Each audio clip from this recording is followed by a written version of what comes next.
Tere hommikust, kallid. Good morning, dear colleagues, dear friends, dear enemies.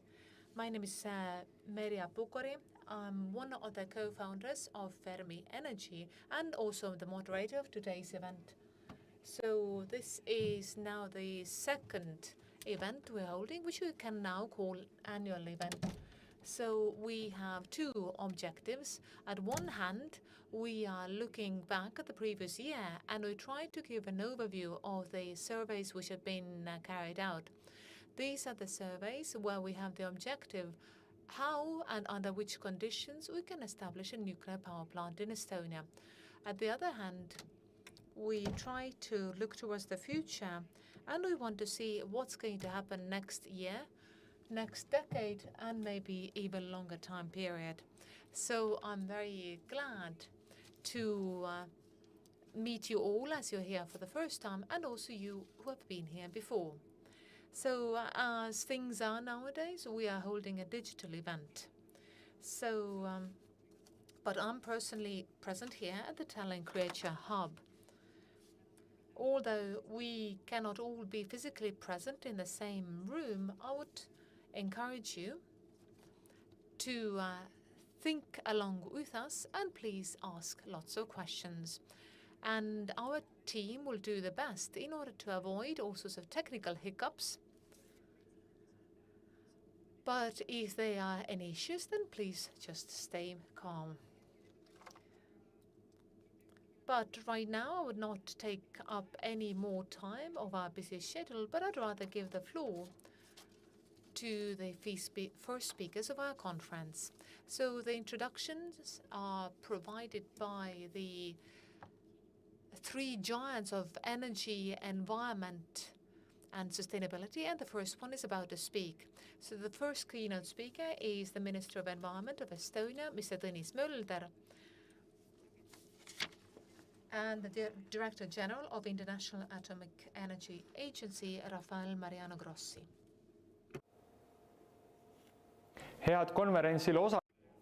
Dear participants, dear guests, dear organizers. So the situation in the world today is such that it's very hard to hold in-person events. Therefore, I'm even happier that the conference organizers who are looking towards the future for nuclear energy discuss new potentials are organizing this kind of interactive event, which gathers experts across the world. Taking into account the direction the world and Europe is taking, Estonia also has to be open for new challenges. We have to derive from the point that our climate policy and nature policy will be well balanced so that energy security of supply should be guaranteed. Therefore, we are open for new discussions which concern the field of energy. The topic of the conference, when we're talking about the use of new generation of nuclear power in Estonia, is very important and merits a wide discussion. Because on one hand, it is important and it needs scientific assessment. On the other hand, we have emotions, fears of the society, which need clear and specific answers. So this can be done so that the public sector and private sector will have very good and close cooperation with the researchers. The government of the Republic has given the task to the Ministry of Environment to establish a nuclear energy working group, which has a task to analyze the potential use of this source of energy in Estonia. So we observe and we analyze the potential of using nuclear energy in Estonia. And it's important to stress that no political decision has been yet made for such an important step. Thorough analysis and scientific research is an investment, but it's an investment for the future, and this is something we need to do in order to achieve the Estonian climate neutrality objectives. Looking at the speakers, scientists, and guests of today's conference, then I'm sure we will have very good and thorough discussions. So I hope you'll have an interesting, a very deep conference which leads us forward both in Estonia and the world, and also I hope that we'll all remain healthy.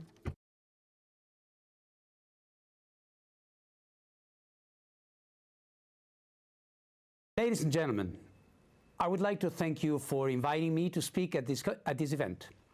I am happy to open this conference together with the Estonian Minister of Environment, Mr. Tõnis Mölder. Estonia is at an exciting moment in deciding how it will fuel the future. The decisions it makes today will have a profound effect on the country and the region for generations. Estonia is not alone in seeking a future powered by clean, reliable fuel. Countries across the European Union are busy establishing integrated national energy and climate plans. By 2030, all EU members will need to cut their greenhouse gas emissions to less than half their 1990 levels. I do not need to remind this audience that oil currently satisfies more than 2/3 of Estonia's energy demand. How is it possible to ensure a sufficient energy supply, causing the smallest possible environmental footprint? That question was posed at last year's conference. It will not surprise you that as the Director General of the International Atomic Energy Agency, I believe nuclear energy must be part of the answer. After all, we are the agency that supports atoms for peace and development. Nuclear remains the only energy source, along with hydropower, to have the demonstrated ability to decarbonize electricity production on a national scale.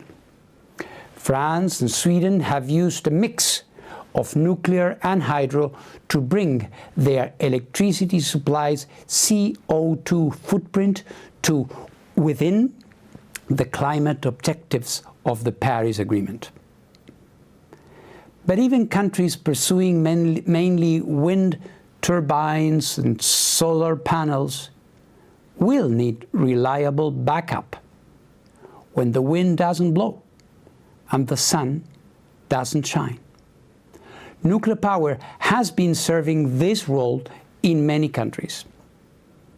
And nuclear can help us to decarbonize sectors beyond electricity, industry, housing, and even transport. Nuclear power can be used for seawater desalination and hydrogen production. Small, modular, and high-temperature reactors could dramatically widen this potential. When nuclear power is used to produce more hydrogen for the transport sector, we have the chance to abate a lot more carbon emissions every year.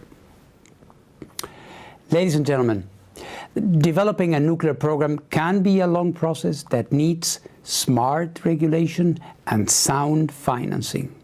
There are many stakeholders to reassure about its safety and relative value.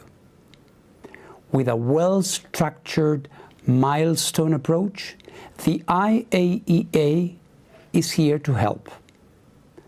We have the expertise and the experience in all areas of nuclear, from creating legal frameworks to safely operating nuclear power reactors.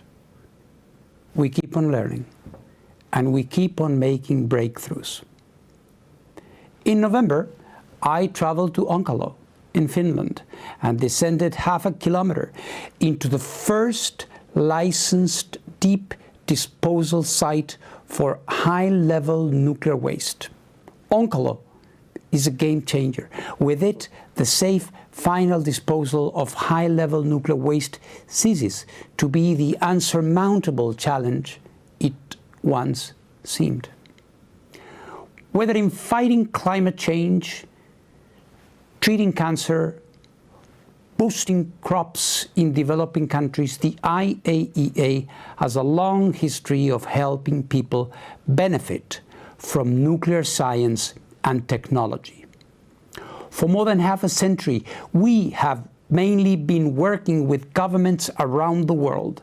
Now, we are reaching out to new partners, including international organizations and even the private sector. Because together, we can work on exciting projects, such as fighting the next global pandemic, abating emissions, and cleaning up the plastic in our oceans. And the IAEA acts as a forum in which experts can gather. For example, just at the end of January, representatives of Estonia's Environmental Ministry and Board attended our virtual week-long regional meeting. They discussed engaging stakeholders with regards to SMRs and were joined by colleagues from Croatia, Hungary, Lithuania, Romania, Russia, Slovenia, Turkey, and North Macedonia. Ladies and gentlemen, in closing, I will say this. To meet our climate goals, the world needs more nuclear power. The Intergovernmental Panel on Climate Change has listed 4 model pathways for achieving the 1.5-degree target. All of them include increases in nuclear power generation of between 60 and 500%. That is why I'm pleased to be here with you today. I wish you all the very best in the important work you have before you. And I look forward to our ongoing dialogue and partnerships. Thank you.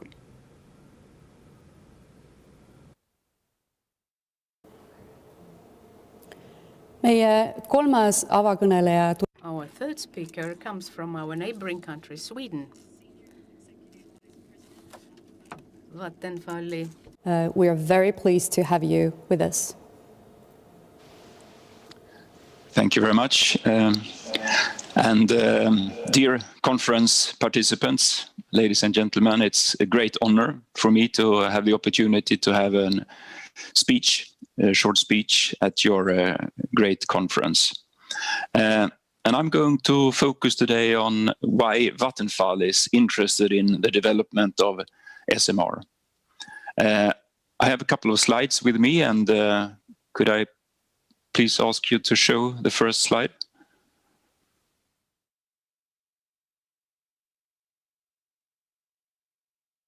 There it is. Thank you very much. So, global warming is today the main threat against human beings and a future world. I think just 10, 15 years ago, global warming was very much discussed and challenged. And there was a big discussion, is this really happening? Today, I would say these discussions are not that intense anymore. I think the focus has now shifted much more from discussing and debating whether global warming exists to concrete actions. And that's probably the reason why we today see nations, regions, almost competing about who could have the most ambitious climate targets. And what we also see now is that there are more and more technical solutions for how to reach these ambitious climate targets. And this will, of course, accelerate the energy transition. What's also interesting today, I would say, is that almost everyone agrees that the solution is electrification. Electrification of the heating sector, electrification of industry. So electrification in itself will be the key to abate CO2 emissions. And this will, of course, drive demand. And the demand is for fossil-free electricity. It's for fossil-free heat, hydrogen, and of course this will also put a lot of pressure on the grid companies to extend the grid networks. In the background of this slide, you can see the pilot project, the Swedish pilot project, which Vattenfall is also one of the proud owners and initiators of. It's the hybrid project, which is the aim is to produce fossil-free steel. And the pilot project started, this construction started 2 years ago, and today it's in operation. And just this company, SSAB, the steel company, if they were to produce all the steel using fossil-free technology, they would need roughly 15 terawatt hours of electricity to produce hydrogen, enough for the company to produce fossil-free steel. And the ambition of the company is definitely to produce fossil-free steel, and not only 10% or 20% of the production, but 100% of the production. When we started this cooperation a couple of years ago, we were really first in the world. No one talked about this. People were questioning this technology. Today, all major steel companies are looking in the same direction. The main supplier of raw materials for this company, steel company SSAB, they just recently declared that they will need 55 terawatt hours of electricity in order to produce the hydrogen necessary for them to produce fossil-free raw material to the steel company SSAB. So we see that the electricity demand is increasing extremely fast nowadays. Sweden, for instance, has today an electricity consumption of roughly 150 terawatt hours, and we see that this will grow fast, and already 2040 will probably exceed 250. So we are talking about really fast growth here. Let's move over to the second slide, please. Every energy system will need to solve the energy trilemma. That's the energy triangle to the right. Energy production will have to be climate friendly. That goes without saying. It also have to be economical, so reasonable costs, and it has to fulfill the target of the security of supply. Today, we know that wind is developing very fast, climate friendly for sure, economically viable for sure, but having problems with security of supply. As Mr. Grossi also said before, when the wind is not blowing, well, wind is not delivering. The same goes for solar PV. SMRs, I believe, could be a game changer here. SMR technology will provide plannable or dispatchable fossil-free nuclear generation. So it will fulfill the climate and the security of supply. The big question, I would say, is still whether this will be competitive. So will it also be reasonable costs of building this? I believe the SMR technology is very promising in this aspect, and I think there is for sure a room and a place for SMRs to play. One of the good things and big advantages with SMR technology is the multi-purpose applications. These SMRs can produce electricity, but they can also provide heat. We tend to believe that electricity is the main challenge here, but I have to say that if you look at the heat consumption and how heat is produced in big parts of Europe, you will see that this is really the sector where we have the big challenges. Hydrogen production. Hydrogen will be extremely important to electrify and to decarbonize the industry. And this can also be used for peak shift. So produce electricity to a bigger extent when electricity is needed and when the wind is not blowing and the sun is not shining. So these are the reasons why Vattenfall is looking into this technology, and we believe it's very promising. Thank you very much.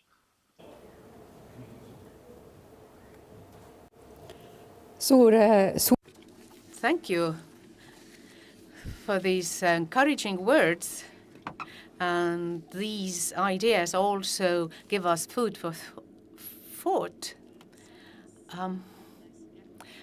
The next speaker continues along the same line.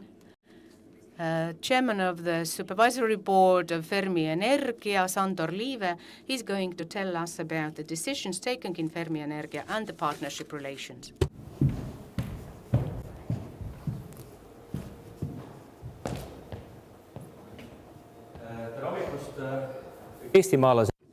Good morning, people in Estonia and our international partners. Welcome to the second conference of Fermi Energia. Our conference has become an annual tradition now, and even the greatest health crisis of the century does not put a stop to this. It just has changed a little bit how we organize our conference. We always need electricity, and even the corona patients who have the most difficult condition get oxygen through the ventilators that work on electricity. This is a serious subject, and energy supply is really a question of survival today. And that doesn't only concern emergency medical care, but we need this in our climate on a daily basis. We are sitting here in a warm environment, here in the cultural creative hub where we came together last year. You are sitting in your comfortable homes or your nice offices. But out there, there's more than minus 10 degrees. And in some parts in Estonia, tonight we had more than minus 20. A longer power cut in this weather is not a joke.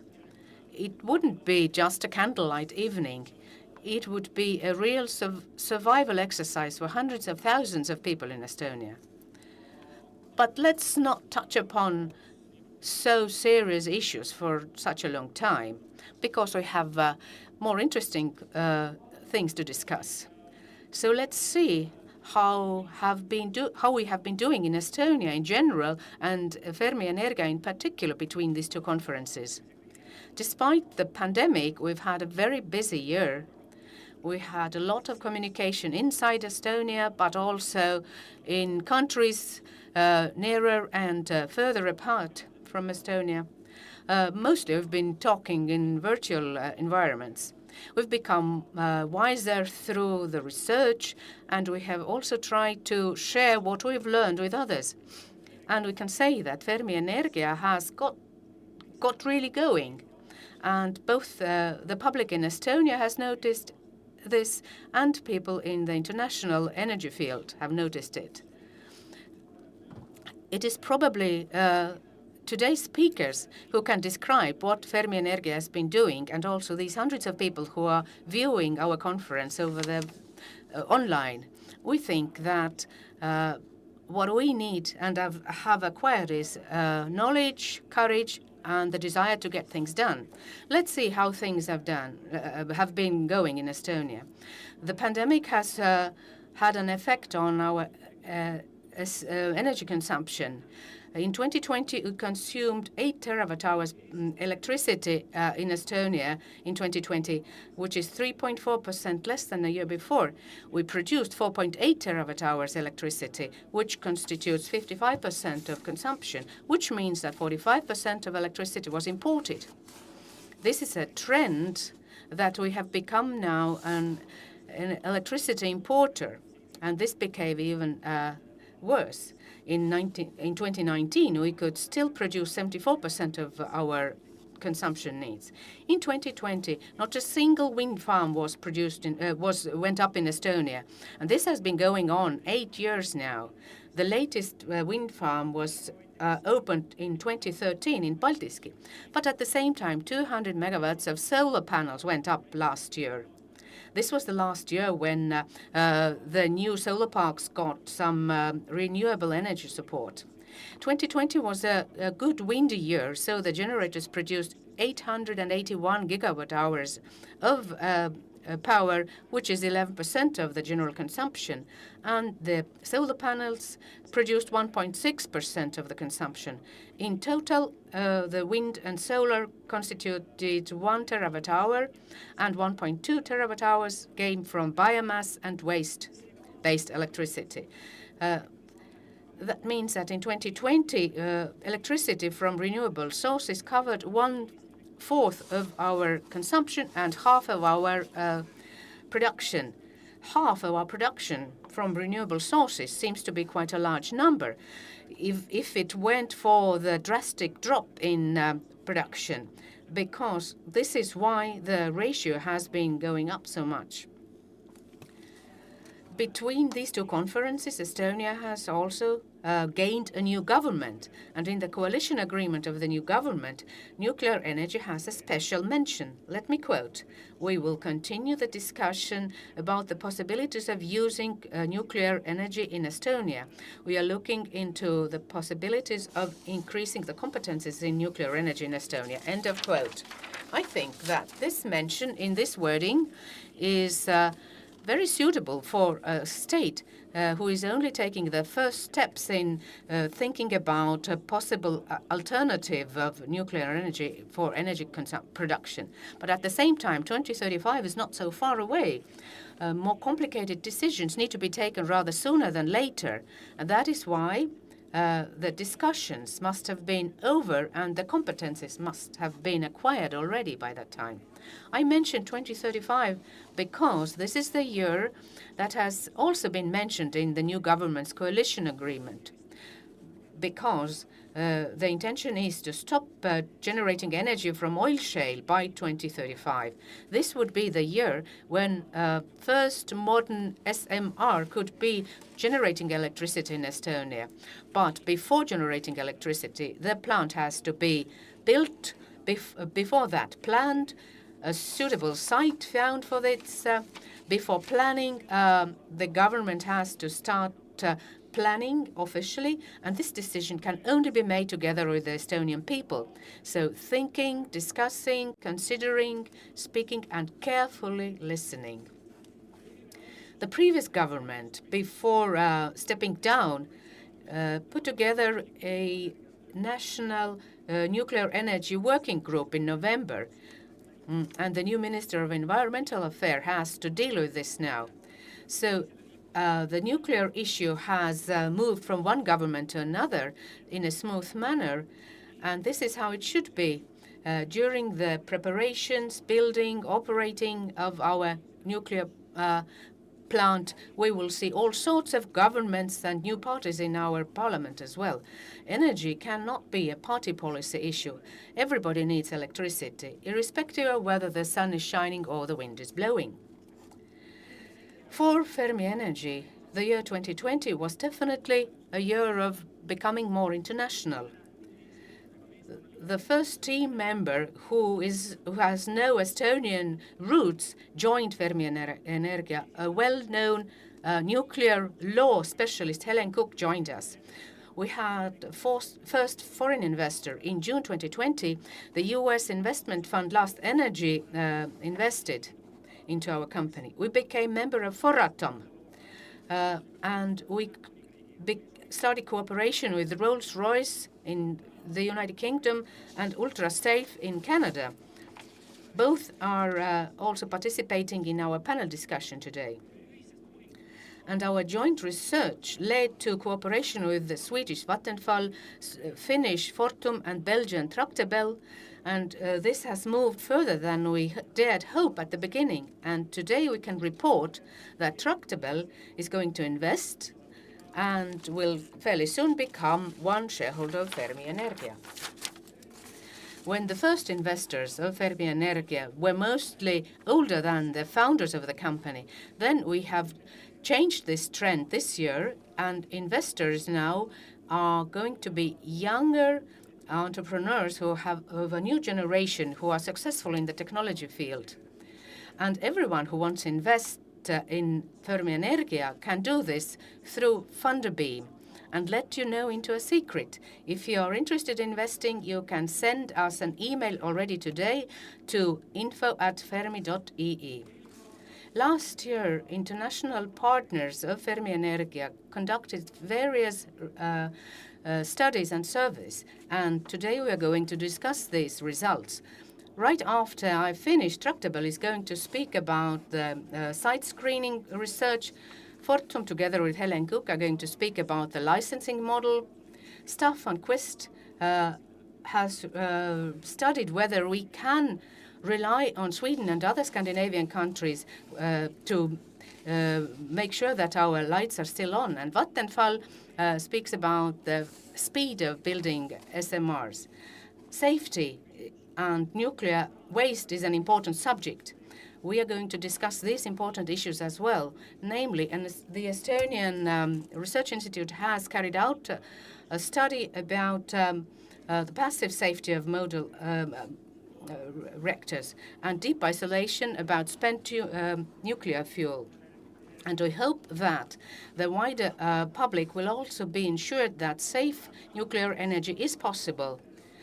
Director General Rafael Grossi of the EIAI said in his welcome speech that in order to meet the climate goals, we need more nuclear energy because all countries who mainly bet on wind and solar need something else as a backup supply. Estonia is a wind-walled land, and even if we have wind farms, we have to build more. There's also solar farms and solar panels that can be put on the roofs of homes and industrial buildings. Large differences in prices give us a clear signal that it is time in Estonia to engage in smart managing of electricity consumption. Electrical automobiles are coming, and there will be more of them, and you do not have to charge them at the same time as you put your dinner in the oven. And there is also need for electricity storage. And storage and managing consumption can help us, but they do not help us to store the sun in summer for the wintry days. In addition to wind and sun, we need something else. Today, yes, we have oil shale electricity, which goes at full swing at today when the weather is so cold. But what is this that helps us after 2035? I hope that after today's conference, there are more people in Estonia who are saying, let's build our own nuclear plant. Thank you.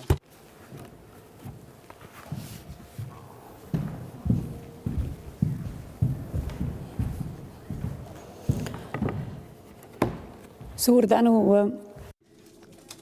Thank you very much, Sandor Liive, for this great introduction. And I believe that this is time to move on to surveys. So these are the surveys which have been carried out over the last years. So as Sandor mentioned, then Tractabel is our strategic partner. And the first survey we will hear more about will come from Tractabel.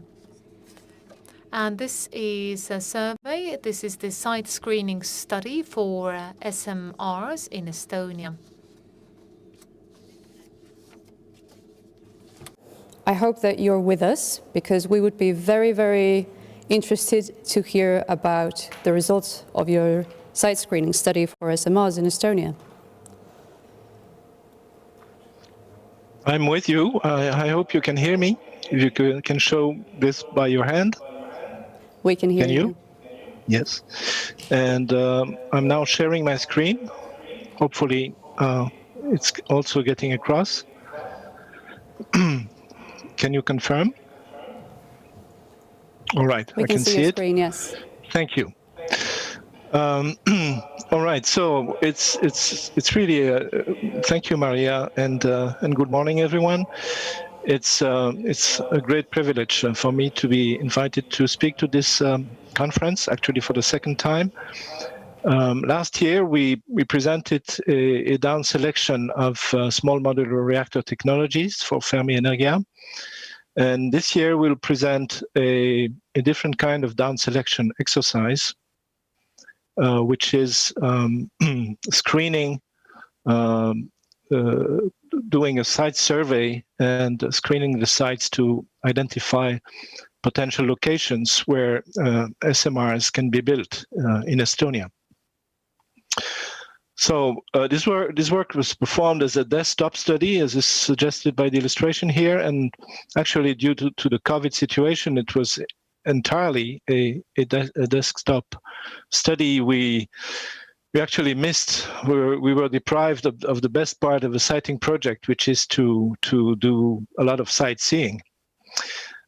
So I make it a personal objective for later this year after vaccination, hopefully to be able to conduct a comprehensive and systematic sightseeing tour of Estonia. The work was done as a collaboration between Tractebel and Estonian company Steiger.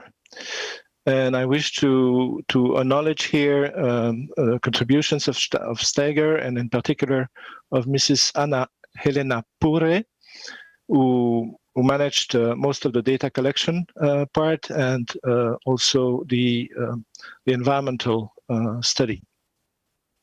Wish, of course, to acknowledge the contributions from my colleagues in Tractebel, and to express my appreciation to Henry Ormus of Fermi Energia for overseeing the work, and to Kalev Kalemets for his very useful inputs and insights, knowing also that Kalev has a very good background in geology, among many other things.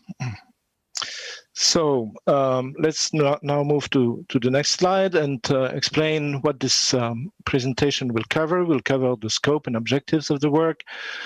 The first three bullets actually are a description of the process that was followed, screening criteria, data management, and the following points are actually the application of the process, and we will present some of the results in terms of areas of interest, candidate sites that have been identified. We'll provide the conclusions and a few words about the follow-on work. To the picture there on this slide is a shot of this famous Clint. You need to know this word if you if you speak to Estonians. The Clint is that cliff that is the border of the Gulf of Finland, and so goes along the northern Estonian coast from east to west, or from west to east. And sometimes it's 50 meters high, so sometimes it's in this case here, it's lower elevation. What is nice about the Clint is that it displays the actual geology of Estonia, being a superposition of sedimentary rocks of different layers, all very old, prior to the appearance of the first forests on Earth. And it's overlain by a very thin layer of quaternary sediments. We'll come back to that later. And the objectives of the study were quite straightforward. It was to identify 4 to 5 candidate sites. Candidate sites is the expression used in IEA standard to designate the most suitable site locations out of a site survey. Clearly, as a matter of principle, full compliance with IEA guidance was set from the beginning, and we also used experience from past projects that was applied to this one.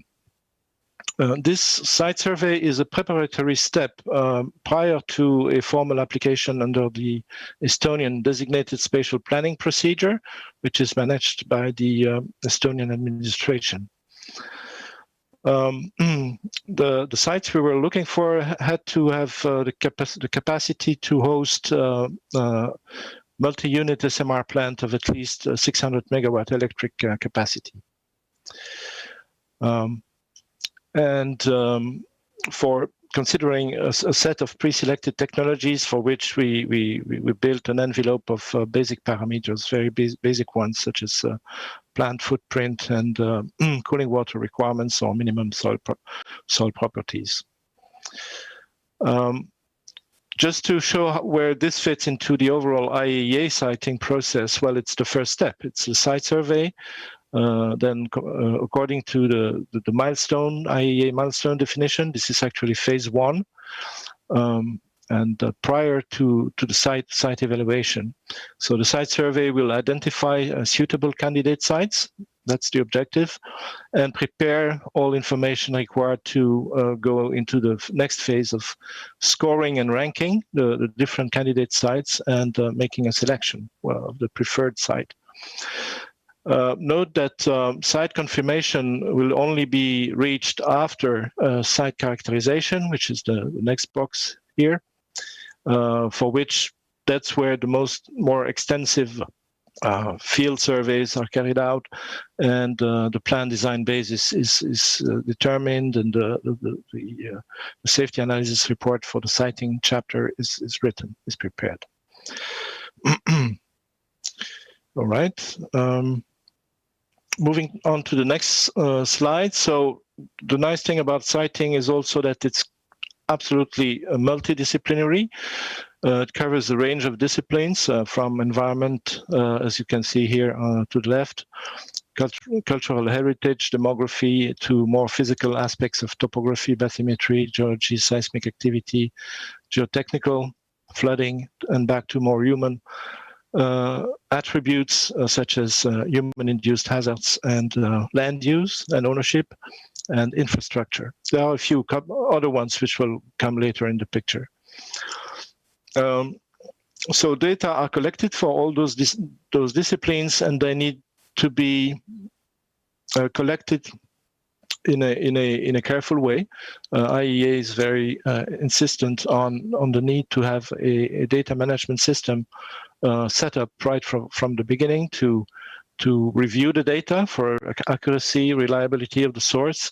Then once they are validated, to decide whether they should be entered into the project database, a database in the form of a geographical information system. And that database will be over time enriched with more data that will be acquired in the later phases. The process of screening is quite straightforward. We start from regions of interest, and in the case of Estonia, this quickly defaulted to coastal regions because the use of water inland from rivers of lakes is quite restricted. So starting from those regions, we apply first a set of screening criteria to determine areas of interest. The first set of criteria are more of a global macro scale application. Then looking deeper into each of those areas of interest, we apply the remaining set of criteria to come up with potential sites, and among them we select the best ones as candidate sites. The criteria that are applied are either purely exclusionary, meaning black or white, no-go situations, so you shall not build here type, and this applies, for instance, to Natura 2000 environmental restrictions. And we also have discretionary criteria, which are a little bit softer and judgmental, and allow us to factor in other aspects which have an impact on project cost and risk, actually. So a two-step approach was followed. This is a table showing the different attributes for each of those steps. Step 1, you read it from the slide. Again, these are applied at the overall countrywide scale. And step 2, for each area of interest, we go deeper and to more local objects such as cultural heritage or hazardous facilities or local geological properties, as well as grid infrastructure, land use at the local scale. So I now illustrate this, the step 1 by selecting three attributes. Of course, there are quantitative criteria that are not explained here, but for instance, for airports, there is a defined shape of exclusion area. For distance to capable faults, it's 5 kilometers to a mapped fault. So we have quantitative criteria for each of them. So to illustrate, this is the I have some echo, which should be suppressed if you can.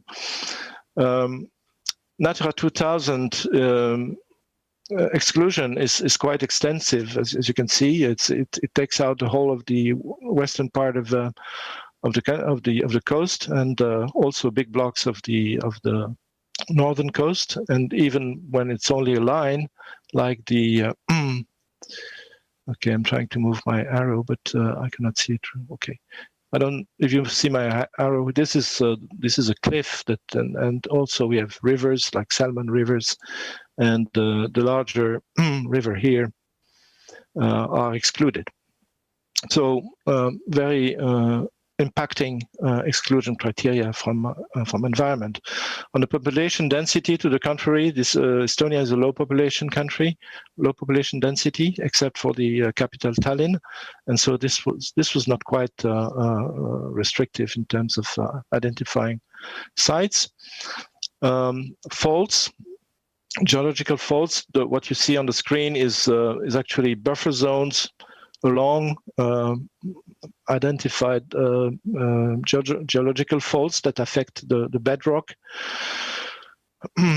And let me be clear that it's not that there is a real risk of surface rupture of such faults in Estonia. I think the risk is almost nil.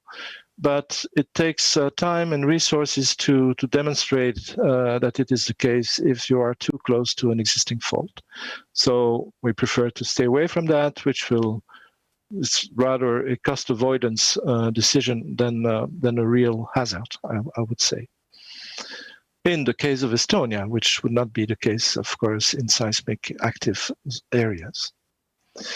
Just a few words on the geology.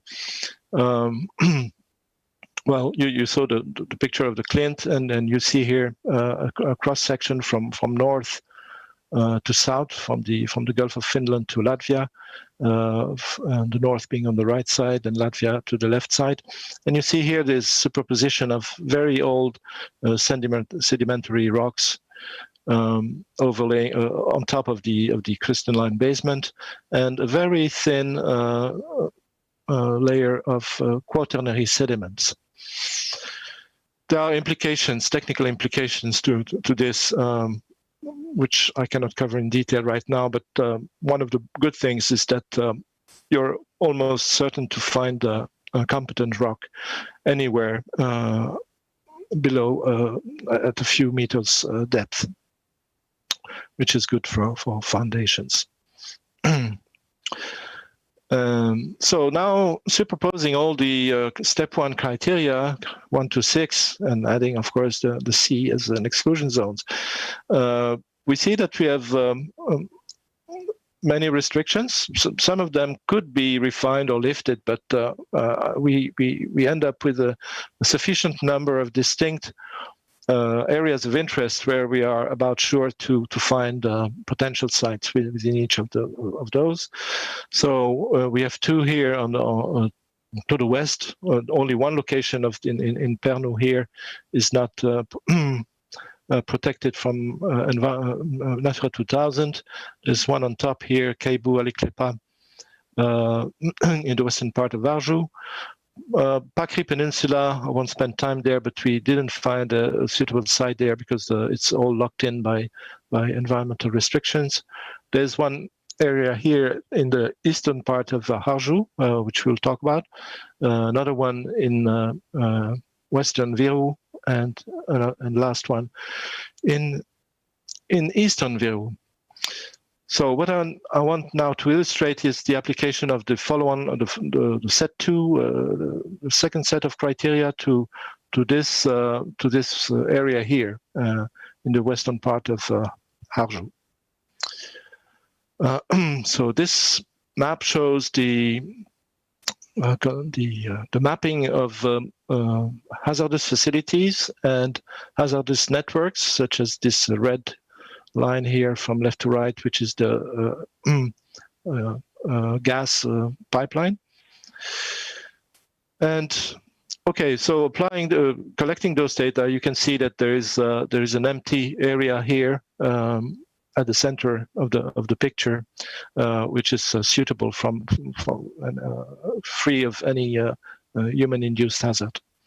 When we look at the same area, okay, the coast is not very visible, but this is the coastline. From a bathymetry and topography point of view, we see that we can access deep water at three different sites, from three sites. That on the topography, we are above the flooding limit. We are not too high in elevation. Actually, it's a very flat area, topographically speaking. So this area is quite good for identifying a potential site. Going on with other informations, the land use in this case, where of course we don't want to define sites in built-up areas or harbors or other infrastructure, nor in places where there's already a planning procedure that is launched. And here we can see that we have the same area I was talking about is as green covers, but so it's mildly sensitive from an environmental standpoint, but it's actually a managed forestry of large area for which it would be acceptable to carve out, let's say, half a square kilometer for locating a nuclear power plant. And finally, the cadastral information is available and we see here that we actually have state-owned, large parcels of state-owned land. This is certainly preferable to very fragmented private property. So that's an illustration for this single area where we superpose everything, and we can identify this gray rectangle here as a potential area for a site. This area is too big for it doesn't define really the site boundary, and as you can see, it can be moved around a little bit up or left. Anyway, we designate this site as the Cabernet site. Problems with my mouse, okay, in the center here. And we proceed similarly for the other areas of interest that you've shown before. I've shown before. Therefore, we have a site in Hapsi down here, another one in Keibu, Aliklepa, Cabernet, Kunda. And for Luganuse, we actually have three distinct sites with very different properties, and we felt that at this point we were entitled to choose one over the other. They have very different characteristics, so we kept all three options for now. On the contrary, we dropped the Keibu and Hapsi site because looking at the infrastructure, those sites are not well served in terms of grid, and neither in terms of transportation, road networks, and railways. All right, so this is actually the result of the project. I would now need to check time, and I have another 5 minutes to go to go through each of those sites if time allows, if I'm not overrunning. So very quickly then, we're going through each of the sites. Just a few words about each of them. So the Kunda site has this very good attribute that there is a harbor there to deliver the large items, large modules or equipment, or even bulk material that could be delivered right away at the site. And it's what you see there is municipality-owned land. It has a bit of a problem in terms of the elevation. and therefore the flooding risk or the maximum probable flood level should be assessed more carefully according to nuclear standards, for considering very extreme meteorological events and also the effect of climate change over a long period. Therefore, we'll probably move from the initially considered site, which was next to this corridor here, and move further up north to define the precise boundary for that site. The Moldova site, a little to the east. Well, this site is objectively an excellent site as a seashore power plant, allowing for direct cooling by the sea. Now, I'm saying objectively because the landowners may not see it that way, and so that illustrates the fact that a site selection part has to factor in all, well, certainly to have stakeholder engagement of the different stakeholders, not only the landowners, but certainly the landowners, and to weigh the different advantages and disadvantages of a particular site, considering many different aspects. In the back of the picture, you see those mountains. Well, there are no mountains in Estonia, so these are artificial mountains of slag heap near Kohtla-Järve from the long time exploitation of oil shale. And we are actually getting nearer to these slag heaps for the following site, AA. That's the blue rectangle there, which is inland, and that causes a little bit of a disadvantage because it should be a closed loop cooling. When I talk about cooling, I mean condenser cooling, right? It's a pure conventional cooling of the condenser, not the reactor itself. And so that would be a closed loop cooling, but you do need to have makeup water from the sea to that closed loop, which would require then to have a 4.5 kilometer distance of pipes and a pump station at the sea. And pump this water up to an elevation of 47 meters. So that's the disadvantage, and we are going to try and quantify that in terms of the plant efficiency and the cost of the cooling system. But the site has many other very positive attributes of being large, flat, well served by infrastructure, and easy to connect to the grid. And actually, it would also offer a possibility for district heating of the nearby Kohtla-Järve city. Aidu site is not so far from there, a little bit to the south. That's where oil shale was exploited for a long time. So trenches were digged, and they have now become some kind of artificial lake, which you see on the picture there, with many ramifications. And so that would be the source of cooling, again in a closed loop system. And definitely we would need to ascertain make certain that that water basin would not get depleted over a long period of time, that there's sufficient groundwater input to the lake. We are not talking about big volumes of water to be pumped for a closed loop system. The advantages is it's a brownfield site. It used to be where the oil shale was processed. It's owned by the state, and it has excellent infrastructure, even a railway into the site, and great connectivity to the nearby Püssi substation. All right, and so you understand now why we did keep those three sites, which I just talked about, which are located on the same municipality of Lüganuse. The last one, Kaberneme, is the one I illustrated before, and this is a state-owned land. As I said, it's a large managed forestry, but you know, with conifers, not very old trees. It was pointed out that there might be some public acceptance issues. So we have nearby nice cities along the coast in Neme, Kaberneme. But maybe this is an opportunity to stress again that small modular reactors are hyper safe.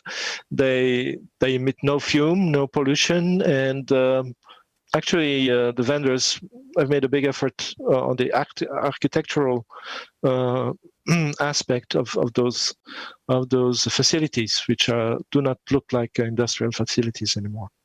So in other words, it may be quite a good neighbor actually to have an SMR facility.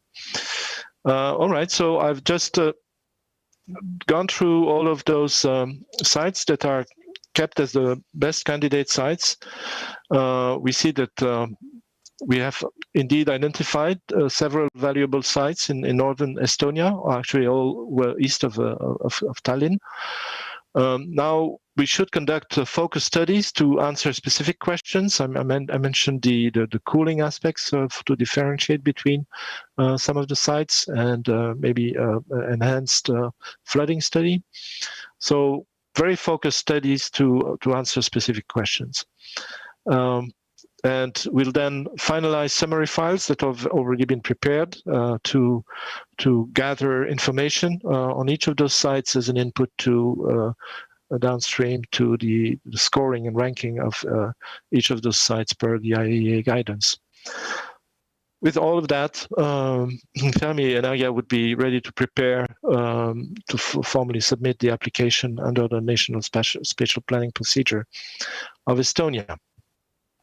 This is the end of my presentation. I hope you found it informative, and I will be ready to take questions.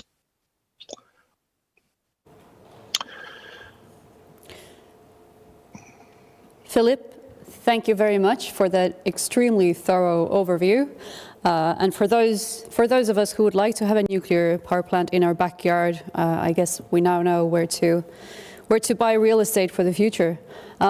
If you don't mind, I do have a couple of questions for you. And the first one is actually related to the siting process. So is the siting process for an SMR any different from that of a conventional large nuclear power plant? Well, the rules for siting are not defined specifically for SMR, so they are the same ones as for large nuclear power plants. Now, but there are specific features of small modular reactors that are quite advantageous. One, probably the main one, is that the fact that all vendors make the promise to demonstrate that the emergency planning zone would be restricted to the site boundary, so that in effect there would not be an emergency plan needed for the population nearby. And likewise, that would also make the site characterization work a little bit easier. We would not need a very detailed site-specific atmospheric dispersion analysis, and because we would use a generic one from the vendor that applies to the site boundary. Therefore, no big meteorological station at the site itself to measure all kinds of site-specific parameters. I'm not saying that we would be cutting corners, but it's really an opportunity to indeed simplify a little bit the site characterization phase.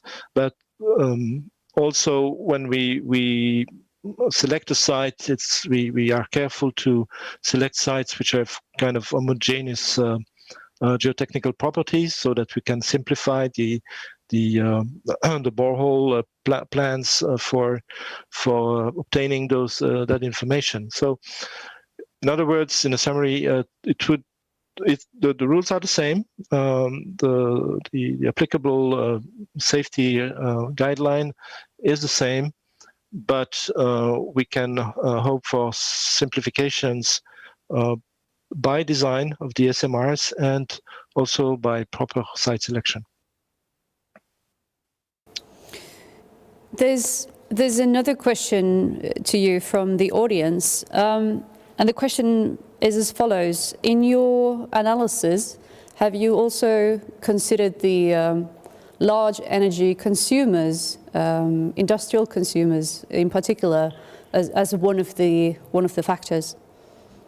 Yes, it is an attraction factor. Now, contrary to other countries, Estonia doesn't have a lot of large industrial facilities. But in the case of the Kunda site, for instance, we know that the reactor could serve the needs for the nearby paper mill. In the overall realm of defining criteria, although it seems that like there's a lot of emphasis on negative criteria of exclusion, don't go there, don't go here, we do also have attraction criteria, and I think it's very important that they are explicitly recognized. And so proximity actually also to small cities that can benefit from district heating, or to industries, or also to small cities that can afford the accommodation for working people. Also, not be in a very remotely and isolated place.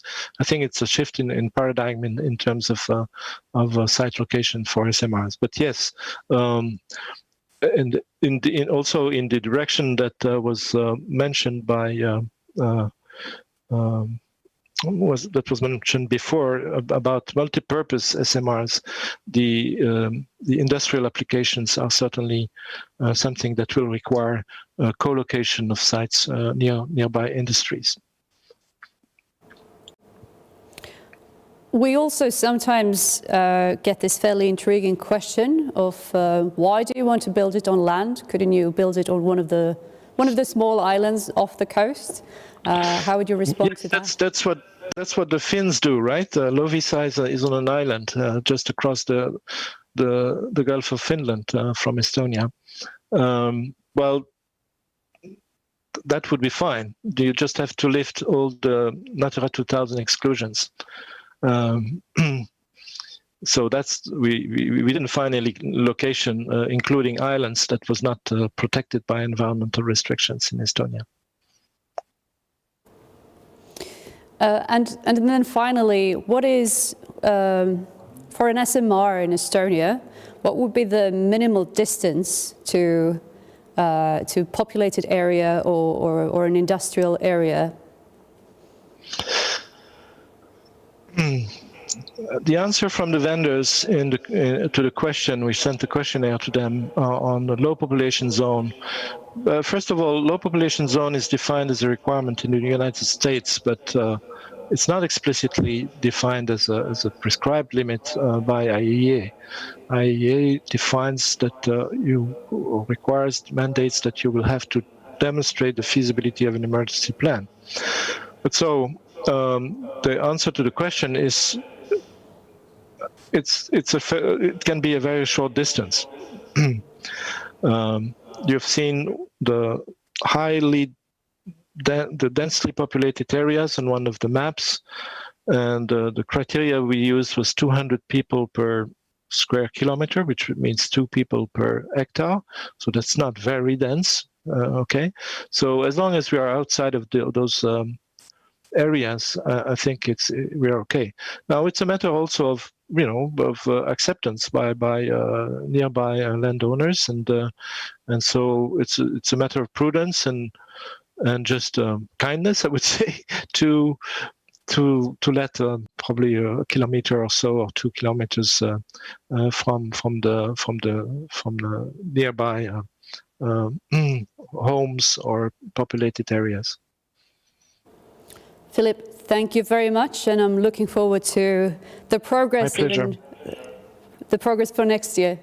Thank you again.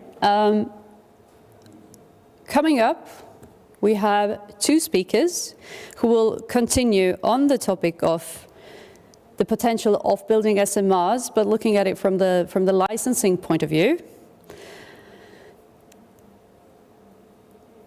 And so I would like to welcome our next 2 speakers, Nikki Barry-Ruth from Fortum, and Helen Cook, our partner, to talk about the SMR licensing model for Estonia. I hope you are with us.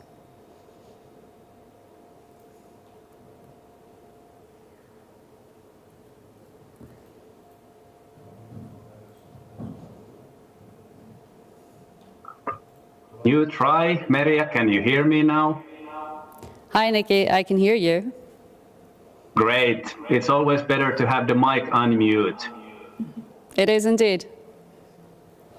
So before I go into my presentation, which is a brief introduction to the licensing study that we have done in cooperation with Fermi, I want to thank my co-authors, Pekka Nuutinen from Fortum and Helen Cook.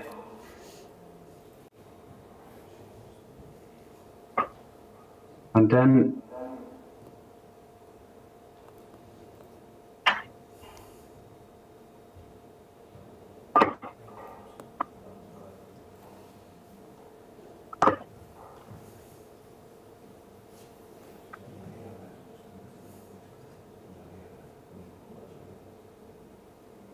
okay, can you see my slides?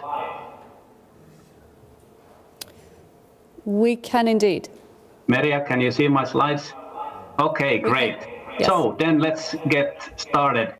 So this is a brief introduction to the SMR licensing study that we have conducted, Fortum and Fermi together.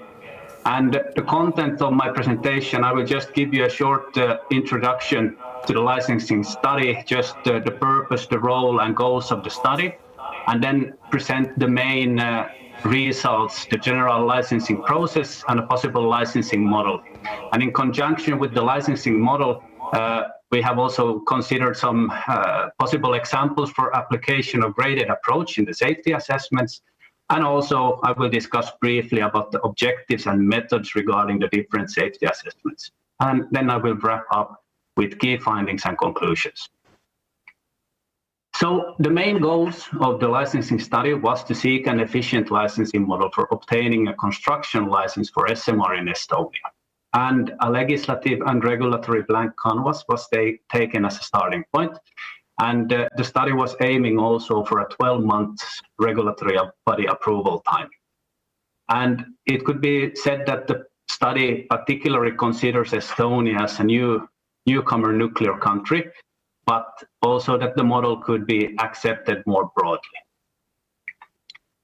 And the general idea that was utilized and built for what the study builds upon is that the licensee is ultimately responsible for safety, and also that the national regulator must have competence and resources to independently ensure the safety of the plant.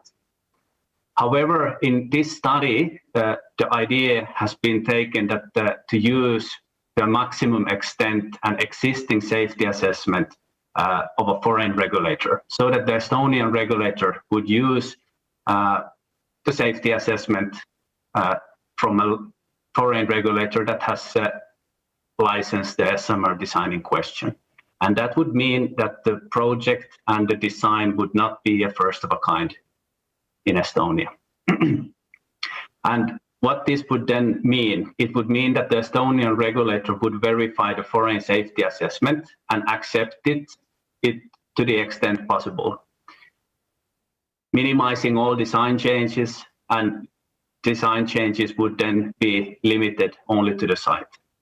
And the same applies for the supplier organization and the supply chain.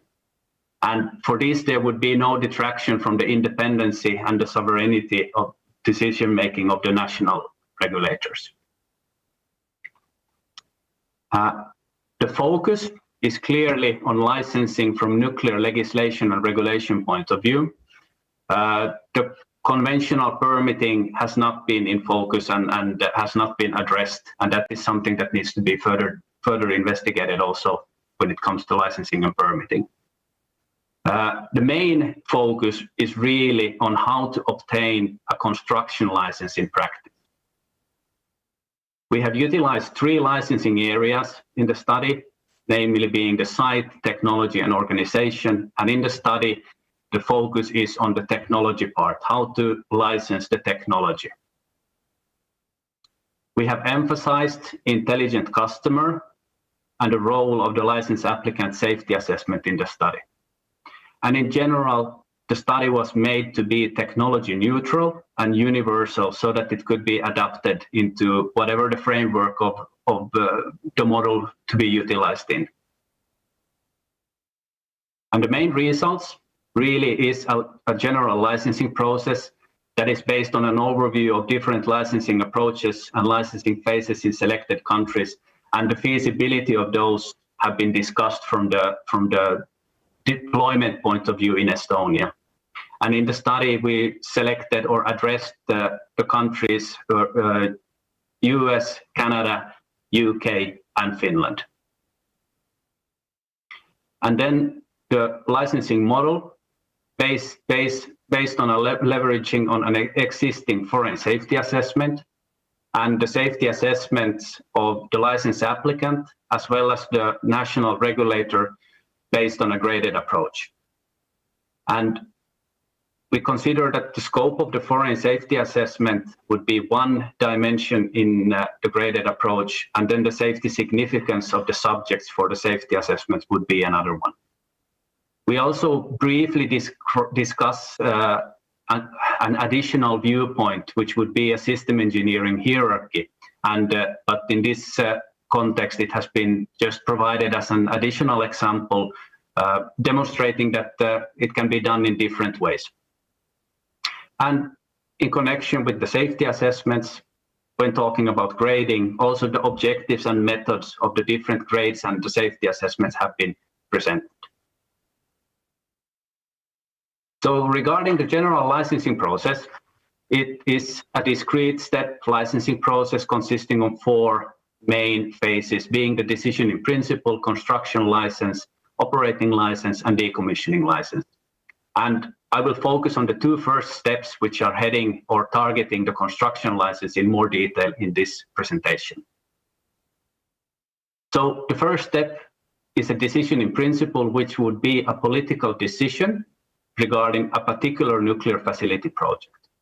So this is not the IAEA milestone 1 national position, which is assumed in this study to have been taken earlier. So the decision in principle would thus be granted during the IAEA milestone approach phase 2. At this stage, the focus on technology and site should be very limited, and limited only to a preliminary safety review to ensure the availability of technology, and also that there are some site alternatives available. And this is actually, the approach would be closer to the original intention of the decision in principle as it has been in Finland. Also, at this stage, a strategic environment assessment is considered to be sufficient, and detailed environmental impact assessment could be conducted later. The decision in principle would be granted by the government, potentially ratified by the parliament if so wanted.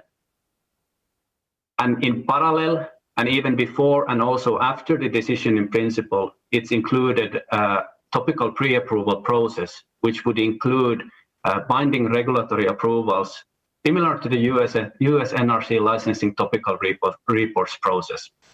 And such binding pre-approvals would be provided to high-level safety issues, conceptual issues, which would be fundamental for the project and in order to reduce the licensing risks and increase the certainty for the project.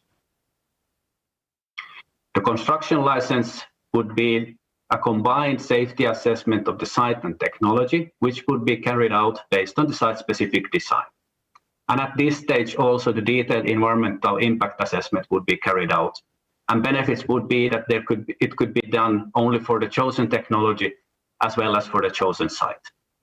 And from the regulator point of view, of course, in addition to the technology, the supplier organizations, the supply chain, as well as the license applicants' resources and competence would need to be assessed. And the construction license would be granted by the regulator.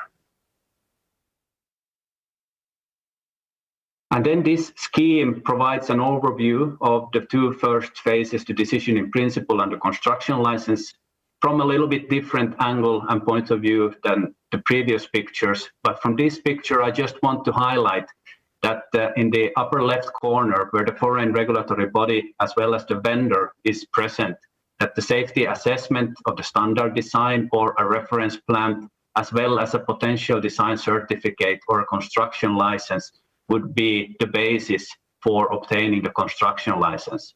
And when it comes to obtaining the construction license in practice, I'm focusing in the next slides regarding the practical elements regarding the safety assessment of the license applicant and the regulatory body. And for the safety assessment, this slide shows or presents an example for an application of graded approach, divided into two different dimensions. That would be the safety significance of the items, as well as then the reference design and potential deviations from the reference design. And such deviations, they could be based on local requirements, lessons learned, or then the site and environmental conditions. And as mentioned earlier, in order to minimize the designs, really to limit them to site and environmental conditions, this colorful scheme could be transformed into a little bit more boring with just two colors, but really to focus on the site-independent design and the site-dependent design, and considering the safety significance of the items. And for the safety assessment, the objectives and methods, the high-level goal is, of course, both for the license applicant and the regulator to understand the safety performance and the safety features of the plant.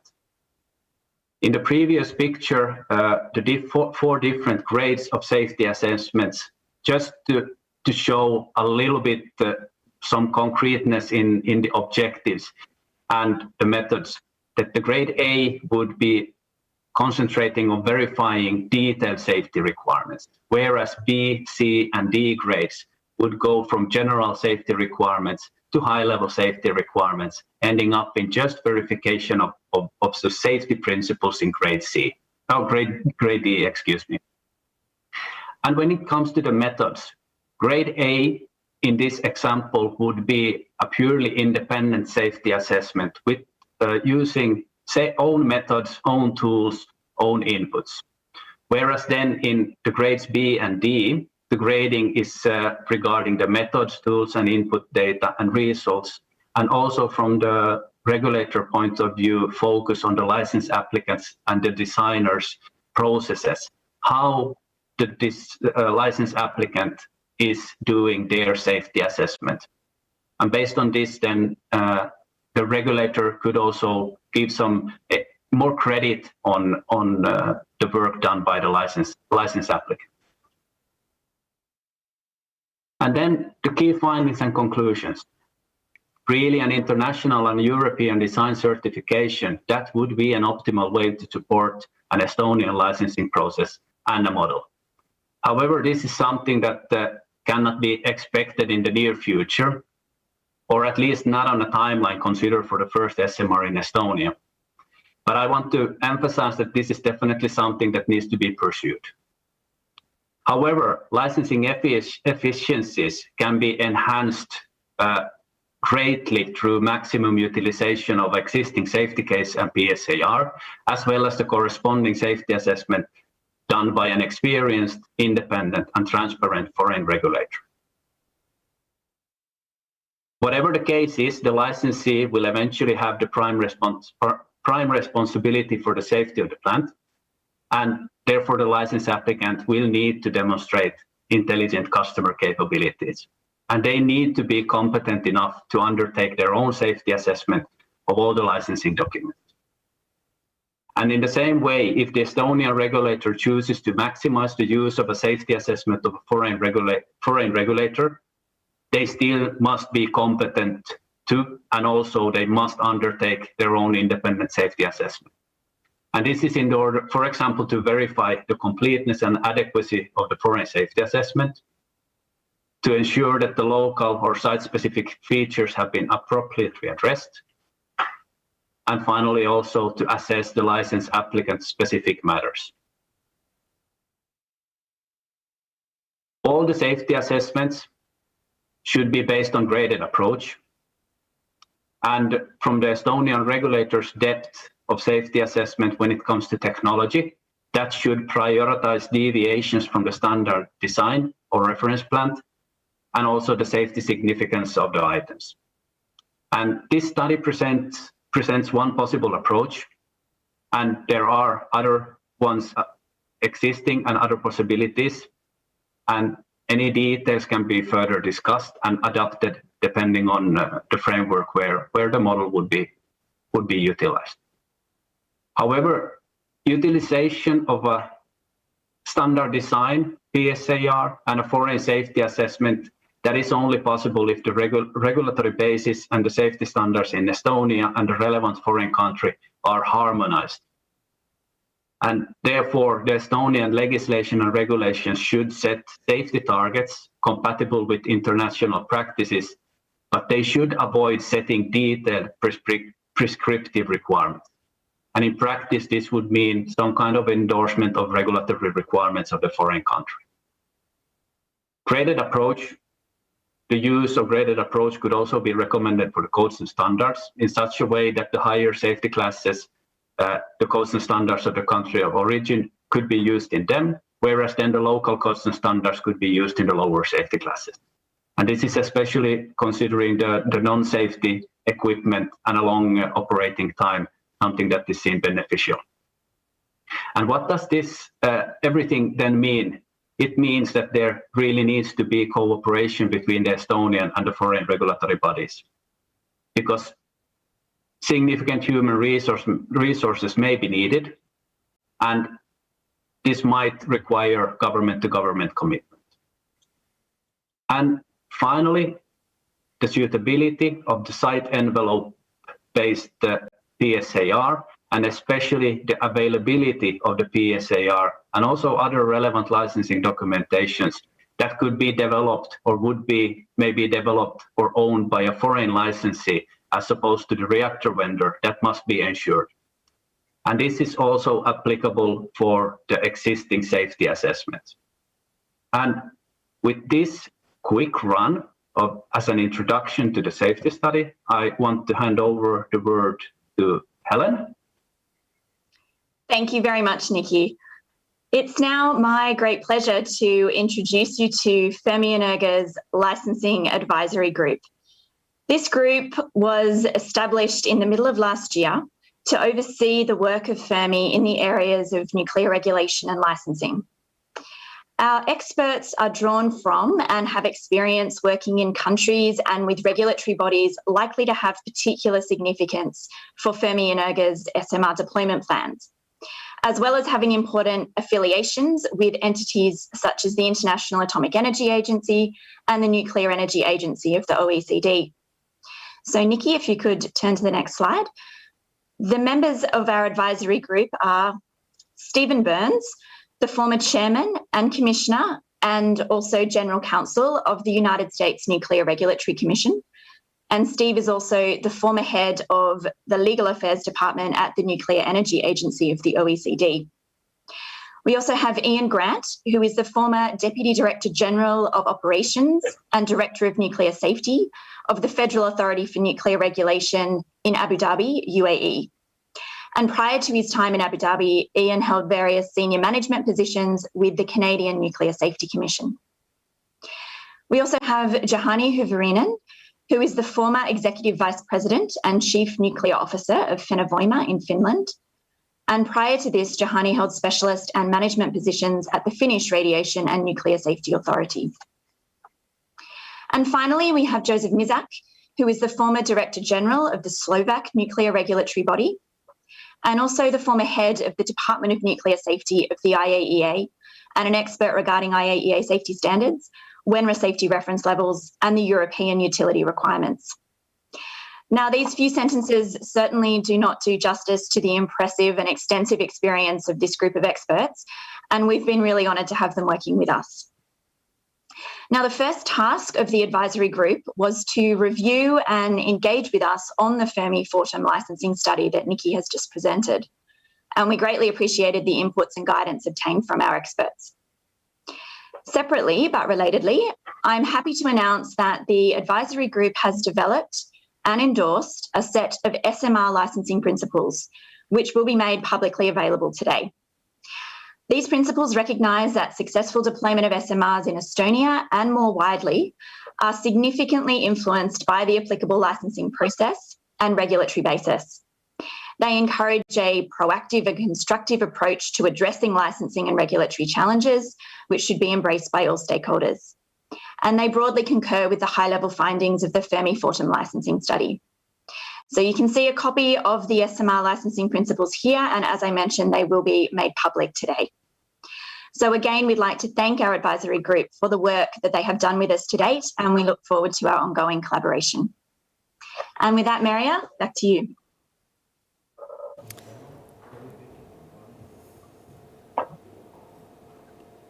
Nikki, Helen, thank you both. Thank you both very much for your contribution. Now, I would love to ask you questions, but unfortunately, I think we have to stick to the schedule of the day. So thank you again for your contribution. We're going to move on now and look perhaps further into the future and a bit broader. And the next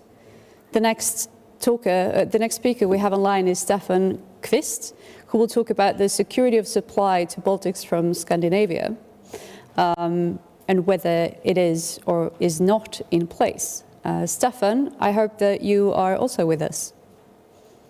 I hope so too. Are you able to hear me? Yes, we can hear you and we can see you. Wonderful. And can you see my slides as well? Not quite yet. Okay. Give me a moment. There we go. Okay.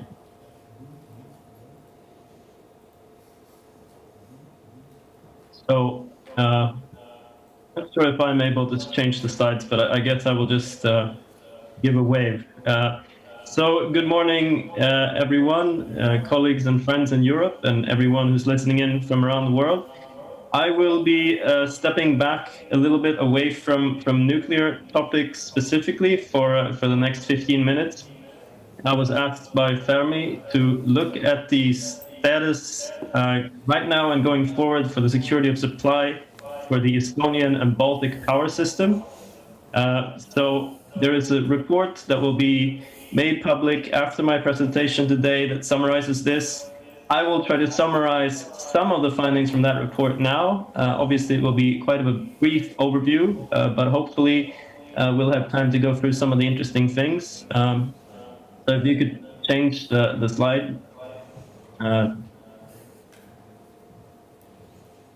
Sure, or if I'm supposed to be doing that.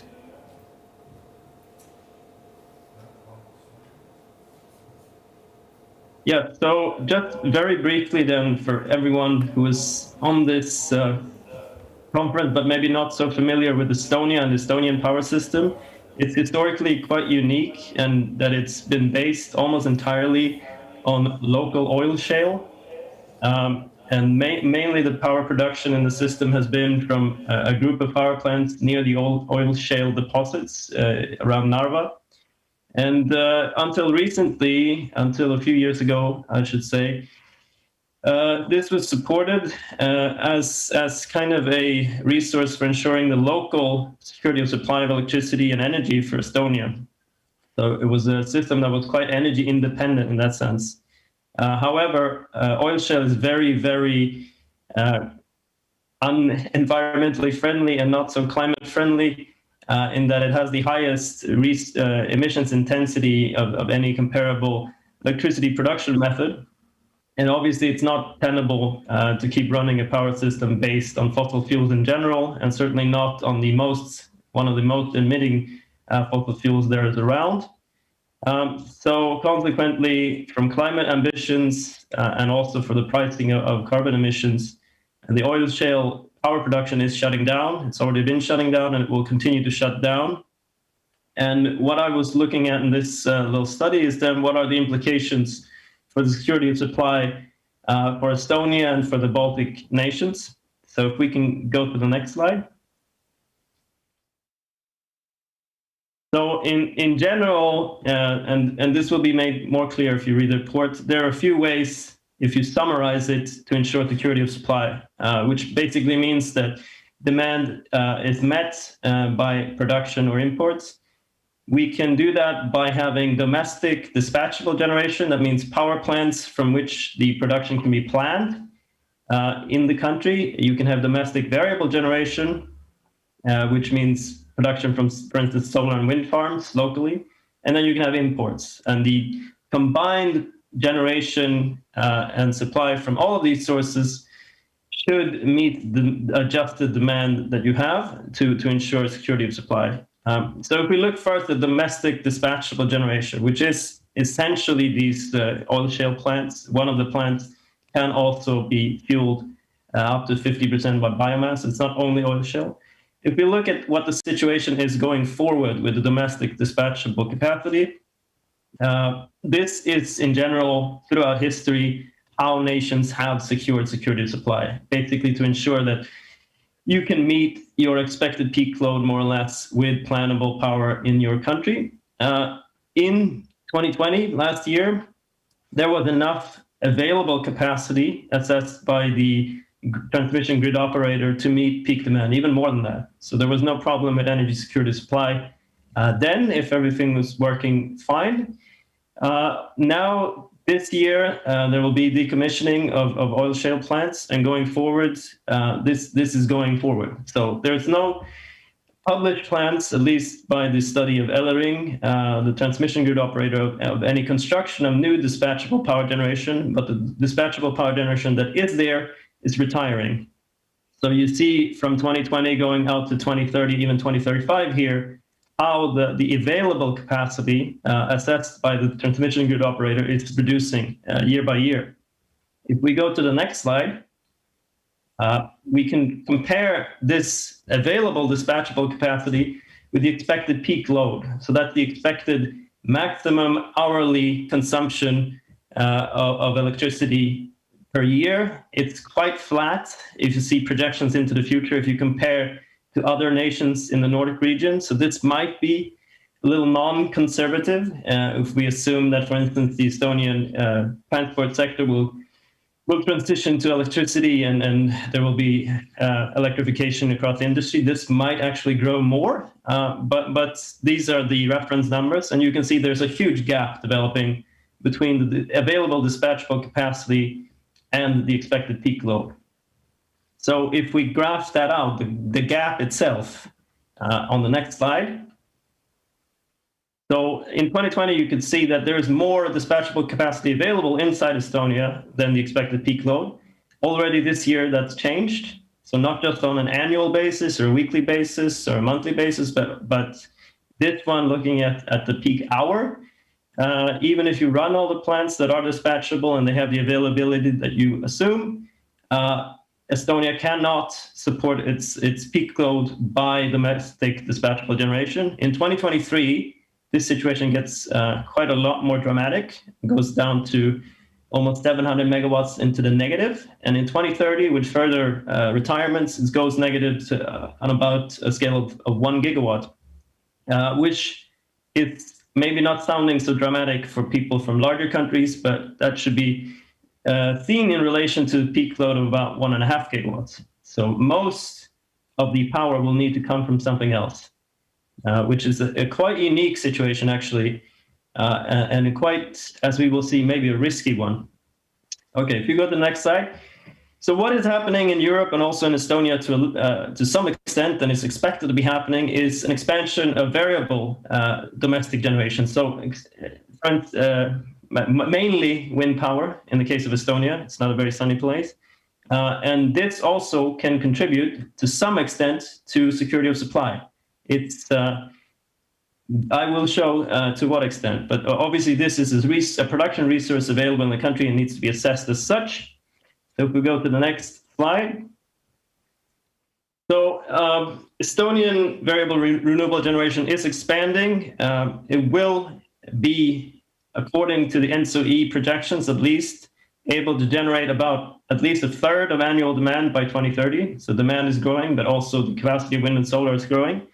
You can see the current installed capacity in 2021 in the graph below, and what ENTSO-E is projecting might happen to 2025 and 2030. So quite a large expansion of this type of capacity might happen.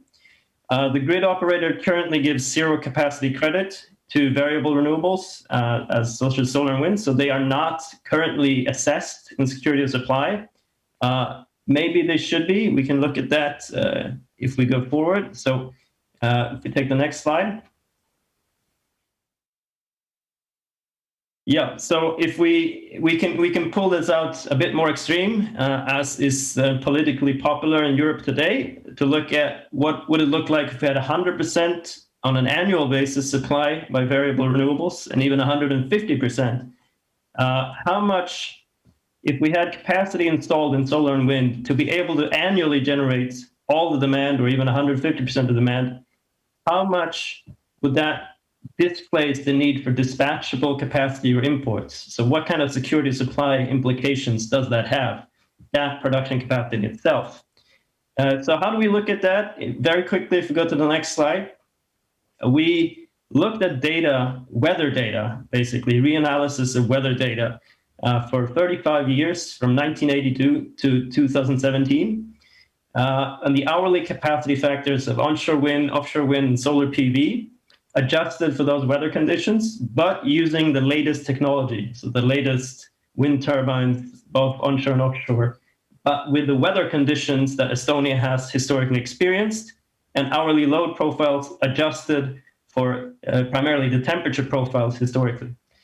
And the question is, the relevant question here is, what is the biggest difference between the output of variable renewables and the demand over a certain time period? We looked from 1 single hour out to over 4 weeks.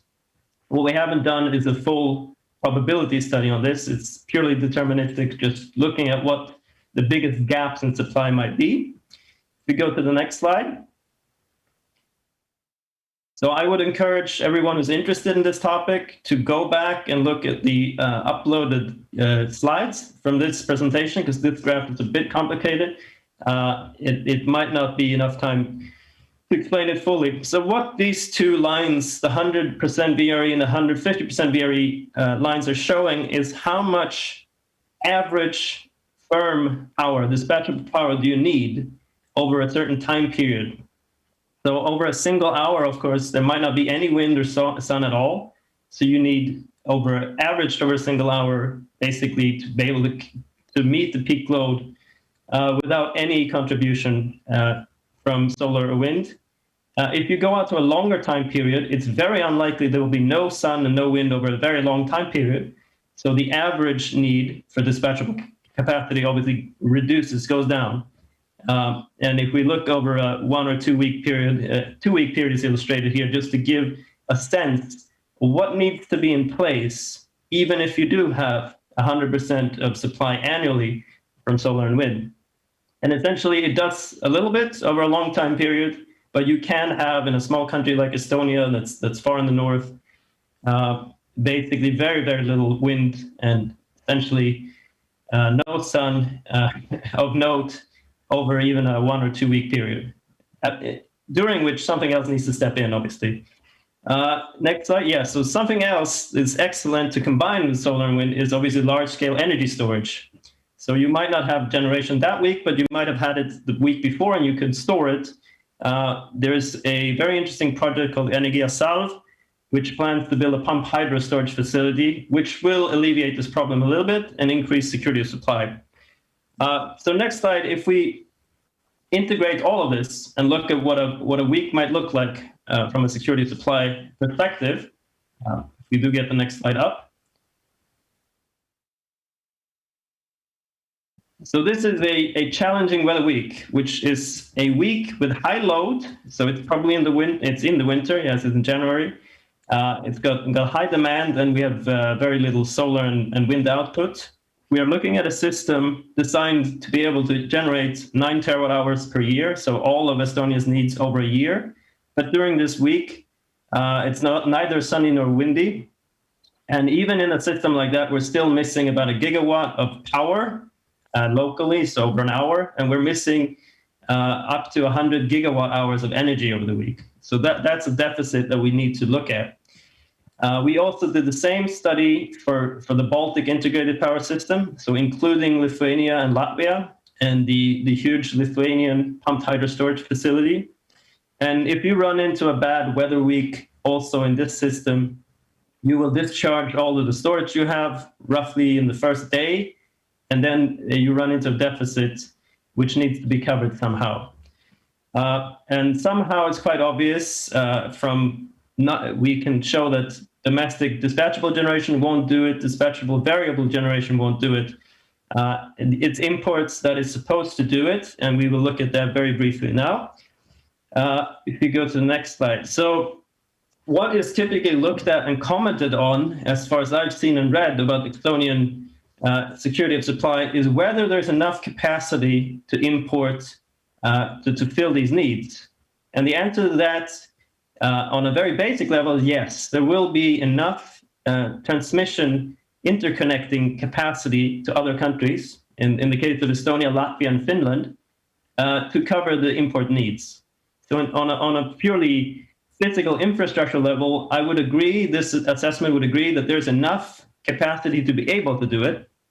The problem, which we have assessed in the report, is, and if you go to the next slide, is that you don't only need enough cable capacity, you also need someone available that has excess generation capacity to be able to export to you when the system is stressed. And so for what's happening that's interesting in the Baltic region, obviously that will have huge impact, is a disconnect from the Russian, Belarus, and Kaliningrad systems, and no more electricity trade by the end of 2025. And what's remaining is basically to import in two different northern routes from Norway and Sweden, or in a southern route from Germany and Poland. So essentially, security of supply in Estonia boils down to whether these two routes can be relied upon to supply Estonia in a time of stressed high load, low VRE output. And if we look at this, it is looking a bit risky, this strategy. There are many security of supply reports from the various grid operators in the northern region. What we're looking at here at the graph is one by the Swedish transmission system operator that's assessing the same situation for Sweden. And basically, by 2023, in a stressed hour, they're saying basically only Norway can be relied upon to have any export capacity.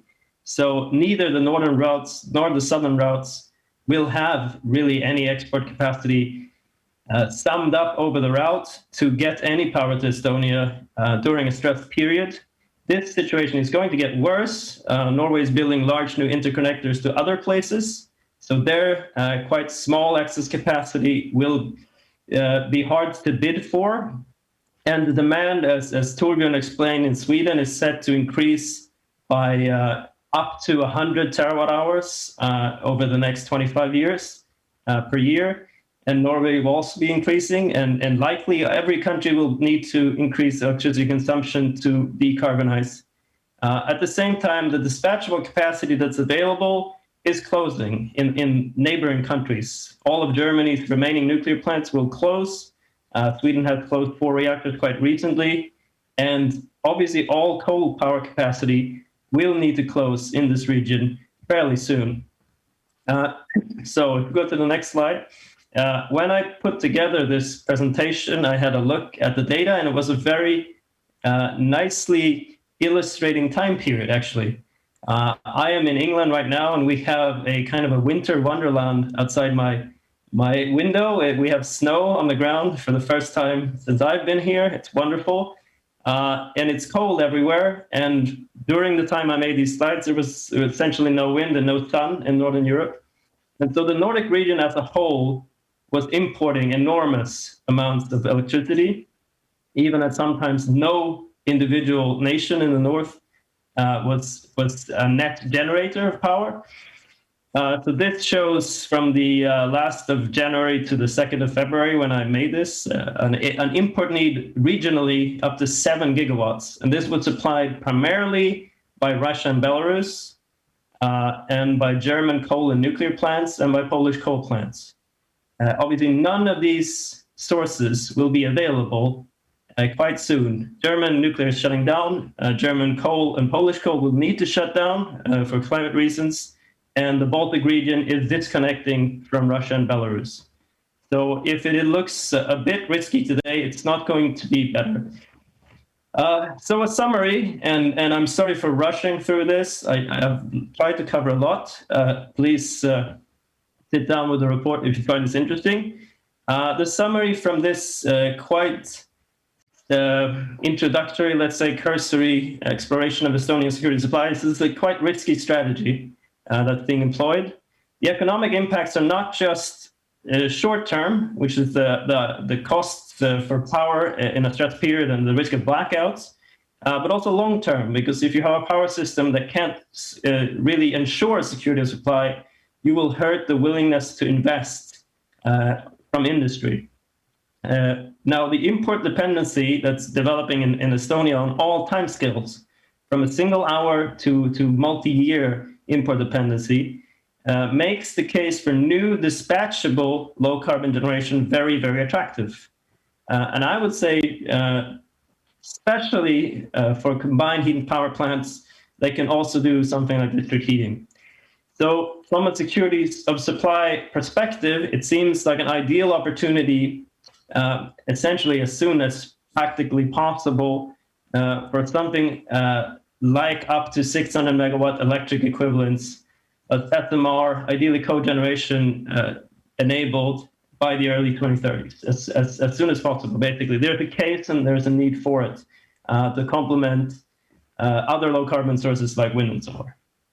So thank you very much. I hope I kept roughly to time and didn't go too fast to be understandable. Staffan, thank you very much. It is indeed interesting. If you don't mind, just one brief question. Hearing what you have to say, the question is really, well, is one SMR or is nuclear power in the capacity of 600 megawatt electric enough? I think there will be a combination of solutions. There's a real easy case to make for something on the order of 600 megawatts, which will be able to run completely base load. I think, as you've seen, the net need, the net requirement for power that's not covered is far higher than 600 megawatts. So if you do run into a period where you've basically decommissioned all of the oil shale plants and you have 600 megawatts of SMR, no, you will not be able to cover security of supply. But there could be a combination of other ways to solve that problem, including more of these pumped hydro storage facilities, for instance, or even more nuclear power capacity, or more short-term solutions, such as maybe something biogas or biomass related.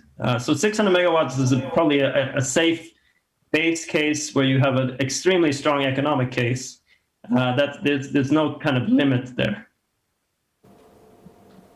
Staffan, thank you very much. It's a pleasure to have you with us. Teistele aga... And now I'd like to remind you, as it says in the program, we'll have a small break.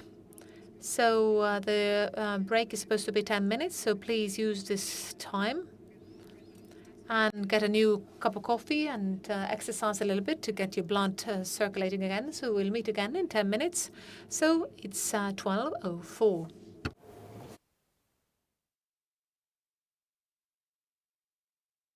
I know it's been long assumed that those who champion the environment are opposed to nuclear power. But the fact is, even though we've not broken ground on a new nuclear power plant in 30 years, nuclear energy remains our largest source of fuel that produces no carbon emissions. To meet our growing energy needs and prevent the worst consequences of climate change, we'll need to increase our supply of nuclear power. It's that simple. Énergétique et écologique passe par le nucléaire. Pourvu que l'on progresse sur la gestion des déchets, sur la sûreté, et je vous sais là aussi pleinement mobilisé, l'énergie nucléaire est une énergie décarbonée, une énergie sûre. You know, the weather is already very uncertain. It just gets worse in a negative way. Do you think politically nuclear power will ever be something that will be a completely viable solution? Because it solves a lot of the problems. If people were rational, yes, which means there's like a 30% chance. Nuclear, the current reactors actually have a better safety record than any other source of electricity. They are not the best. Except that when there is a problem, there's a problem. Chernobyl is the only case where you have radiation release killing people. Coal kills a lot of people. Natural gas pipelines blow up and kill people. Per kilowatt hour, it's the safest. But I don't care about that. Those reactors can blow up. You can design a reactor that is not capable. That is, there's no high pressure in the reactor anywhere. These existing reactors have lots of high pressure, and they need humans sitting there pushing buttons. You can design a reactor that by multiple physics principles, that the radioactive material never leaves the reactor. You have, you know, the heat pool and the low pressure anyway. And so people at least should be open-minded that a next generation reactor can have far better economics, far better safety, you know, no proliferation, no waste problem. But we need lots of innovations to solve climate change. If we have certain other breakthroughs like in energy storage, you can actually create a zero-emission grid without nuclear. But it's way more straightforward. It's way less expensive. It's way quicker if a meaningful part of it is this breakthrough new generation reactor. It's like half the people that were out there, you know, saying, you know, no nukes and shut down the power plants are now realizing that some would say, you know, nuclear is the best way to go for energy for the future. So I think it's natural to re-examine your beliefs as you age up. Senator Booker, I wanted to ask you about nuclear energy. You are a proud proponent of nuclear energy, have argued it's necessary to wean us off the fossil fuel economy. But you have a lot of environmental activists who are scratching their heads at your support for nuclear energy, particularly around the issue of nuclear waste. Here in South Carolina, for example, there are 35 million gallons of nuclear waste being held at a nuclear reserve south of Aiken. Environmental activists have been fighting it for years. You've got Savannah River. And of course, we're talking about communities, primarily low-income communities of color, who are dealing with nuclear waste in their own backyards, from New Mexico to Yucca Mountain to right here. What is your answer to the fact that there is no solution in dealing with nuclear waste? Well, first of all, you're a little bit mischaracterizing my views. I'm a realist that tells you right now the biggest existential threat to humanity is climate change. 50% of our non-carbon producing power right now is nuclear.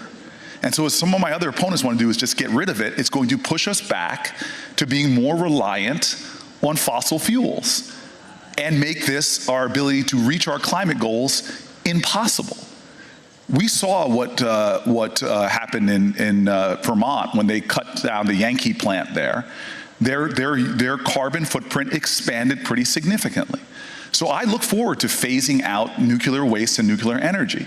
But to do it right now, when we are in a race and have a 12-year race to meet our climate goals, the damage done to poor and vulnerable communities is significantly worse coming from climate change than it is the crisis of nuclear energy. If you want to weigh your poisons right now, the one that's coming towards us like a barreling freight truck of climate change, the one that my community in Newark is feeling right now because temperature rises, asthma rates that are off the charts. And let me tell you something about asthma. As a guy that knows what it's like in emergency rooms with black children dying at 10 times the rate than white children of asthma complications. So for me, nuclear energy, it's just common sense to me right now. To build new power plants? No, well, let's be clear.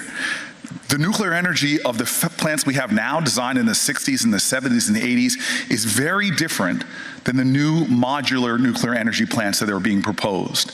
Now, those actually have a much different, they can actually take spent fuel rods and re-engage them for usage. The frontiers of nuclear science is not something we should just shut down. We should continue to investigate. Is there going to be eventually a safe way to do this? So I don't mind exploring the future. I'm one of these people that considers myself a futurist. Why? Because you have two choices in life: to let the future happen to you, or to shape the future and make sure it happens in a way that's just. So this, to me, is a very, very simple equation. Is I've got a 12-year problem to solve.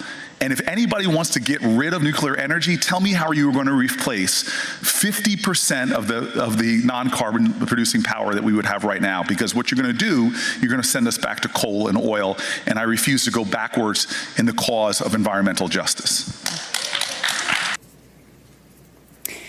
The first thing we must do is to say goodbye to fossil fuels. In Finland, we will build the world's first fossil-free welfare society. Our long-term energy policy goal is to phase out the use of fossil fuels in the energy sector and move towards an emission-free energy system. In electricity production, we have already taken big steps. In 2018, nearly 80% of Finland's electricity production was based on carbon-free energy sources. 46% of energy was produced by renewables and 32% with nuclear power. However, as a country with cold winters, heating is a big issue that we have to focus on. In the same year, 2018, 53% of district heat was produced with fossil fuels and peat. This is why our government is investing significantly in policy measures to decarbonize our heat production. Hey guys, so a lot of you have been asking about my makeup routine. The most important thing is to make sure you wash your face really well because we want those pores as clean as we want our electricity. And the best way to get that is to use this cleanser called Stop Shutting Down Nuclear Plants for Christ's Sake. It's carbon-free, emission-free, pollution-free electricity. Then I use this plant-based serum called When a Nuclear Plant is Shut Down, it is replaced by fossil fuels. That's bad. And I just rub this on my face because we all need some goddamn moisture in this quarantine. Then I put some foundation and conceal, like Germany trying to conceal the fact that they still have one of the dirtiest electricities in Europe, probably because they focus on shutting down nuclear instead of coal plants. Now let's do some blush, or we can just naturally blush by thinking of all the countries who already have pretty clean electricity, including France, Sweden and Finland. They must be doing something right, but God, what could that be? So I have a crazy idea. How about instead of shutting down perfectly fine nuclear plants, we focus on shutting down coal or gas plants, which actually cause climate change. Oh, and don't forget the mascara, because it's not a look without the mascara. Mwah. I know it's been long assumed that those who champion the environment. Tere tulemast tagasi. Loodan, et teie paus oli värskendav. Järjekordselt ei võta ma väga palju teie aega, vaid lasen järgmise osa sisse juhatada hoopis meie partnerile Helen Cookil. Helen, I hope you're with us. And yes, I would really like you. Very good. And I would like you to introduce the next section. Thank you very much, Maria. Well, we certainly have a tough set of speakers to follow after those we heard from during the break, but we will see what we can do. So it's my great pleasure to introduce an initiative that draws upon the work that Fermi has done this year on the subject of SMR licensing, but which I think really reinforces a number of important themes, both arising from that work and more generally in the context of seeing nuclear energy successfully deployed in decarbonised energy systems. Themes such as the significance of collaboration within the nuclear industry in efforts to resolve what are common challenges and to achieve common objectives. Also, the importance of forging alignment between industry and with those entities that perform the task of regulating the activities of the industry. Successful deployment of SMRs requires all stakeholders to mutually identify these issues and challenges and to combine in our efforts to solve them. To that end, representatives of the nuclear industry, many of whom may be potential future customers of SMRs, come together today in support of a set of principles set forth in a document that we have called the Tallinn Declaration on the Future of SMR Licensing. Now, recognising that we can't all be together in person in Tallinn today to sign the declaration, I'm going to read out the text, summarising it in places, and then ask a representative of each of our signatories to confirm their support for the declaration and to give some brief remarks. So first, let me put the declaration on my screen.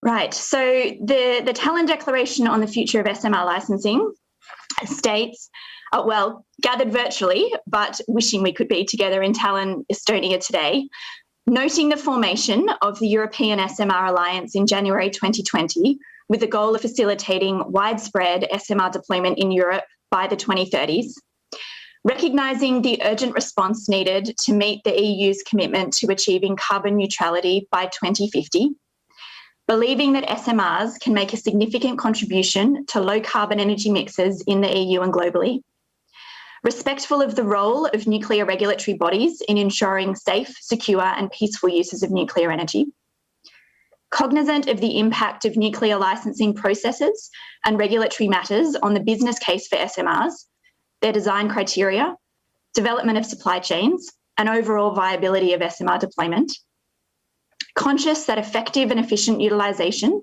of experienced global human resources in reactor licensing is necessary, and convinced that SMR vendors and future SMR licensees must proactively engage with regulators in their own countries and in key jurisdictions around the world to promote the optimal way forward for SMR licensing. Hereby support and will promote the following principles of SMR licensing.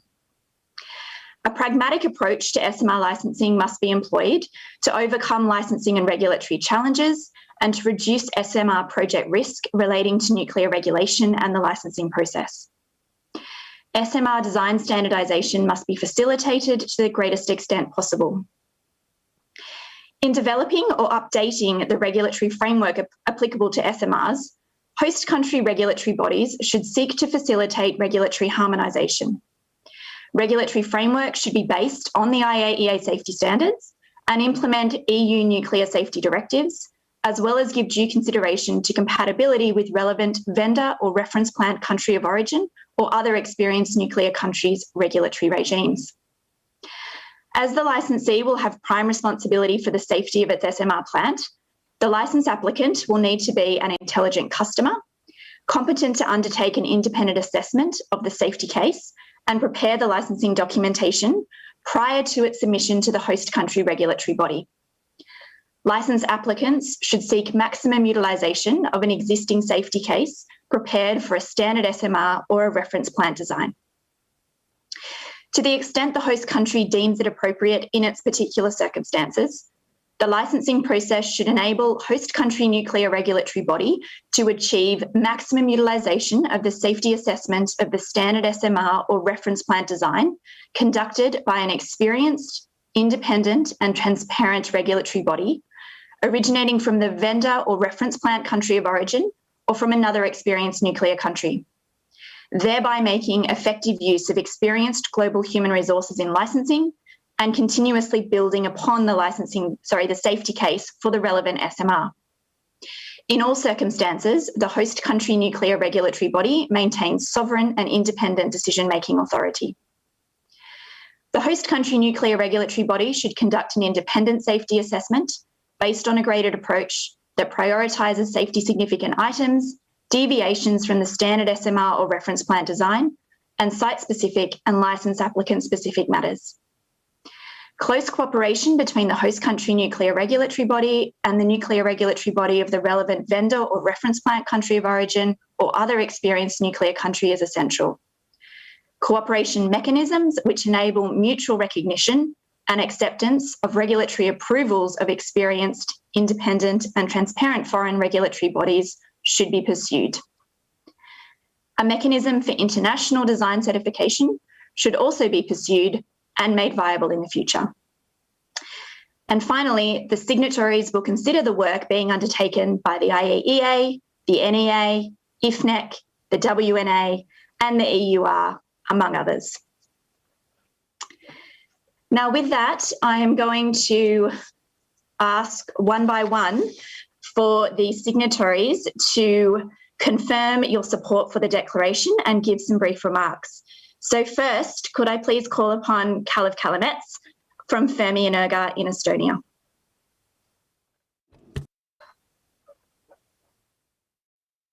Hello.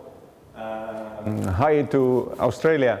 So Tallinn calling here, and indeed Fermi Energia supports that declaration, and I can confirm that we take very seriously the challenge of developing Fermi Energia systematically over coming years into being intelligent customer, and we seek cooperation with Estonian government to implement the principles in this current declaration.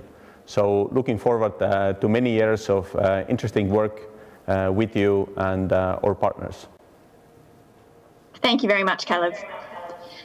Next, Olli Kaimalainen from Fortum in Finland.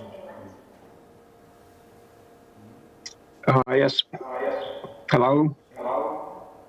From Fortum side, so we are happy to join this declaration, and we think the licensing risk is one of the biggest challenges regarding possible deployment of SMRs, and I consider this declaration as an attempt to emphasize this importance. And the main concern here is in particular the fragmentation of the regulatory and other national requirements.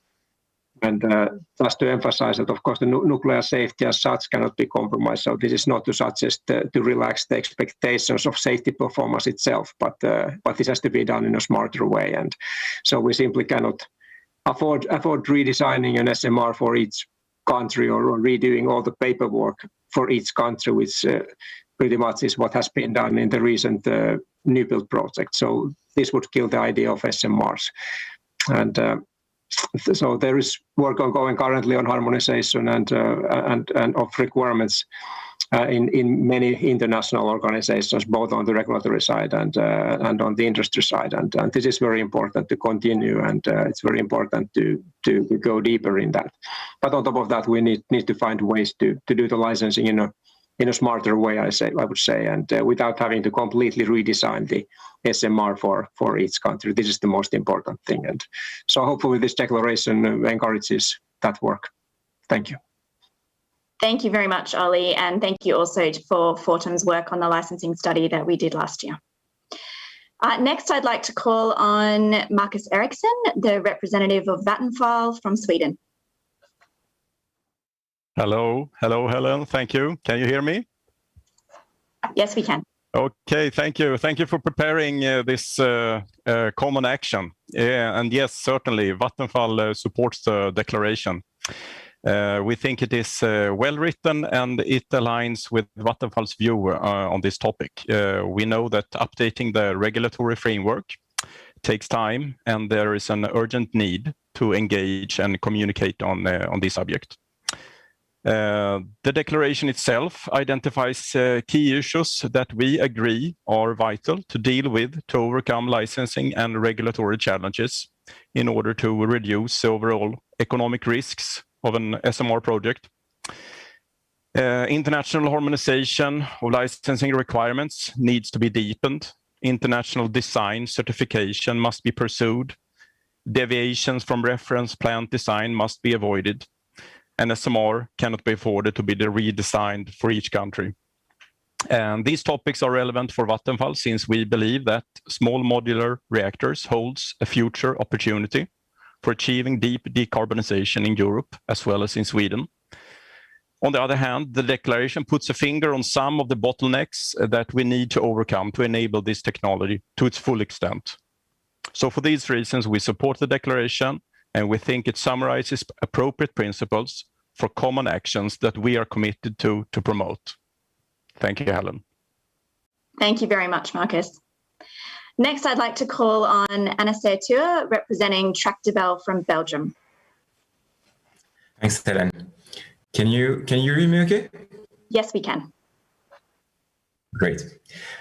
So on behalf of Tractebel, I can also confirm that we are proud to be a signatory of this declaration.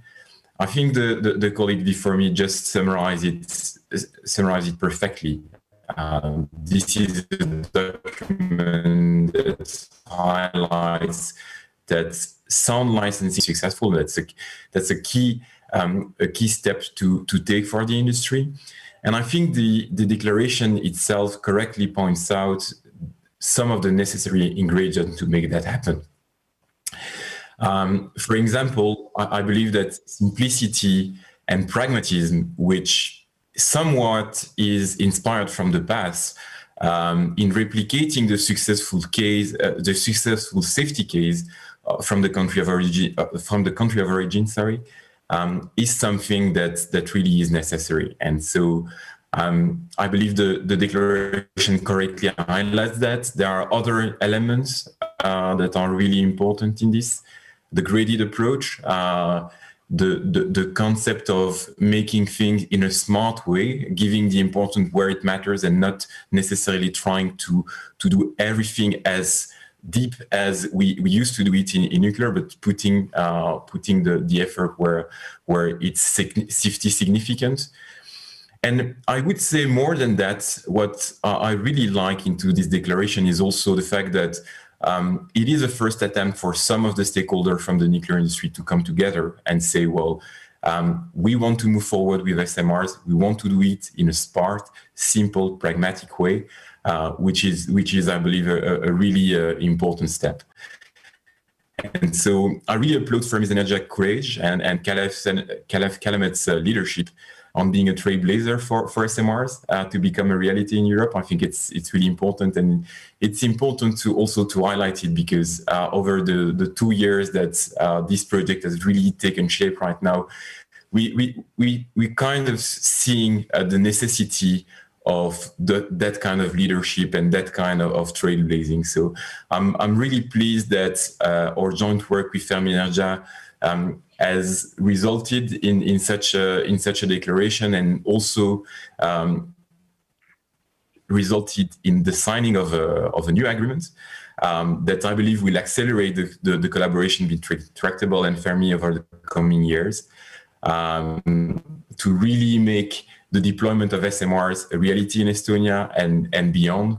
And I believe it also confirms Tractable desire to be at the side of Fermi Energia and the other players in Europe with skin in the game to make that happen, because I do believe that Europe needs that if we want to make the zero carbon transition a reality and a success.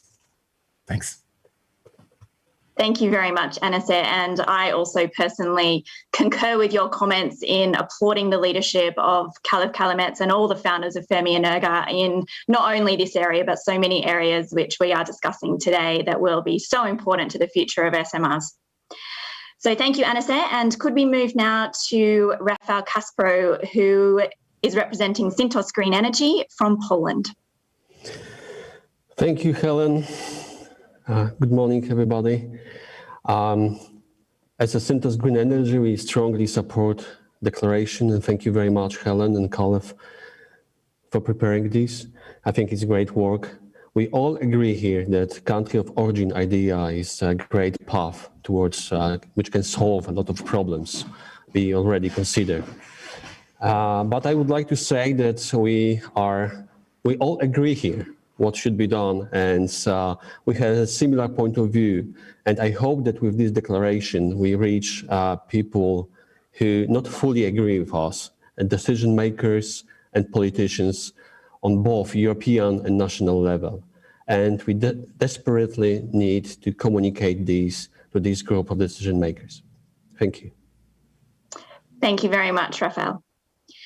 And next we have Peter Zawodski from CEZ of the Czech Republic. Good morning. Dear colleagues, it was mentioned here several times that the whole Europe has a common and I have to say quite difficult or not easy task to be carbon neutral in 2050. Some countries with optimal environmental conditions will rely mostly on renewables like wind farms offshore and big hydro in Alps and so on and so on. But approximately Half of the EU will have to develop nuclear to extend the design life of the existing power plants, build a new one, including SMRs. Of course, there will be strong opposition from anti-nuclear countries, and Rafał mentioned it. We are on the same page, and we understand each other. But there are still anti-nuclear countries. There will be opposition from them, and we have to really work together as, let's say, nuclear countries, and we have to face mostly for construction of the new nuclear, which means a common approach to the politicians, to the European Commission, not only for licensing, which is key of the Tallinn Declaration, but also financing. You know about the discussion in the EU or European Commission about the taxonomy and how difficult it is to reach agreement that the nuclear should be part of the solution. We have to discuss supply chain and use, let's say, industrial standards for building power plants, not to make it, let's say, too complicated. And definitely, as we are here on the conference, we are not competitors. We really have to work together to really reach new construction of SMRs in Europe to replace fossil power plants. For example, in our country, the Czech Republic, we have 10,000 megawatts, which is half of the installed capacity in coal, and we will have to replace it. We will have to replace consuming gas and other things in transportation by electricity. So we have to increase installed capacity, and it's a huge task. So let's work together. Let's find a way how to do it on time, on budget, and prove that the nuclear is really the part of the solution. So finally, we as a chess group fully support the Tallinn Declaration. Thank you very much. Thank you very much, Peter. And next, could I please call upon Alan Tatu, representing Nuclear Electrica in Romania. Greetings to everyone. Nuclear Electrica is fully supporting this declaration. For us, it's very important to lower the risks of the licensing process and the cost of the electricity that would become from a possible SMR in the future. Because in European Union, as you all know, we are working in very competitive markets. So it's very important that we plan in advance to lower any risk we can foresee. I think levelizing the licensing processes among surrounding countries or region countries can work to the benefit of all, because the fundamentals that stay behind the SMR development is to deploy fleets and not just the singular units in each country. That won't work financially. Nuclear energy is still expensive. It's an expensive proposition. So for countries that have small grids or relatively small grids like Romania or Estonia or Bulgaria and so on, it's hard to make a business case for a large fleet. So we have to cooperate regionally, not just in this area of the licensing, but also in the areas as were mentioned before, supply chain, financing, and so on. So again, we fully support this initiative and like to support any other initiative in the future. Thank you very much, Alan. And next, could I please call upon Matthijs Bekkers from the Elise Foundation in the Netherlands? Yes, thank you very much, Helen and Kalev, for putting this together, this brilliant declaration, which we wholeheartedly support. The major reason for doing this is speed. Climate change is a pressing matter. We need to stay below 1.5 degrees. At least that's what we all agreed upon in Europe. And that's simply not going to happen if we don't manage to deploy nuclear power plants in a quick and effective and cheap fashion. And I think that this declaration is a good step forward in this regard. Thank you. Thank you very much, Matthijs. And last but certainly not least, could I call upon Sarah Cullen, representing 18 for 0 from Ireland? Hi, can you hear me? Yes, we can. Cool. So thanks very much for having us. 18 for 0 is a small group of professionals, and we're working on a voluntary basis to remove the legislative bans on nuclear power development in Ireland. So we're at the beginning of a journey, and we're fortunate to benefit from a very strong collaborative network in Europe, which has shown us fantastic support.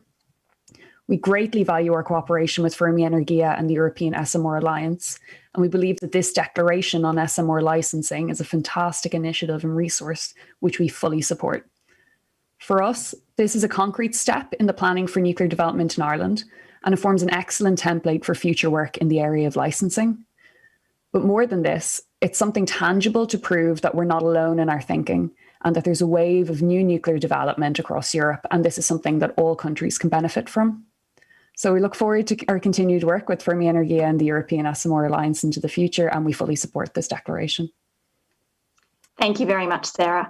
As I mentioned, the declaration will be made public today and available from today. Sarah, could you stay on the unmuted button side here? Because I have a question for you. How important do you believe regulatory and licensing matters are in your conversations around lifting the nuclear prohibitions in Ireland? Yeah, so Ireland's interesting because we're a few steps behind everyone in that regard. For us, it's really important to have these sorts of initiatives. There's something kind of concrete we can use now to begin to address nuclear power development in Ireland and to reduce risk. Having a kind of good licensing framework now gives confidence that we could use SMRs in the future in a timely and cost-effective manner.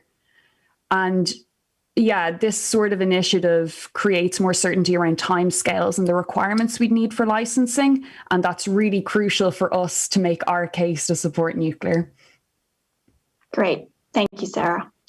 I now have a question to our representatives from the established nuclear countries. Perhaps Alan Tatu from Nuclear Electrica would like to take this one. Do you see the optimal licensing process for SMRs being different in established versus newcomer nuclear countries? Or do you think that all can benefit from enhanced efficiencies in reactor licensing? Thank you for the question. I see here a challenge and an opportunity at the same time. So for countries with established nuclear industry, the regulatory body already have been, let's say, I'm repeating myself, established based on what technology was adopted a while ago. For example, CANDU technology. So the licensing framework for us is pretty much tailored for CANDU technology. So for us, it's a challenge to adjust to new technologies. So sometimes changing something is, it takes more time than developing something new. But at the same time, I see an opportunity here to work with countries that will embark in the nuclear industry, building nuclear power plants, because they start from fresh ground, and they can develop more flexible licensing processes from which we could learn and collaborate to also adopt such, let's say, amendments to our already established license framework. It's more to talk about here, but I was in the gist. Of course. Thank you very much. And maybe one final question then to a newcomer nuclear country. And Rafael, maybe I'll put you on the spot if you're available to answer this question. What would you like to see the experienced regulatory bodies, for example, the US or Canada, do to support SMR licensing in a newcomer country? What practical mechanisms do you think would be helpful? Thank you for this surprising question. Yes, definitely NRC and Canadian regulator are leading the role in SMRs right now. We all know that OPG decision to deploy SMRs soon will be important, let's say crucial. US NRC has most important experience. So I think that let's say policy towards country of origin and bilateral agreements with the European countries could help a lot. I mean, country of origin recognition, bilateral agreement between individual countries, because it would be probably hard to achieve this on European level. But this is what is possible to do. For example, agreement between Estonia, let's take this brave country, and the best SMR developer in Europe, Fermi Energia. Let's say that it would be possible, especially I hope with the current administration in US, to achieve bilateral agreements supporting recognition of the SMR's licensing provided by Canadian and US regulator. It would be extremely important to achieve this. Thanks, Rafael. So in conclusion, may I thank on behalf of Fermi Energia all of the other signatories and their representatives today, not only for your contributions to the declaration, but of course for your support of it. We certainly look forward to working with you going forward. And if I could just say in conclusion, who needs Bill Gates or President Obama when you have the knowledgeable and charismatic speakers representing the European nuclear industry? Thank you very much. Maria, back to you. Helen, and everybody involved, obviously, thank you very much for that segment. Uplifting news as always. And I'm very interested in having you point out the speed of development, because I don't know if you're aware, but Estonians can put up with a lot, but are ultimately an impatient nation, and somehow we're always in a hurry someplace. So I think this is a pretty good segue to our next speaker, who will try to explain to us, well, how quickly could we build an SMR in Estonia? Let's see what he has to say. Claes Andersson from Vattenfall. I hope that you're on the line with us. Yes, I think so. Welcome, Claes. We can see you, yes. We can hear you. You can see me and hear me, I understand. Yes, thank you for the introduction, Maria. I will also thank you for the opportunity to participate in this conference. My presentation will summarize a study on constructability. The study was carried out last year, and it's based on open sources and information provided by GE Hitachi. A working session with experts from GE Hitachi has also been an important part of the study. The study has also been reviewed by experts from Vattenfall. And the presentation will cover the following topics. First, a description of why SMRs have the potential to contribute to nuclear new build, and how well a deployable SMR will live up to these expectations has been investigated by reviewing GE Hitachi's BWR X300. The results from the design assessment will be presented, and a likely project in Estonia has also been assessed, and an estimated timeline will be presented. The conclusions will be summed up in the end of the presentation. So, start with some basics. As you all know, new nuclear is expensive and needs to be cheaper in order to attract investors. Assessments of poor and expensive nuclear projects show that the investment cost is determined by indirect costs and interest. So a predictable and fast construction is therefore crucial to make new nuclear affordable. This can be reached by implementing identified key drivers and lessons learned.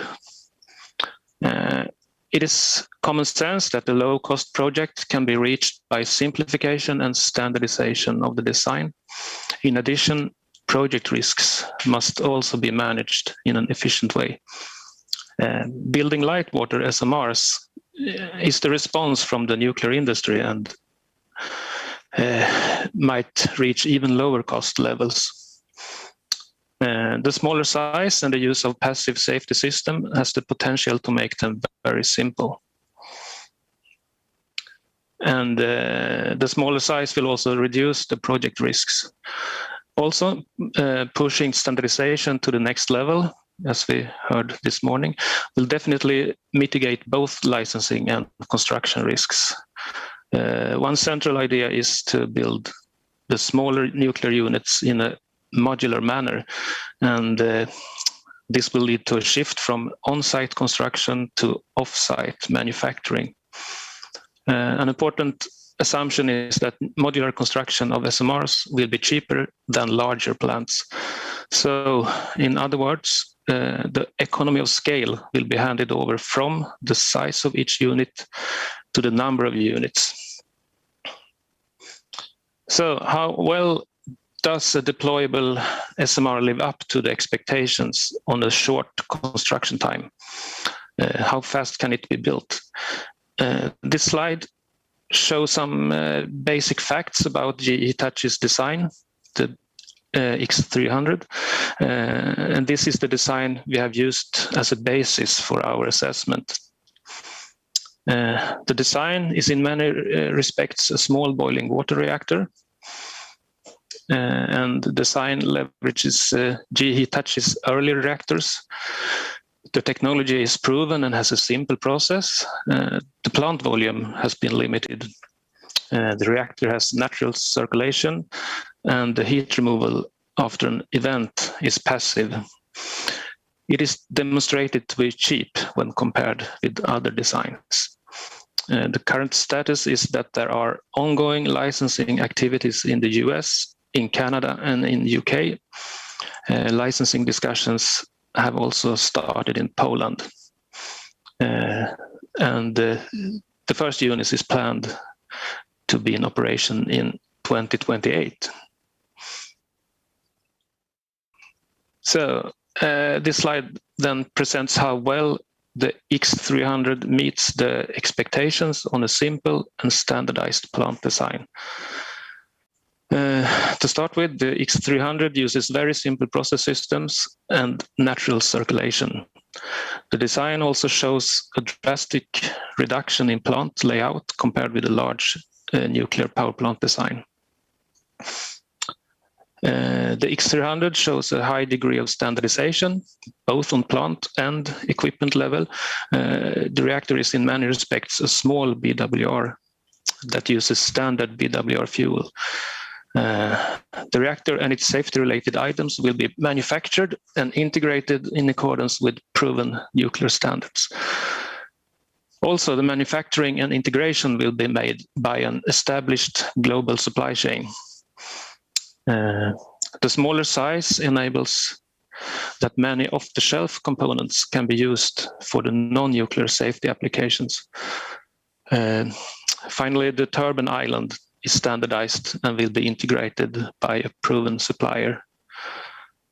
So when it comes to modularization, the BWR technology is modular in its fundamental design. I think that's important to reflect. It integrates the major components of the reactor coolant system. The previous GE Hitachi designs will set up the basis for the modularization of the X300.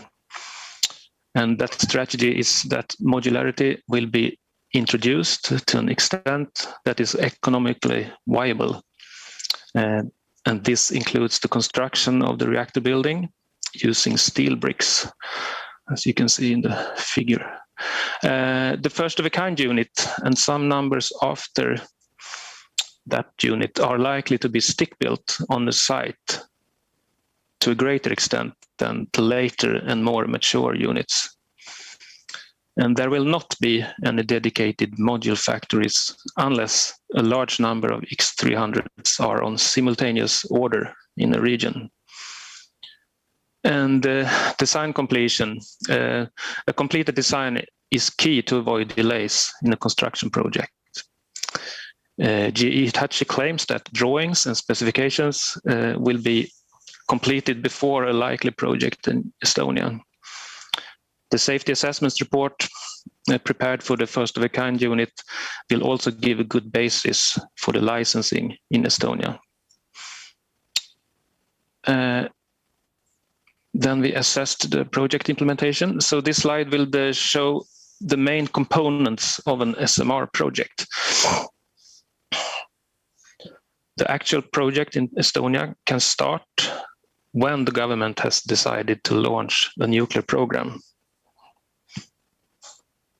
The activities to enable a fast construction and to mitigate risks for delays are made during the project development.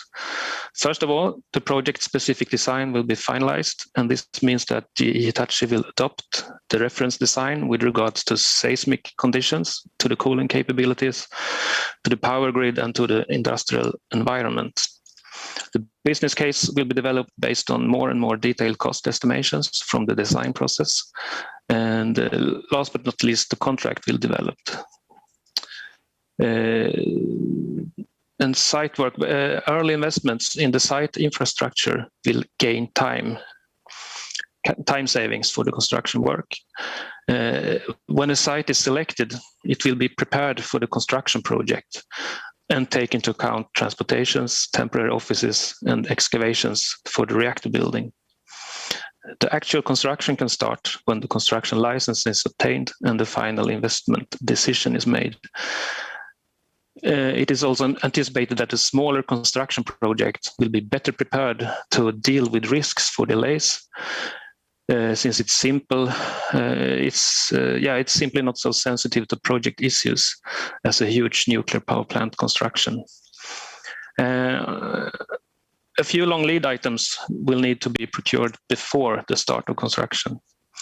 And the licensing activities are running in parallel and will consist of applications and regulatory reviews in 3 phases.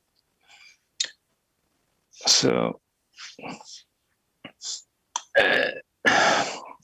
this slide gives a hint of the timeline for project implementation in Estonia. The development of the project will take 4 years. After that, the final investment decision can be taken and a contract can be signed. The site investigations will start early. The procurement of long lead items need to start 3 years prior to construction.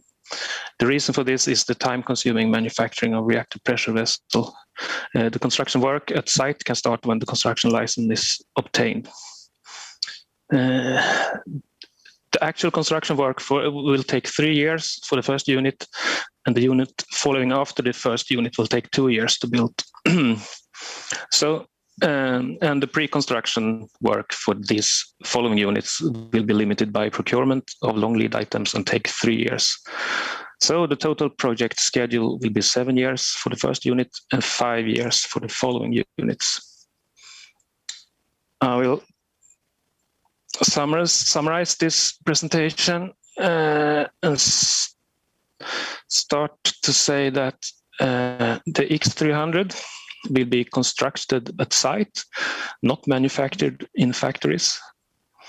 This might not be in line with the common view of an SMR, but the simplified and standardized design will lead to shorter and more predictable construction. So it might still be said that the deployment of multiple units will be made in a modular manner. GE Hitachi claims a 3-year construction time for the first unit and a 2-year construction time for the following units. The pre-construction activities are very important and mostly associated with the first unit of a project. The planning and preparations are estimated to take 4 years. The total project time for the first unit will therefore be 7 years.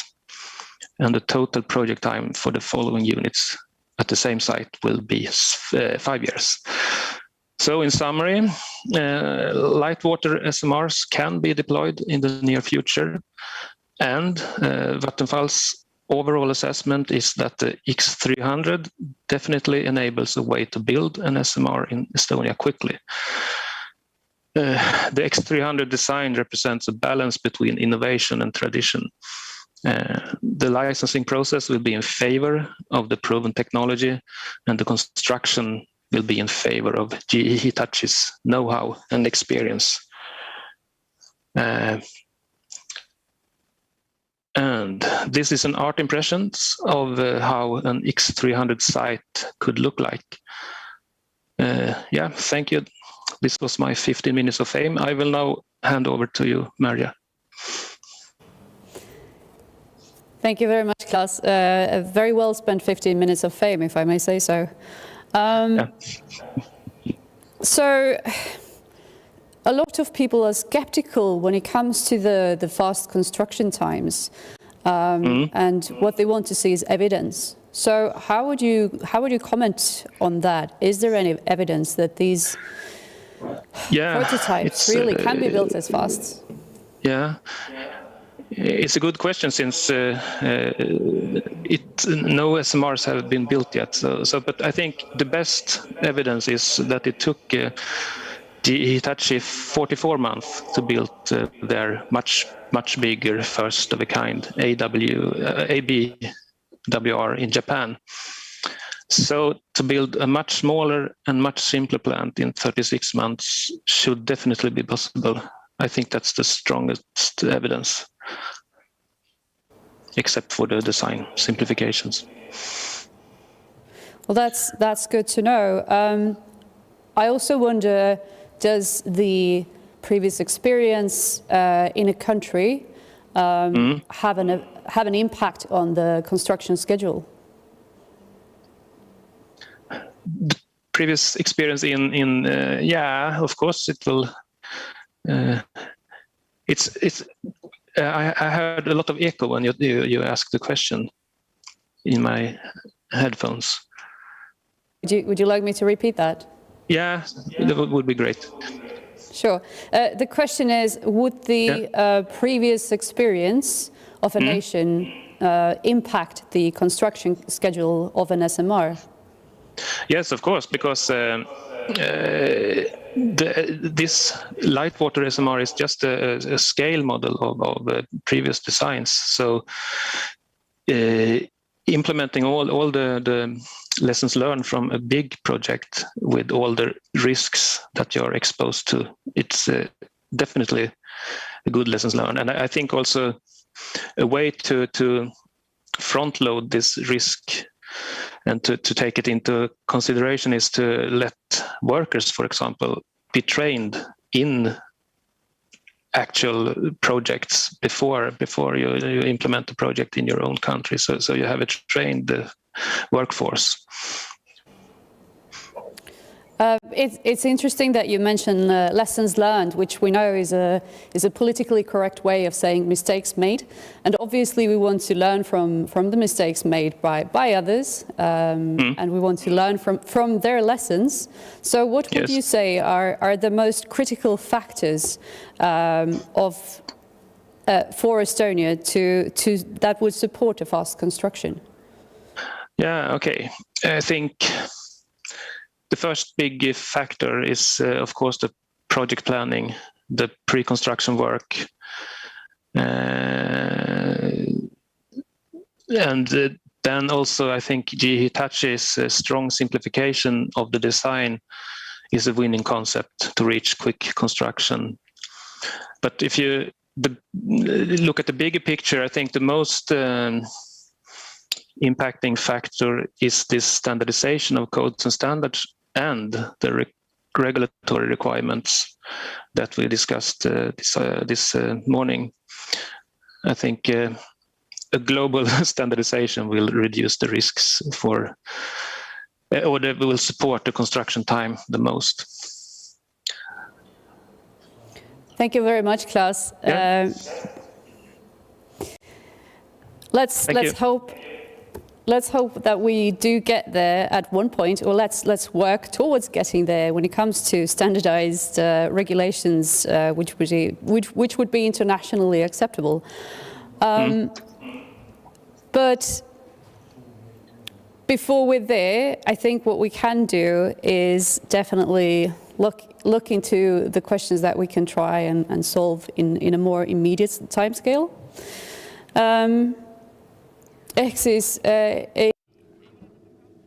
So we should not really worry that in Estonia we do not have enough competence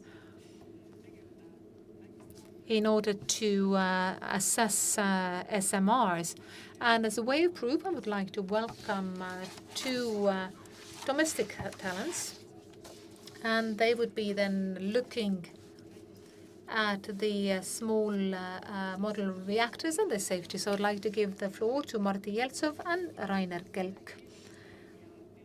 So talking about the representatives of Institute of Chemical and Physics Institute.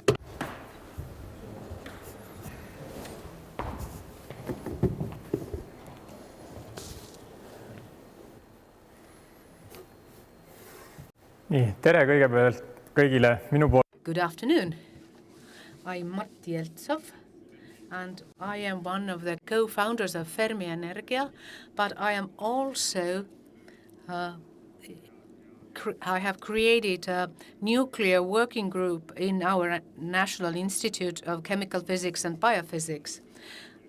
And a new talent, Rainer Kelk, is my co-presenter here, and we are going to speak about passive safety of small reactors. And we will focus on an important issue, namely how big emergency planning zones for small modular reactors we need. Rainer, the floor is yours.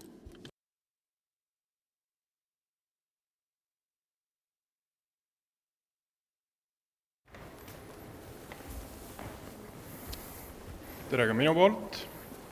Good afternoon on my behalf as well.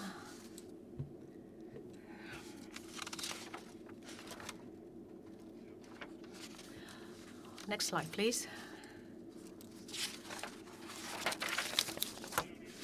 So I am going to tell you about small modular reactors, their safety, and then I'm going from general to more detail to tell you about what the world trends are in cutting safety. First of all, in the case of small modular reactors, one of the main things that increases their safety is the fact that they are small, as the name suggests, because they have lower capacity, they use less fuel, and that means that the radioactive material in the core of the reactor is smaller.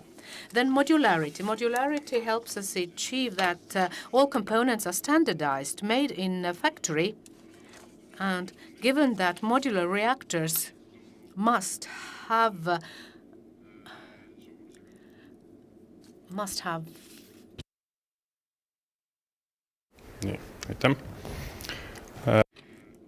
modular reactors must have several modules, then the amount of radioactive material is distributed between these reactors. Then the reactors are well protected because all the design requires that the pressure vessels are located either in the underground or immersed in water. And fourthly, almost all of them have passive systems for safety, both for regular operations and in a case of an emergency, which means that the protective mechanism is based on forces of the nature. I'm going to speak in more detail what passive safety means and why it has lower risk. When in the case of active safety, we know that we need an external source for like power for operating the element, but there's also the human factor involved. But passive safety is based on laws of nature, which work always without any conditions. Then we also speak about inherent safety, which means that keeping in mind design, or the plant has been designed so that the accident just cannot happen. Given that the risk means that there is a function of probability and the result, then when we increase the amount of passive elements in the system, then the risk or probability of an accident decreases. And the result also decreases because SMRs contain less radioactive material. As a result, we can say that SMRs have a lower risk, which also means that we can change the paradigm in safety culture. For example, we could decrease the size of the emergency planning zones. What is an emergency planning zone, EPZ?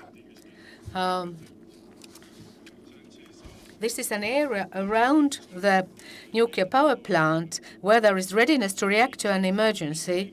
It has two pathways, a plume exposure pathway and ingestion exposure pathway. The plume exposure pathway and the protective zone means that we have to reduce the amount of inhaling of nuclear matter, and the longer-term ingestion exposure means just that, ingestion. So the local radiation protection regulation and acts give us restrictions here. The requirements for radiation protection come from the International Commission for Radiation Protection, ICRP, and then there's IAEA and Euratom. They only have an advisory role here, and the final decision is made in every country by the regulator. And in Estonia, the role is with the Minister of Environmental Affairs.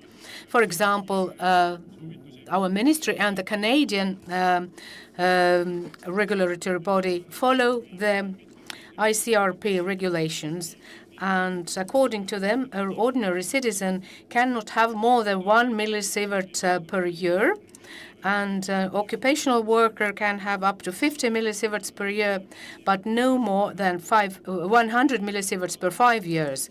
When we look at the right-hand graph, then we can also see the comparison of different doses. In addition to 1 millisievert, which is the allowable exposure to an ordinary citizen, we also have to take into account the world natural background. That can differ quite a lot. In Estonia, it is slightly higher than the world average because we have the oil shale industry. We have our own specific geology and something from Chernobyl as well.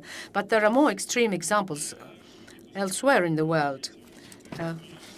The methods for IAEA have two different recommended zones and two different distances based on design and also the specific site.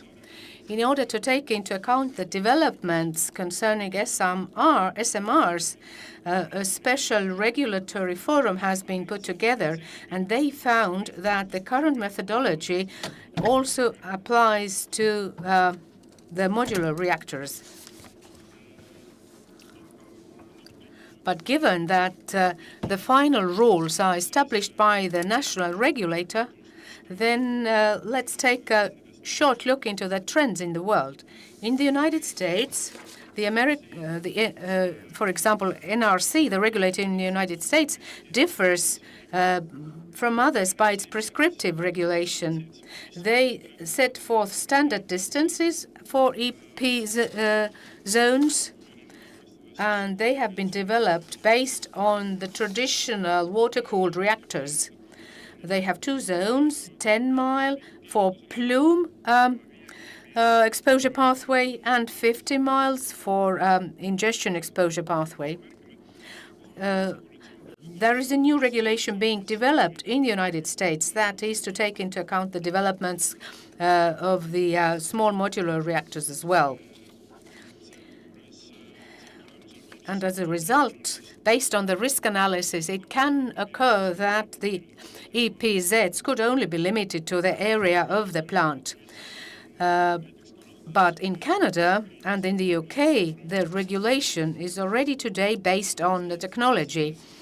In Canada, they have for planning zones, they have the exclusion zone that is under the regulator's control, and then the emergency planning zone, where the regulator, healthcare professionals, local governments, and the licensee work together.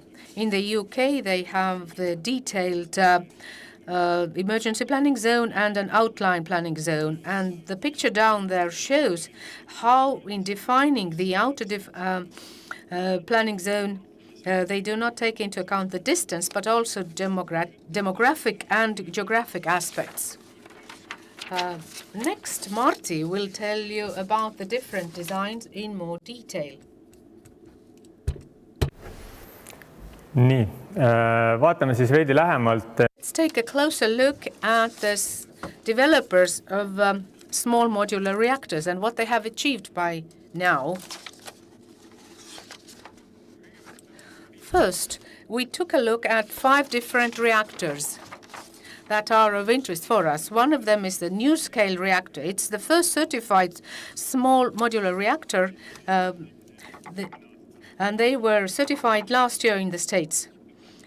It's a so-called integrated pressurized water reactor, and the capacity of one module is 50 to 77 megawatts electricity, and they have 4 to 12 reactors immersed in one water basin.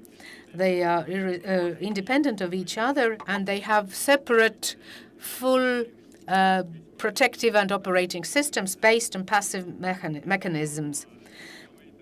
The first plant is being built in the United States, in Utah, in cooperation with the local governments, the companies, and the federal government. And based on this integrated technology, small modules and other several protective levels, the NuScale EPZ is only half a kilometer, which really means that it is within the boundaries of the plant. Then we looked at the boiling water reactor developed by GE Hitachi. It's the 10th generation BVR, and it's a 300 megawatt module based on long-term experience of the operator. It's and also based also on the smaller version of a large certified ESBWR reactor. And the thematic topical licensing is going on in the United States and pre-licensing in Canada. It's passive safety based, and the EPZ is similar to TVA. That means about a couple of kilometers, and I will speak about TVA a little bit later. Then we looked at the molten salt reactor, 200 megawatt IMSR, integral molten salt reactor. The safety case of this reactor is based on the molten salt, because it cools down the reactor very well and also can retain radioactive material. And the first calculations have shown that already at 200 meters from the reactor, the radioactive dose is below the limits, even in the case of the worst accident. And they are being licensed in the United States and Canada. Then we have micromodular reactor. It has only 5 to 10 megawatts. It's a really tiny one. And the safety is based on its size, small size, and also the triso fuel that is being used. They are small ceramic materials or capsules that are very, very strong. And according to, based on these elements, the EPZ is less than 100 meters. Whether behind the fence you need special planning, emergency planning, comes down to more detailed safety analysis that is being carried out in the course of licensing, and this is just being carried out right now. In the case of this reactor, the gas-cooled reactor,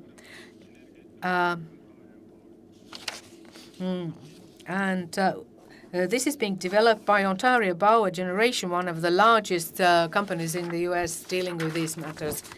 And then we have a UK version, VMR, which is being developed by Rolls-Royce. It's a small pressurized water reactor, has a capacity of 470 megawatts, and currently it is in the conceptual phase, and licensing will start in this year. This reactor has well-known technology, pressurized water reactor, which is the most popular in the world, but it is a smaller version of it. Given that the reactor is only in the conceptual phase currently, then the emergency planning zones have not been determined yet. We have to wait for the results of the licensing process and the construction permit and operating permits results. But the reactor has all the benefits of a small modular reactor that help minimize the sizes of the EPZs. And then the one single practical example about small modular reactors, we are not saying it's being built yet, but at least the site is being chosen. It means that the Tennessee Valley Authority analyzed the Clinch River nuclear site for a small reactor project.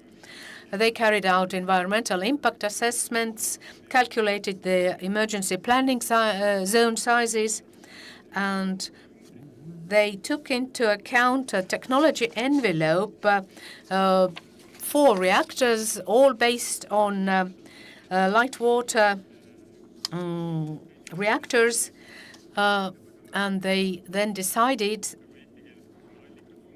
a source term.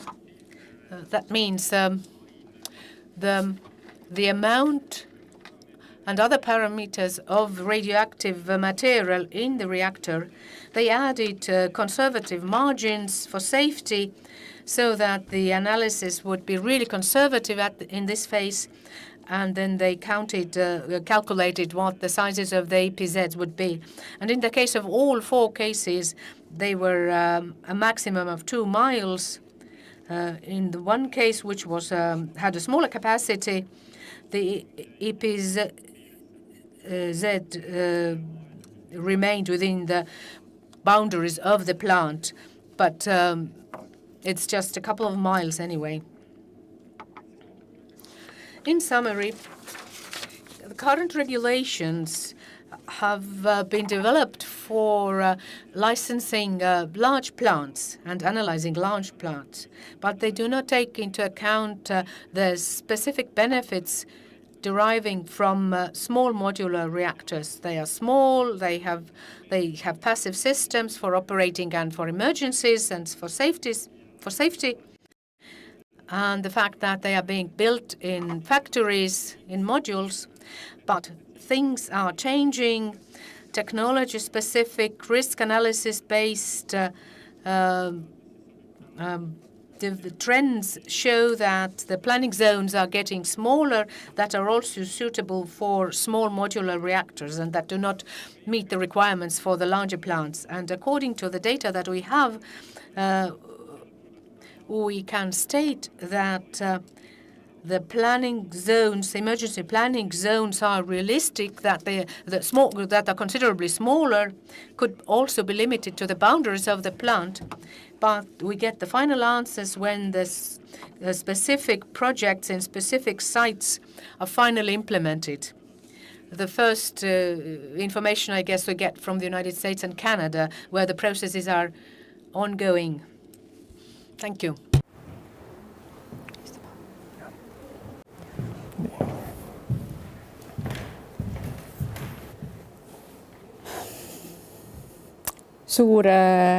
Thank you. Thank you, both of you. We don't have much time, but I would still like to ask one question to you. When we are speaking about planning zones for large plants in kilometers, now we are speaking about hundreds of meters only. If I was living just behind the fence, do I feel myself safe? Do I have the right to feel myself safe? I'll give the answer. As is the case with the large plants, detailed safety analysis are being carried out for small plants as well. And in the case of large plants, the results show that it is reasonable to establish emergency planning zones for 20 to 50 kilometers. Then when we were to conduct similar analysis for small modular reactors based on their technology, taking into account all the benefits of the small reactors that are already built into the small reactors, then I believe that people living behind the fence should really not be scared once the analysis results show that nothing can escape from these plants or reactors. But what should I say to the critics who say that we get the real answer when the first accident happens? Let me give you an answer. Based on the passivity of safety, that means that the probability of accidents is really, really low. Then I think we can keep waiting for these accidents to happen. But the probability is so small, so low, that given the modern methods, I think safety is guaranteed. That's what I would tell them. Thank you all.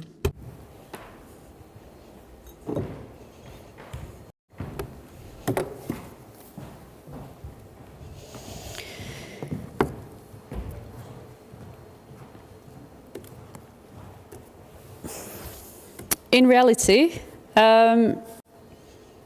it's not enough to build a nuclear power plant and to produce electricity by running it, but we also have to, from the beginning, consider the question of waste, which is in many ways a driving concern for people both involved in the industry and the general public.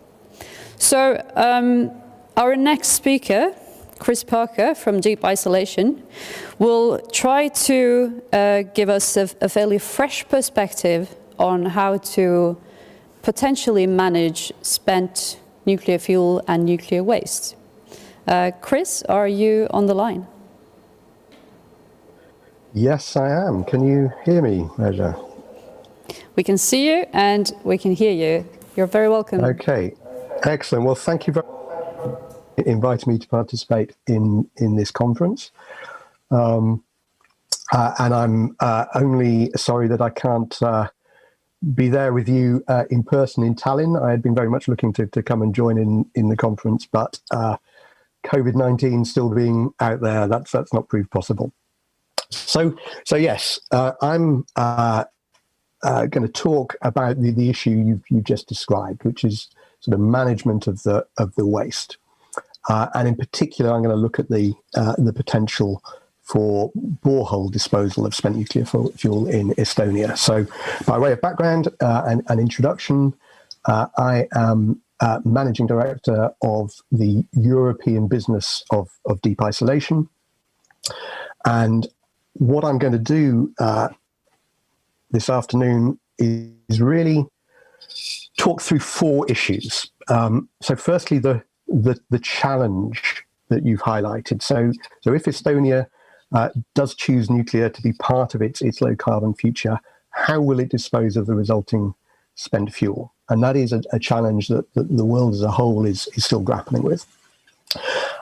Secondly, I want to describe a potential solution, which is deep borehole disposal, and in particular, a new form of borehole disposal, which deep isolation is pioneering, enabled by innovation in directional drilling technology. So I'll talk a little bit about that approach. Then I want to spend most of my time on point 3 on this slide. So sharing some results of a initial study we have undertaken in partnership with Fermi Energia, looking at the feasibility of implementing this technology, specifically within Estonia and Estonia's crystalline basement geology. And then finally, I'll end with some thoughts about next steps and how Estonia might look at integrating this issue into its future sort of policy and regulatory work. So the challenge that we're talking about is a significant one. So if you look on a global level, we've now been producing commercial nuclear power for 7 decades. And in all of that time, we have disposed of 1 gram of the spent fuel that we produced as a result of that power production. So we now have as a world community, we have a global stockpile of well over 400,000 tons of spent fuel, all of which is kept effectively in temporary storage facilities whilst disposal solutions are being developed. And we're adding to that at around 3% a year.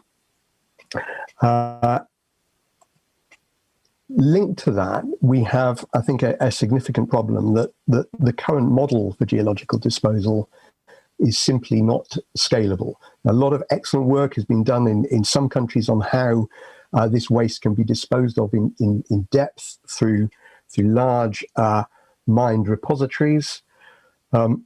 That's, looking just at Europe, for example, that's a relatively small number of countries which have got very advanced plans on that in terms of, identifying sites and having clear budgets and licensed plans for disposal.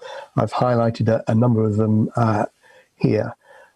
Some of them sort of neighbours of Estonia's in Scandinavia.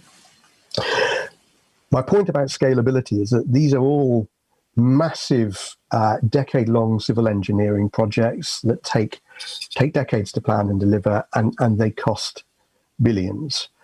The data here on costs is being developed by the ERDO working group, looking at costs across a number of European nations. So, question: does Estonia want to invest in that sort of disposal facility alongside its SMR, or is there scope for innovation to open up another approach?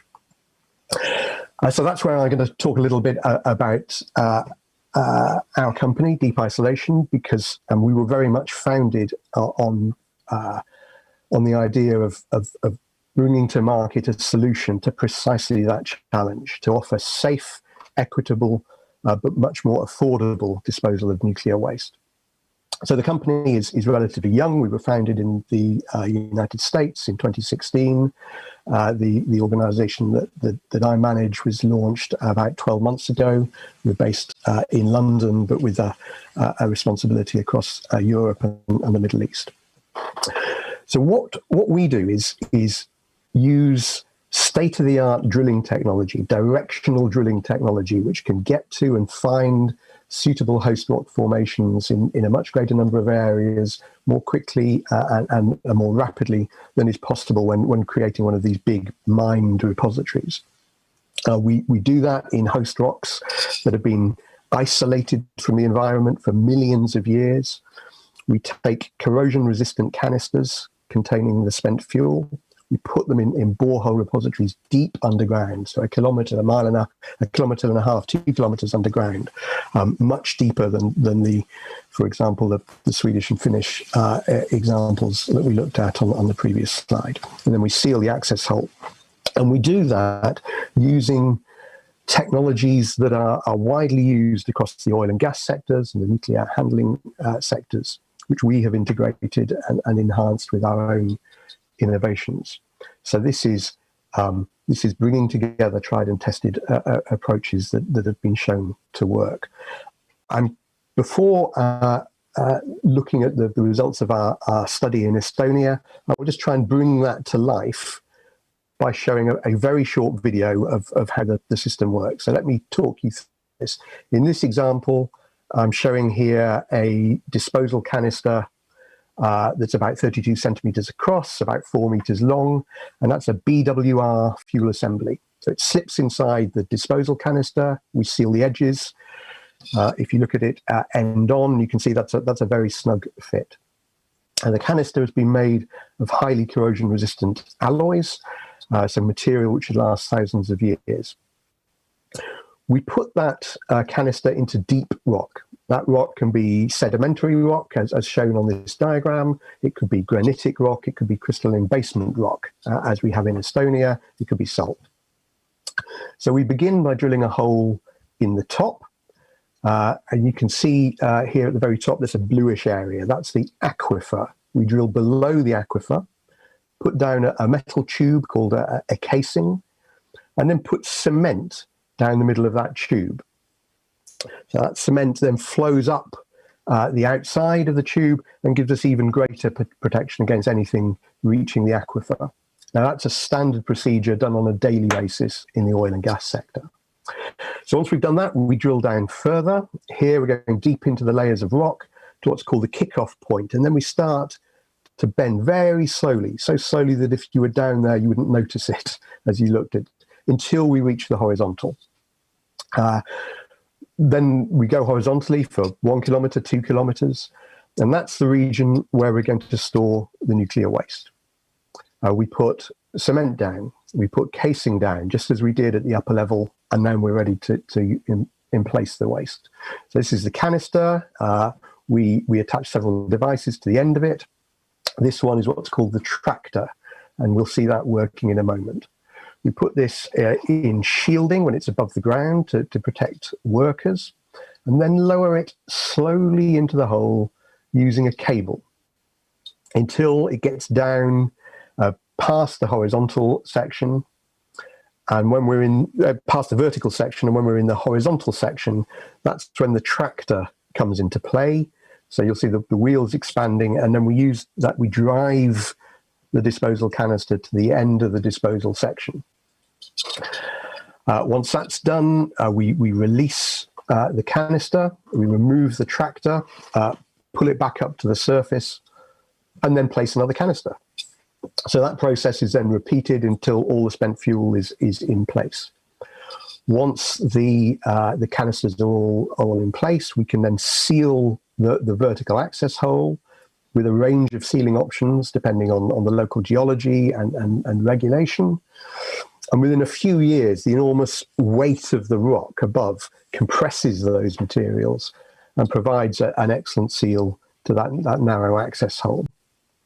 So now we've put the waste deep, much deeper than in a conventional mined repository, and that isolated depth turns out to be very important. And I'll say a little more about that as I go through the Estonia for the presentation for Estonia.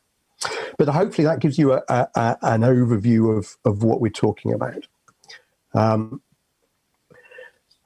Let me talk now about the work we've done looking at the feasibility of this technology within Estonia specifically. So this is a project that we've worked on with a group of industry partners. Fermi Energia has sponsored the work, and we've also worked closely with Steiger Engineering, who brought to bear real depth of experience on Estonian geology and drilling experience within Estonia to us. So that's been an excellent partnership in the project. I should stress that this has just been a preliminary study. So we've been analysing existing data. We've not undertaken any site-specific search at this stage. And so really this is just the first step in what would be a longer journey to look at geological suitability within Estonia. But within that context, we've been looking at really two key research questions. Is this safe, and is it deliverable? Is it a practical proposition from a drilling perspective? So does Estonian geology provide suitable host rocks in which a borehole repository could be safely sited, and where we could build a safety case for that, stretching out over a million years and more? And can we construct the repository in Estonian rocks on a cost-effective basis? So those are the two things we've been looking at, and our report sets out our analysis. I'm going to go through some of the headline conclusions. Firstly, just to drill down on the safety side of it more. We've done an Estonia-wide screening. We've looked at all 15 counties of Estonia from a safety perspective, looking at four major criteria, which are mapped really to the requirements that the IEA safety standards set out for geologic disposal facilities of radioactive waste. So seismicity, is the deep geosphere in Estonia historically stable from disruptive seismic events? Secondly, are there risks of a deep repository being disturbed by volcanic activity, by heat flows and volcanism?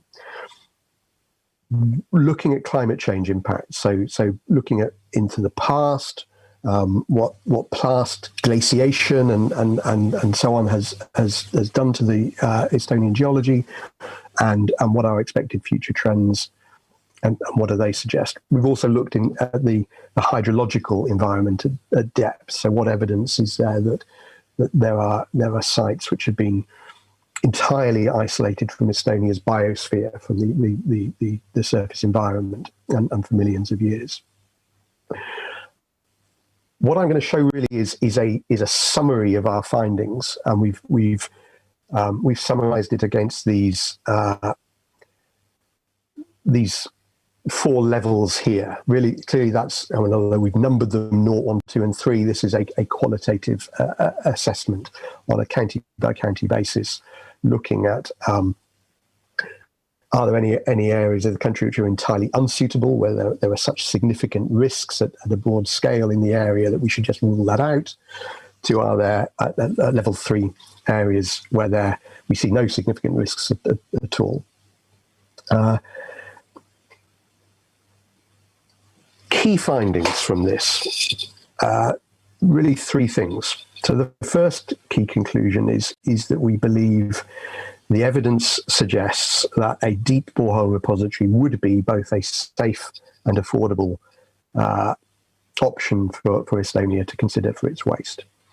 So looking at the safety issues on the left there, we've looked at some preliminary modelling, quantitative modelling of what would happen in a repository based in crystalline basement. So this is not specific to a specific site in geology, but it's a generic model in crystalline basement geology with fracture networks and so on, very similar to Estonia's. And that shows that this would provide robust levels of safety. So the modelling suggests that the peak dose of radionuclides arriving at the surface wouldn't occur until well after 1 million years, 1.3 million years. And that level, that peak dose level, would be 3 orders of magnitude, 1,000 times below the regulatory requirements for safety. So this is a robust solution which is using that great depth of rock to keep radionuclides isolated from the surface. Looking at the data on the right there, again, this is an early indication where the specific type of reactor that's for Estonia is not being factored into this. Costs are clearly site specific, but nevertheless, looking at existing research, it does suggest that this would be a significantly less expensive option than a borehole repository. The data here comes from very recent research by the Electric Power Research Institute, EPRI, suggesting looking at a number of borehole scenarios and comparing with the typical costs of a mined repository. And as you can see there, the borehole scenarios represent sort of between 24% and 31% of the cost of disposal in a traditional mined facility. Second key conclusion is that we see no fundamental geological limitations to siting of nuclear waste in deep horizontal boreholes in Estonia. We see a wide range of siting options are available. The chart here is illustrative. We've simply represented those qualitative judgments on the 0 to 3 scales, which themselves clearly bring together a lot of different data points, and map the 15 counties against them. Really just to illustrate 2 key points, that there are no parts of the country where the evidence suggests you would just rule out from any full siting exercise, because we think in all parts of the country are likely to find to offer sites which could be demonstrated as providing a safe environment on a million-year safety case. But the second key point is that there is a cluster of counties, so Lääne-Viru County, Ida-Viru County, Harju, which on both the safety thing aspect and viewed from a cost-effective delivery perspective, scored highest on our metrics, and those really are on the northern coastal region and the islands. So from both a safety perspective and an operational perspective, that's where we see as the areas with the greatest likelihood of providing a number of host rock formations which would work. So they combine a number of optimal conditions. So the depths we're talking about would be particularly isolated from aquifers, which in the south of Estonia tend to be at different depths to the north. The coastal site would facilitate seismic surveys, so making it easier for us to do site characterization. So where does that leave us? As I said, this has been a preliminary study only. We're sharing that with stakeholders in Estonia. We published a summary version of it.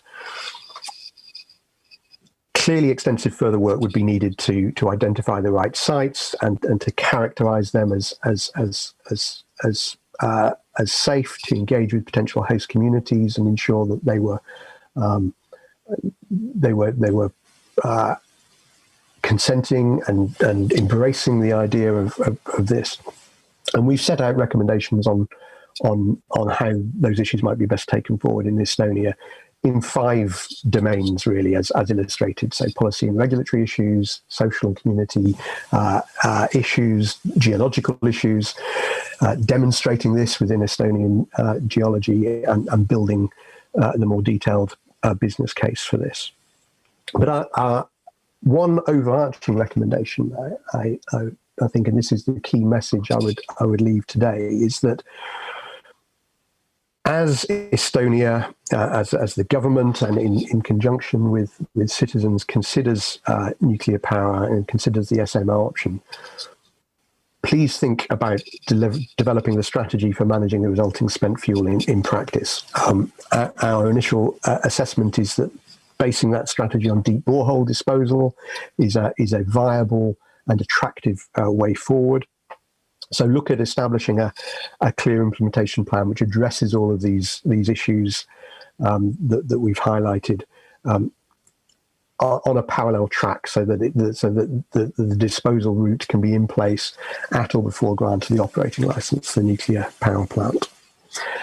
And final point, there is no question that if Estonia were to do that, it would establish Estonia as a world leader, the only country in the world to have put in place a clear disposal route for nuclear waste before it starts to produce that waste.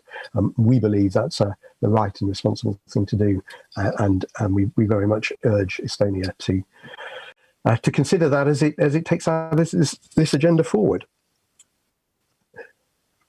On that note, thank you very much, and happy to take questions if we have time.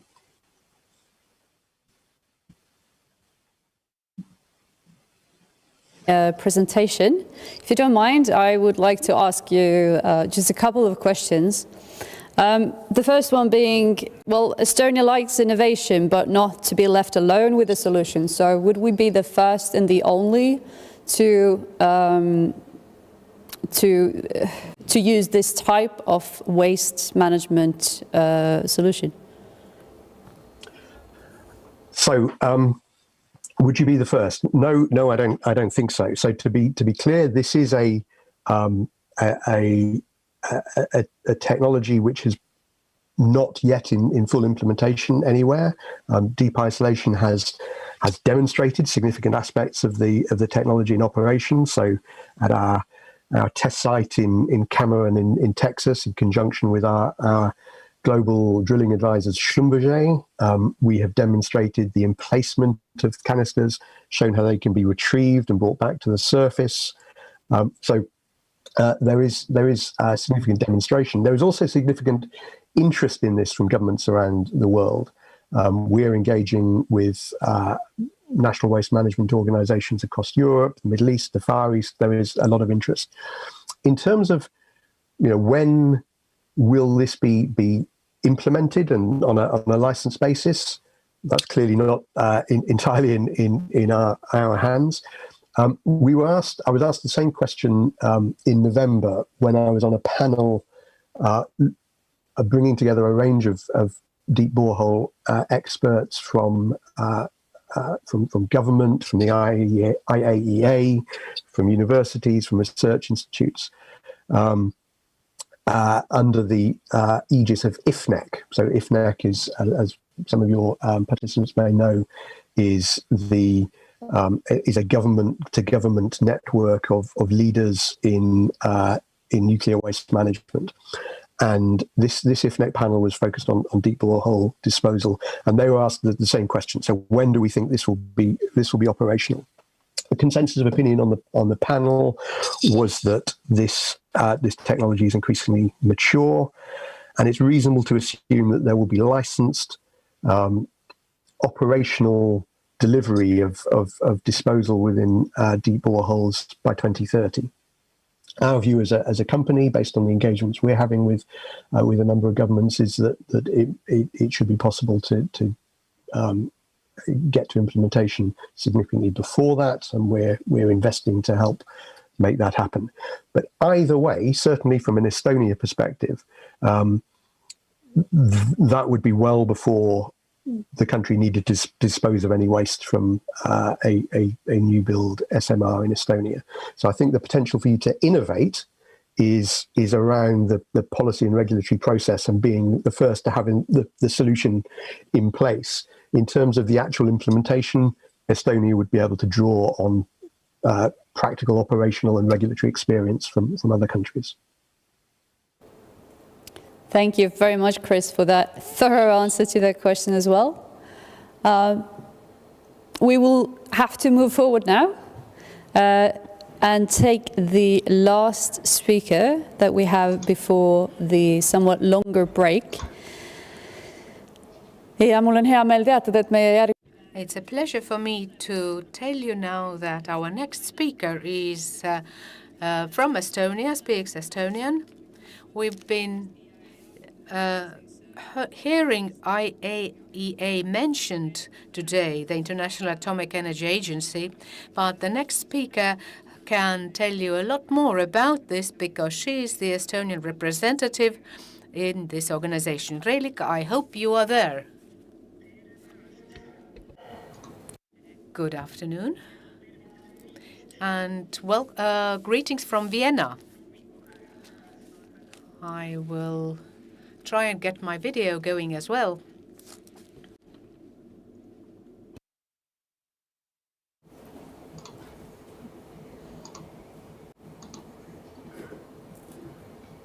Nii. Mina olen My My name is Reelika Runnel,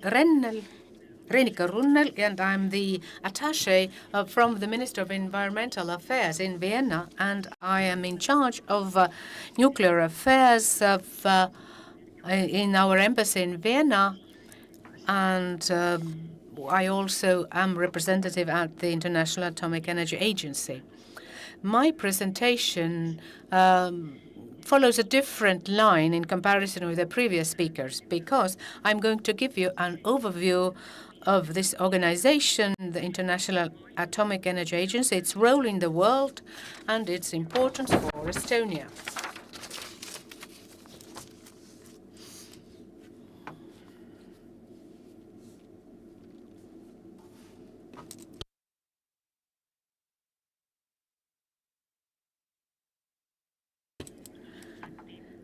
The Atomic Energy Agency was founded in 1957 as a UN organization in order to promote nuclear energy for the benefit of the humankind.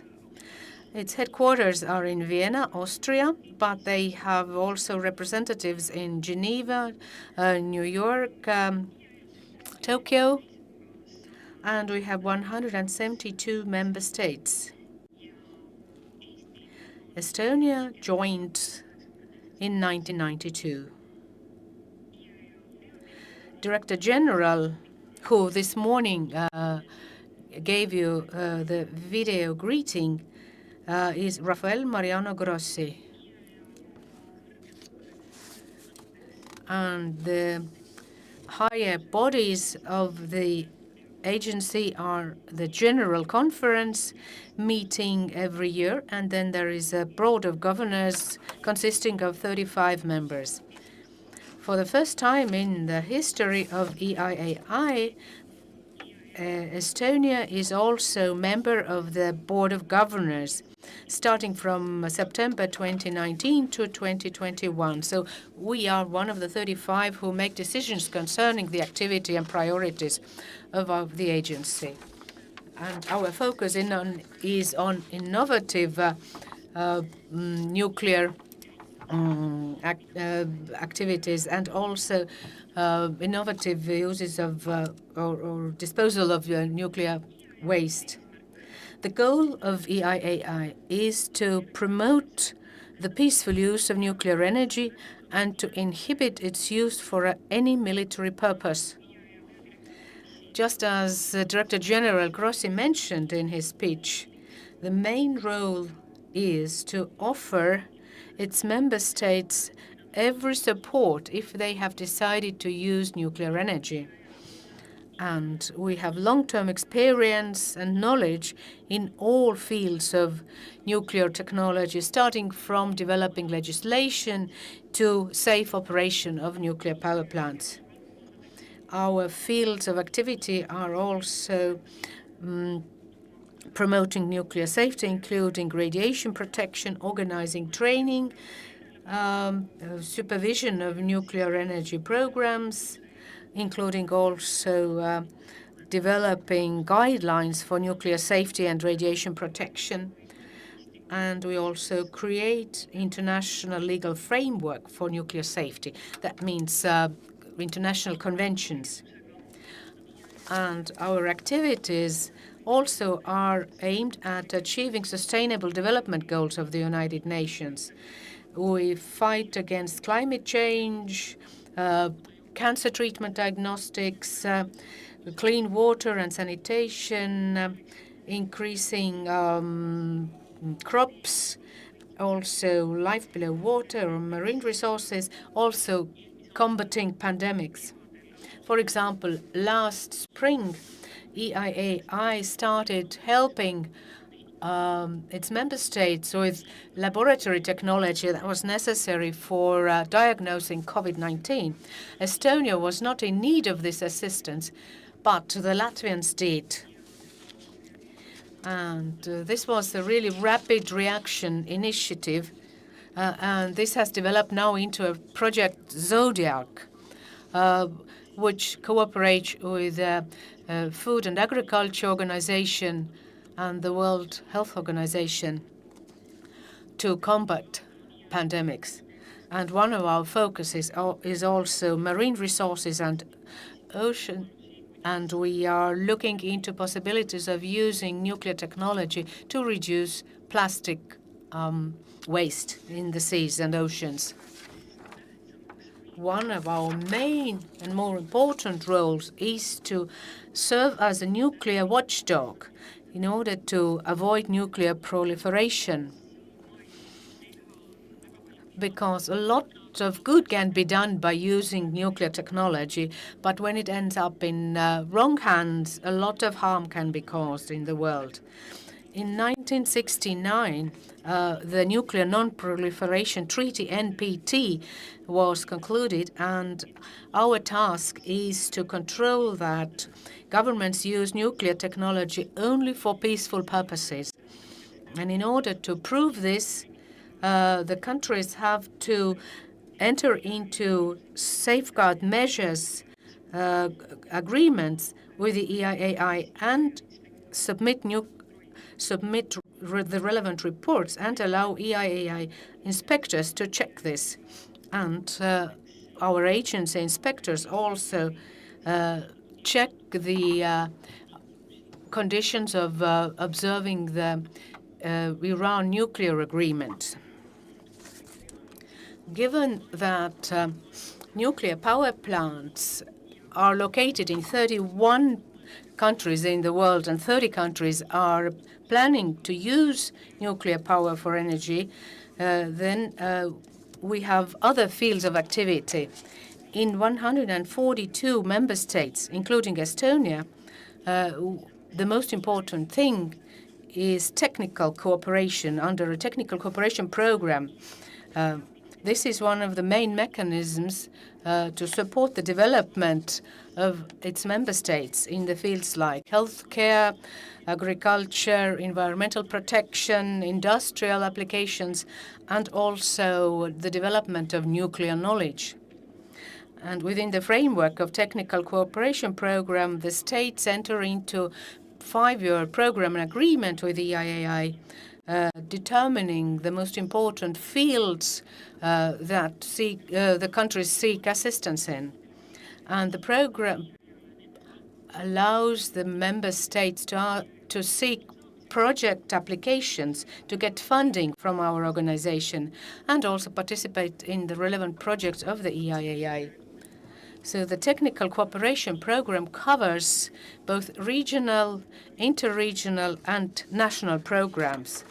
And the Estonian priorities in this program have been developing the capacity for cancer treatment, then also creating the radiation protection systems in Estonia, and radioactive waste. At the beginning of next year, Estonia is going to conclude a new agreement, which will also include the development of nuclear-related knowledge as one of the themes.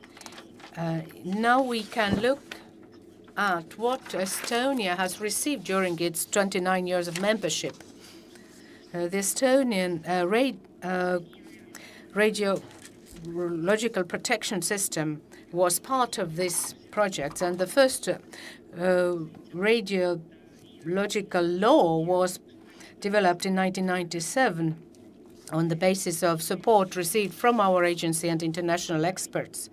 We've also helped assess the system of radiation protection in Estonia and has given the relevant recommendations on how to make it better. For example, in 2011, the experts assessed our readiness for radiation emergencies.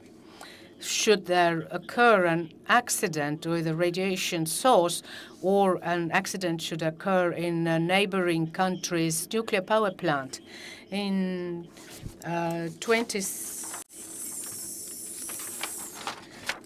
we also had audits to assess the radioactive waste in 2019. The best benefits we have received from the organization is training for medical specialists. And through the technical assistance, we have acquired medical equipment, lab equipment, and we have also been involved in scientific research in our universities. The Estonian medical system should really be grateful for developing the capacity for cancer treatment, because since 1997 the organization has supported specific training through the technical cooperation projects. Radiotherapy has been part of this, diagnostics, and also radiological protection in the medical section, and also the medical staff has been receiving training. The organization also plays an important role in radiological emergencies and readiness for that. We also exchange information with the Incident and Emergency Centers with the EIAI, which means accidents all across the world concerning nuclear power or nuclear material. We also organize training, monitoring, and make conclusions. If there is an accident anywhere in the world, we will get very fast information about this. Estonia is also a member of the EIAI RANET network, the Response and Assistance Network, where other countries can be asked to help radiological emergencies, in radiological emergencies. Every country is responsible for radioactive waste and for processing this waste according to international and EU legislation. Since 2005, the radioactive waste has been gathered in a special repository in Paldiski. It's an intermediate repository, and the company managing this is a company called Alara. Also, nuclear waste that used to be gathered in the Tammiste repository have been moved to the Paldiski site. And the process really started with the Tammiku radioactive waste repository, because in 1994 there was a break-in to steal metal, and one person who did that died, and several others got exposure. On the basis of that, a thorough report was put together, and help was given on how to clean up the site. Our policy for managing radioactive waste has been based on our EIAI standards and guidance, and we've been using the relevant training as well. And there was a Soviet submarine training base in Paldiski in the Soviet times, and the fuel was, or the reactors were, a nuclear fuel was taken to Russia, but Estonia had to decommission the reactor sections. But in order to do this, we need to create a final disposal site for their safe disposal, and preparations have been underway in Estonia, and the final repository should be completed by 2040. And we hope that the expert knowledge from the EIAI will be used, and the final repository is not meant and suitable for spent nuclear fuel. And if Estonia decides to use nuclear power, then spent fuel has to be deposited somewhere else and somehow else, and Chris Parker described one of the solutions.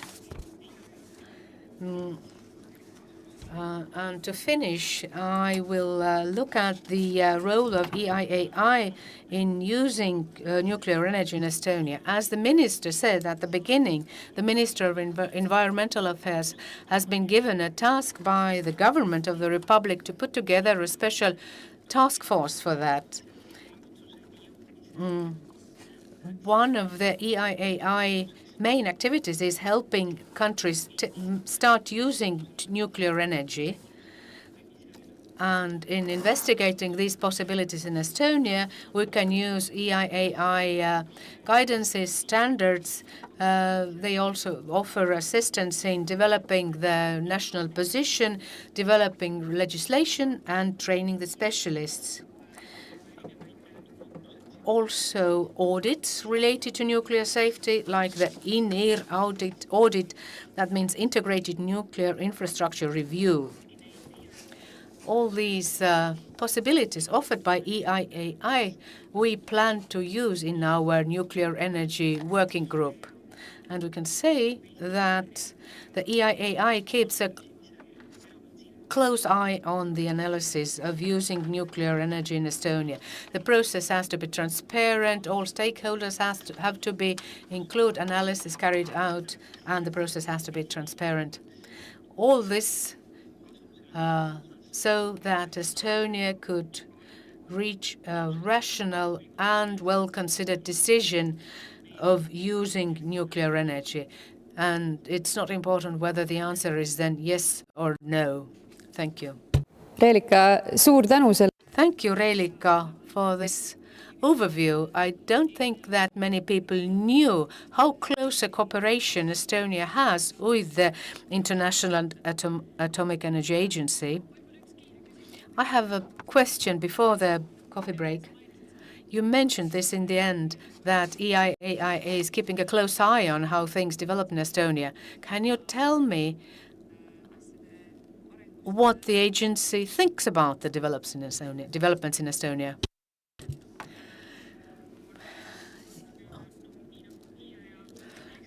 As the main role of the EIAI is, it is to be supportive and very positive. We have already received good recommendations, lots of them, lots of good materials. We have also created contact between the EIAI and our nuclear energy working group. So coordination is going to be quite close between the two. We are going to get recommendations from the agency on how to move on, what kinds of analysis to commission, and they are also offering this analysis in the agency. Until now, the agency has been really positive and favorable about developments in Estonia. This is really nice to hear, and lots of luck in your work. Thank you. But now we will have a coffee break, even if it's slightly shorter. I hope everyone will manage to get a bite, and we meet again at 14:20 Estonian time.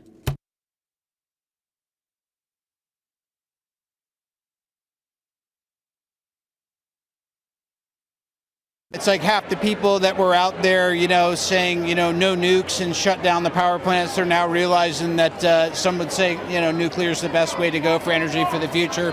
So I think it's natural to re-examine your beliefs as you age up. Senator Booker, I wanted to ask you about nuclear energy. You are a proud proponent of nuclear energy, have argued it's necessary to wean us off the fossil fuel economy. But you have a lot of environmental activists who are scratching their heads at your support for nuclear energy, particularly around the issue of nuclear waste. Here in South Carolina, for example, there are 35 million gallons of nuclear waste being held at a nuclear reserve south of Aiken. Environmental activists have been fighting it for years. You've got Savannah River. And of course, we're talking about communities, primarily low-income communities of color, who are dealing with nuclear waste in their own backyards, from New Mexico to Yucca Mountain to right here. What is your answer to the fact that there is no solution in dealing with nuclear waste? Well, first of all, you're a little bit mischaracterizing my views. I'm a realist that tells you right now the biggest existential threat to humanity is climate change. 50% of our non-carbon producing power right now is nuclear. And so as some of my other opponents want to do is just get rid of it, it's going to push us back to being more reliant on fossil fuels and make this, our ability to reach our climate goals, impossible. We saw what happened in Vermont when they cut down the Yankee plant there. Their carbon footprint expanded pretty significantly. So I look forward to phasing out nuclear waste and nuclear energy. But to do it right now, when we are in a race and have a 12-year race to meet our climate goals, the damage done to poor and vulnerable communities is significantly worse coming from climate change than it is the crisis of nuclear energy. If you want to weigh your poisons right now, the one that's coming towards us like a barreling freight truck of climate change, the one that my community in Newark is feeling right now because temperature rises, asthma rates that are off the charts. And let me tell you something about asthma. As a guy that knows what it's like in emergency rooms with black children dying at 10 times the rate than white children of asthma complications. So for me, nuclear energy, it's just common sense to me right now. To build new power plants? No, well, let's be clear. The nuclear energy of the plants we have now, designed in the 60s and the 70s and the 80s, is very different than the new modular nuclear energy plants that are being proposed. Now, those actually have a they can actually take spent fuel rods and re-engage them for usage. The frontiers of nuclear science is not something we should just shut down. We should continue to investigate. Is there going to be eventually a safe way to do this? So I don't mind exploring the future. I'm one of these people that considers myself a futurist. Why? Because you have two choices in life: to let the future happen to you, or to shape the future and make sure it happens in a way that's just. So this, to me, is a very, very simple equation. I've got a 12-year problem to solve. And if anybody wants to get rid of nuclear energy, tell me how you are going to replace 50% of the non-carbon producing power that we would have right now. Because what you're going to do, you're going to send us back to coal and oil, and I refuse to go backwards in the cause of environmental justice. The first thing we must do is to say goodbye to fossil fuels. In Finland, we will build the world's first fossil-free welfare society. Our long-term energy policy goal is to phase out the use of fossil fuels in the energy sector and move towards an emission-free energy system. In electricity production, we have already taken big steps. In 2018, nearly 80% of Finland's electricity production was based on carbon-free energy sources. 46% of energy was produced by renewables and 32% with nuclear power. However, as a country with cold winters, heating is a big issue that we have to focus on. In the same year, 2018, 53% of district heat was produced with fossil fuels and peat. This is why our government is investing significantly in policy measures to decarbonize our heat production. Hey guys, so a lot of you have been asking about my makeup routine. The most important thing is to make sure you wash your face really well because we want those pores as clean as we want our electricity. And the best way to get that is to use this cleanser called Stop Shutting Down Nuclear Plants for Christ's Sake. It's carbon-free, emission-free, pollution-free electricity. Then I use this plant-based serum called When a Nuclear Plant is Shut Down, It is Replaced by Fossil Fuels. That's bad. And I just rub this on my face because we all need some goddamn moisture in this quarantine. Then I put some foundation and conceal, like Germany trying to conceal the fact that they still have one of the dirtiest dirtiest electricities in Europe, probably because they focus on shutting down nuclear instead of coal plants. Now let's do some blush, or we can just naturally blush by thinking of all the countries who already have pretty clean electricity, including France, Sweden, and Finland. They must be doing something right, but God, what could that be? So I have a crazy idea. How about instead of shutting down perfectly fine nuclear plants, we focus on shutting down coal or gas plants, which actually cause climate change. Oh, and don't forget the mascara, because it's not a look without the mascara. Mwah. I know it's been long assumed that those who champion the environment are opposed to nuclear power. But the fact is, even though we've not broken ground on a new nuclear power plant in 30 years, nuclear energy remains our largest source of fuel that produces no carbon emissions. To meet our growing energy needs and prevent the worst consequences of climate change, we'll need to increase our supply of nuclear power. It's that simple. Énergétique et écologique passe par le nucléaire. Pourvu que l'on progresse sur la gestion des déchets, sur la sûreté, et je vous sais là aussi pleinement mobilisé, l'énergie nucléaire est une énergie décarbonée, une énergie sûre. The weather is already very uncertain. It just gets worse in a negative way. Do you think politically nuclear power will ever be something that will be a completely viable solution? Because it solves a lot of the problems. If people were rational, yes, which means there's like a 30% chance. Nuclear. The current reactors actually have a better safety record than any other source of electricity. They are not the best. Except that when there is a problem, there's a problem.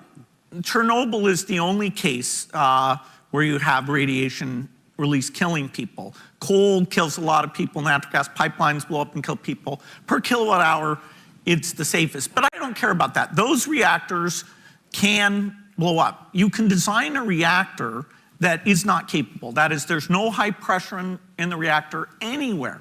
These existing reactors have lots of high pressure, and they need humans sitting there pushing buttons. You can design a reactor that by multiple physics principles, that the radioactive material never leaves the reactor. You have the heat pool and the low pressure anyway. And so people at least should be open-minded that a next generation reactor can have far better economics, far better safety, no proliferation, no waste problem. But we need lots of innovations to solve climate change. If we have certain other breakthroughs like in energy storage, you can actually create a zero emission grid without nuclear. But it's way more straightforward. It's way less expensive. It's way quicker if a meaningful part of it is this breakthrough new generation reactor. It's like half the people that were out there, saying, no nukes and shut down the power plants, they're now realizing that some would say, nuclear is the best way to go for energy for the future. So I think it's natural to re-examine your beliefs as you age up. Senator Booker, I wanted to ask you about nuclear energy. You are a proud proponent of nuclear energy, have argued it's necessary to wean us off the fossil fuel economy. But you have a lot of environmental activists who are scratching their heads at your support for nuclear energy, particularly around the issue of nuclear waste. Here in South Carolina, for example, there are 35 million gallons of nuclear waste being held at a nuclear reserve south of Aiken. Environmental activists have been fighting it for years. You've got Savannah River. And of course, we're talking about communities, primarily low-income communities of color, who are dealing with nuclear waste in their own backyards, from New Mexico to Yucca Mountain to right here. What is your answer to the fact that there is no solution in dealing with nuclear waste? Well, first of all, you're a little bit mischaracterizing my views. I'm a realist that tells you right now the biggest existential threat to humanity is climate change. 50% of our non-carbon producing power right now is nuclear. And so as some of my other opponents want to do is just get rid of it, it's going to push us back to being more reliant on fossil fuels and make this, our ability to reach our climate goals, impossible. We saw what happened in Vermont when they cut down the Yankee plant there. their carbon footprint expanded pretty significantly. So I look forward to phasing out nuclear waste and nuclear energy. But to do it right now, when we are in a race and have a 12-year race to meet our climate goals, the damage done to poor and vulnerable communities is significantly worse coming from climate change than it is the crisis of nuclear energy. If you want to weigh your poisons right now, the one that's coming towards us like a barreling freight truck of climate change, the one that my community in Newark is feeling right now because temperature rises, asthma rates that are off the charts. And let me tell you something about asthma. As a guy that knows what it's like in emergency rooms with black children dying at 10 times the rate than white children of asthma complications. So for me, nuclear energy, it's just common sense to me right now. To build new power plants? No, well, let's be clear. The nuclear energy of the plants we have now, designed in the 60s and the 70s and the 80s, is very different than the new modular nuclear energy plants that are being proposed. Now, those actually have a much different, they can actually take spent fuel rods and re-engage them for usage. The frontiers of nuclear science is not something we should just shut down. We should continue to investigate. Is there going to be eventually a safe way to do this? So I don't mind exploring the future. I'm one of these people that considers myself a futurist. Why? Because you have two choices in life: to let the future happen to you, or to shape the future and make sure it happens in a way that's just. So this, to me, is a very, very simple equation. Is I've got a 12-year problem to solve. And if anybody wants to get rid of nuclear energy, tell me how you are going to replace 50% of the non-carbon producing power that we would have right now. Because what you're going to do, you're going to send us back to coal and oil, and I refuse to go backwards in the cause of environmental justice. The first thing we must do is to say goodbye to fossil fuels. In Finland, we will build the world's first fossil-free welfare society. Our long-term energy policy goal is to phase out the use of fossil fuels in the energy sector and move towards an emission-free energy system. In electricity production, we have already taken big steps. In 2018, nearly 80% of Finland's electricity production was based on carbon-free energy sources. 46% of energy was produced by renewables and 32% with nuclear power. However, as a country with cold winters, heating is a big issue that we have to focus on. In the same year, 2018, 53% of district heat was produced with fossil fuels and peat. This is why our government is investing significantly in policy measures to decarbonize our heat production. Hey guys, so a lot of you have been asking about my makeup routine. The most important thing is to make sure you wash your face really well because we want those pores as clean as we want our electricity. And the best way to get that is to use this cleanser called Stop Shutting Down Nuclear Plants for Christ's Sake. It's carbon-free, emission-free, pollution-free electricity. Then I use this plant-based serum called When a Nuclear Plant is Shut Down, It is Replaced by Fossil Fuels. That's bad. And I just rub this on my face because we all need some goddamn moisture in this quarantine. Then I put some foundation and conceal, like Germany trying to conceal the fact that they still have one of the dirtiest electricities in Europe, probably because they focus on shutting down nuclear instead of coal plants. Now let's do some blush, or we can just naturally blush by thinking of all the countries who already have pretty clean electricity, including France, Sweden and Finland. They must be doing something right, but God, what could that be? So I have a crazy idea. How about instead of shutting down perfectly fine nuclear plants, we focus on shutting down coal or gas plants, which actually cause climate change. Oh, and don't forget the mascara, because it's not a look without the mascara. Mwah. I know it's been long assumed that those who champion the environment are opposed to nuclear power.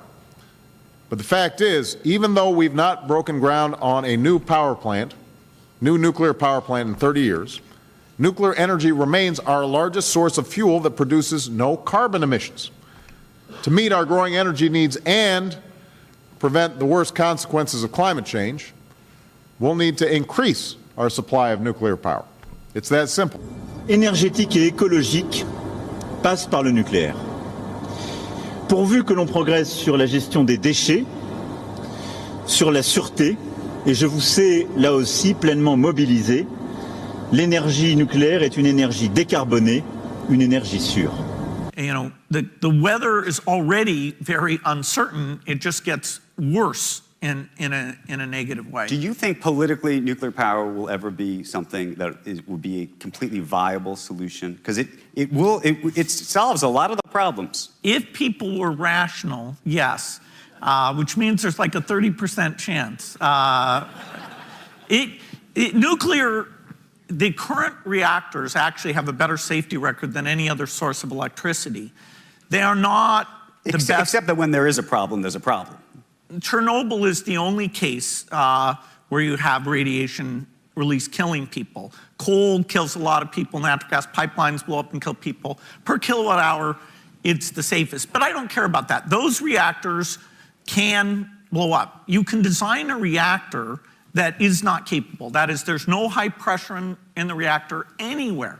These existing reactors have lots of high pressure, and they need humans sitting there pushing buttons. You can design a reactor that by multiple physics principles, that the radioactive material never leaves the reactor. You have the heat pool and the low pressure anyway.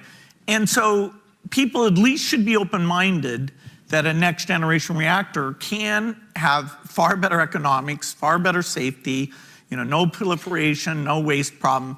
But we need lots of innovations to solve climate change. If we have certain other breakthroughs like in energy storage, you can actually create a zero emission grid without nuclear. But it's way more straightforward. It's way less expensive. It's way quicker if a meaningful part of it is this breakthrough new generation reactor. It's like half the people that were out there, saying,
tere tulemast tagasi.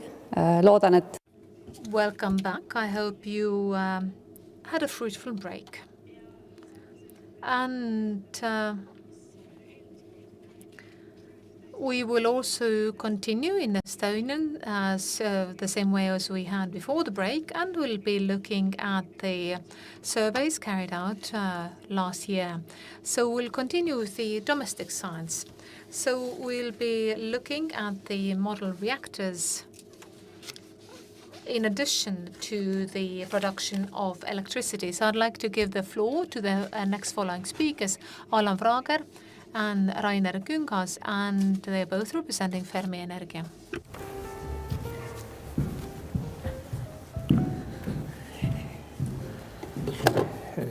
Tere, minu poolt. Good afternoon. My name is Alan Vrager and I work for Fermi Energia, and I'm an engineer of thermal energy.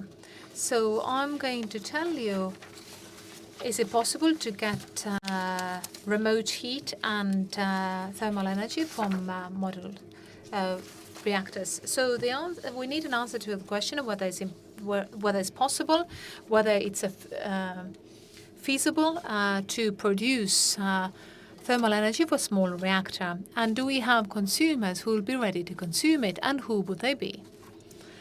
So when I talk about remote heating in general, then we have not so many power plants. Nuclear power plants use the power plants for production of district heating. So we have Russia, Ukraine, Czech Republic, Slovakia, Hungary, Bulgaria, Switzerland, and China. They just started to use a nuclear reactor to produce thermal energy. So in Estonia, we need heat. As we all local here, then it's right now it's pretty frisky there. So it's minus double digits for most of the country. And we have 230 district heating areas, and 70% of the heat was used in district heating, and that's 4,400 gigawatt hours in 2018. So it's quite a significant number. And most of it, or more than a half of it, comes from biomass. Then we have natural gas, and the rest of it is either oil shale or fuel oil. And the competition board allows the heating prices to be 35 to 86 per megawatt hours. So the basis of the survey was that we picked a location, a site, a year ago.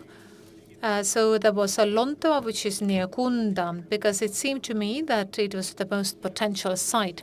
So the reactor type was General Electric Hitachi BWRX 300. The reason was that with this type of reactor, we had most of data available to us, and we had good cooperation with the vendor. And the cost price of produced electricity was $35 per megawatt hour, so 32 euros per megawatt hour. So this is the vendor's guarantee. So consumption, consumers, and pipelines. So if you're now looking at the surrounding area of Kunda, then Kunda itself is quite a large consumer, 14.8 gigawatt hours of peak load of 7 megawatts. But if you're looking at the district heating, because you might want to be a bit more when you're starting to produce. And so the only sufficiently close large consumer would be the city of Rakvere.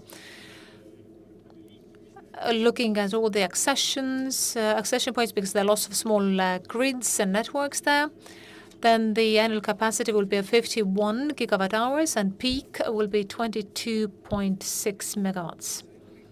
So we looked at the nearby industries and contacted the local businesses to ask for developments.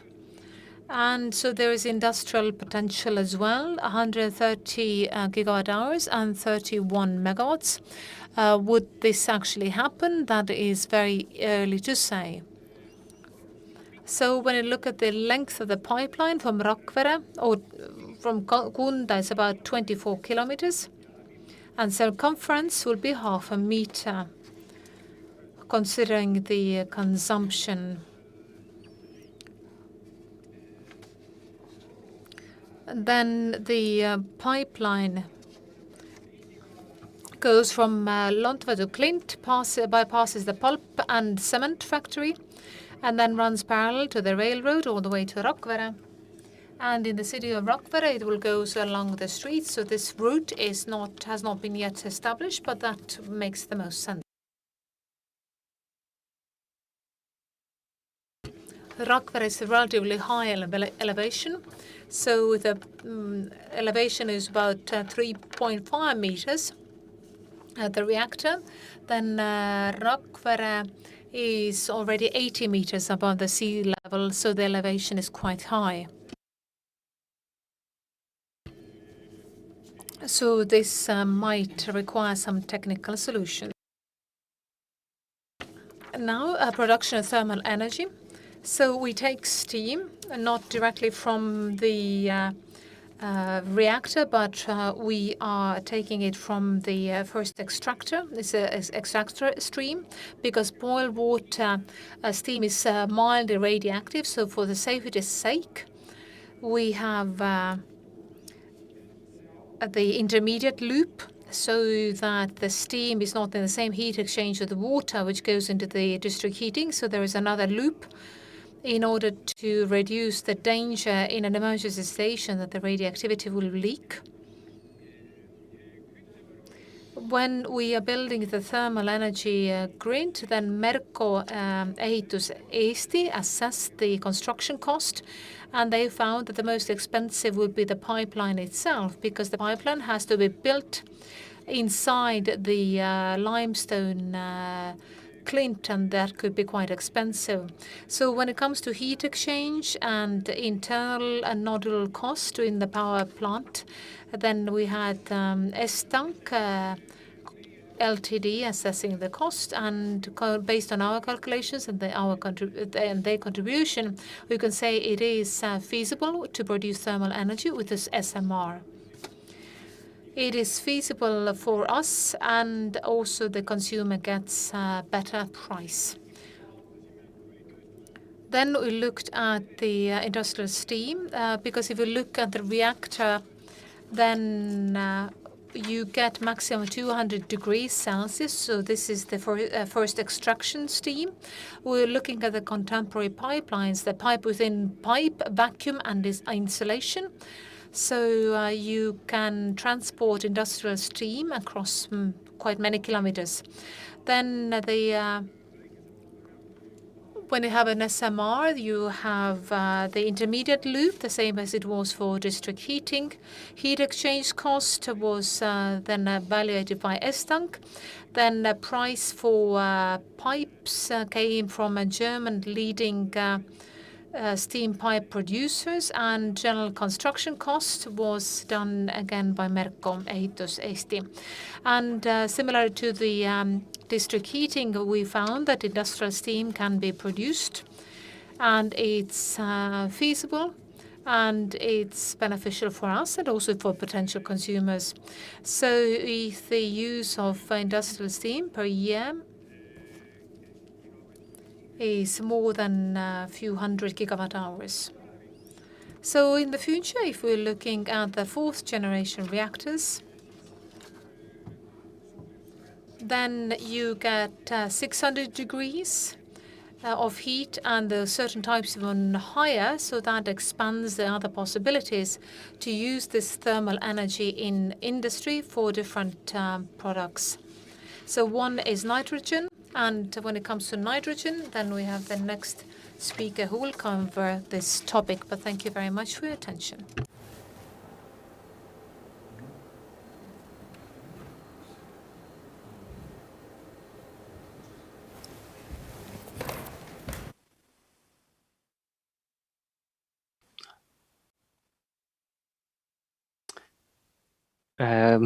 Austatud kuulajad. Dear participants, so I'm going to talk about nitrogen. So we talk about the nitrogen production using nuclear energy. So I wanted to start my presentation with a slide which shows what are the most difficult decarbonized sectors where we need mostly use the nitrogen. And one of them is cement production. So CO2 emission today is about 7% of the global emissions. And then, as we heard from Vattenfall, that's the steel production, because CO2 emissions about 6% of the global emissions. Then chemical industry 5% and transportation with 8%. So looking at these four sectors, then they're linked by the fact that they're very difficult to decarbonize. Cement, steel and chemicals are very difficult to produce without emitting CO2, because emission of CO2 is part of the reaction formula. So if you're looking at the steel production, we say iron ore plus carbon equals iron plus CO2. The same is true for transport. If it is easy to run the cars on batteries, then the heavier the vehicles are, or vessels, or trains, or planes, then decarbonization becomes more difficult. When it comes to here, it could be nitrogen a good solution to use. So we can produce nitrogen with water electrolysis. So 100 megawatt of electricity allows us to produce 1.7 tons of nitrogen per hour. And the climate friendliness of this nitrogen depends directly of the CO2 footprint, which is used for the electrolysis. So if it comes to from the oil shale plant, then this kind of hydrogen production does not make much sense. But if this electricity comes from a low CO2 footprint plant, then it is climate friendly. Would it be the nuclear power plant or renewable sources? And now the hydrogen, which has been produced like this, and if it reacts to air nitrogen, you can produce ammonia. So with 100 megawatts, you can produce 9 tons of ammonia per hour, which is about 4 railroad truck loads. And ammonia is a very good potential fuel for the maritime, as a maritime fuel. And third, we can use water electrolysis with a catalyst. We can produce liquid fuels, about 4 tons of liquid fuel per hour. And that means that we can keep 14 planes or 3,000 trucks running. Now, an advantage of the nuclear energy in comparison with other renewable sources is that we can forecast the capacity, and this provides us with security of supply, because the hydrogen quantity does not depend on the sun shining or wind blowing. But you're certain that you can get this hydrogen when you need it. And so, therefore, it functions very well in consumption, in combination with industrial processes where you need to be secure of your supply. Compared to other technologies, the nuclear solution is better and takes less space. Now, if you look at the cost price of the hydrogen, then you have all sorts of preconditions which need to be met. So one of the preconditions says that we are using alkaline electrolysis, that the plant will be commissioned by 2028. And the hydrogen production is based on electricity with a price of 35 euros per megawatt hours. And the cost efficiency of the plant is 57%, and it runs 8,000 hours per year, and investment will be returned within 15 years. So that means that the levelized cost of hydrogen is about 3.2 euros per kilograms. So most of it is production costs, and 0.3 euros maintenance, and 0.4 capital costs. When it comes to capital costs, then most of it is the cost price of the electrolyzer. Production costs are mostly related to the price of electricity and somewhat also with the water purification of the treatment costs. So the maintenance costs can be shared equally with the running cost, labor cost, and stack replacement cost. So what are the parameters which impact the hydrogen cost the most, or the price? I'm showing you this tornado graph, as they call it. So as you can see from this graph, then the biggest impact on the price is the price of electricity. So if the price of electricity goes from 35 by 5 euros to 30 euros per megawatt hour, then the price of hydrogen goes down by 31 cents, and also the price of electricity goes up by 5 euros. Then the hydrogen price goes up by 31 cents. So price of electricity impacts the price of hydrogen.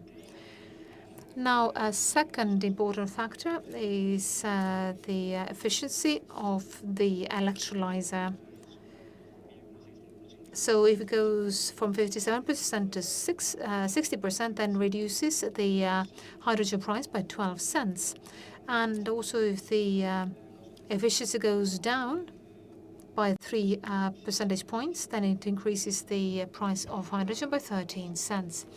And if you look at the year of delivery, as in when it's built, then it also impacts the hydrogen price very little, although the technology becomes cheaper every year.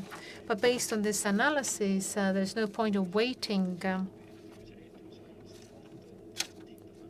because the price might go down.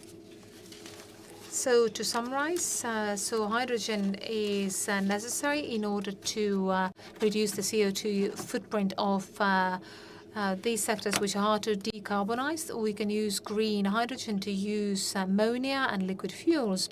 And hydrogen, which has been produced using nuclear energy, is very useful for industrial processes. And based on given preconditions, the cost price of hydrogen is 3.2 euros per kilogram, and 80% is the price of electricity.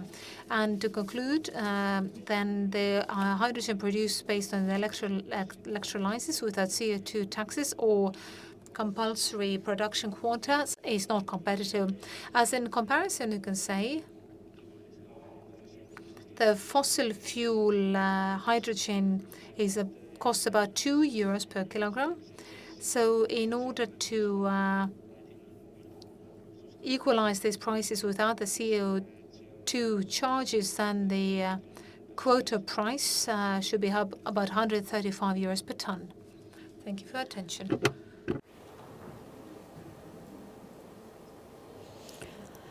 Nii Allen kohapeal kui Rainer tegi. So thank you both for this presentation. And a question. Because when you talk about nuclear plants, then we want to produce electricity, but now we've been discussing all other possibilities as well. So if you look at Estonia, when we're thinking of other possible applications, does it impact the competitiveness of the nuclear power plant? I do not think it impacts a great deal, because if we are producing thermal energy, then it all depends on the price of electricity. Does it make sense or not? But if you have a pipeline down already and then you have long-term contracts, then you have to produce. So would it be more profitable to produce electricity instead But then some of the electricity will not be produced and it will not go into the transmission grid if we're producing thermal energy. So it's a question of, well, you need a crystal ball. Can you now forecast what is the potential price of electricity in 5 or 10 or 20 years or 30 years from now? So now if we were to turn it the other way around and would ask, would it make sense to build nuclear power plants only for these other applications, and we would not produce electricity at all? So if we say that it's a small village and small reactor, and you need to provide thermal energy, then the turbines, electricity production would be an additional investment. So yes, indeed, it could be that it's cheaper to produce only thermal energy rather than producing both. Thank you very much.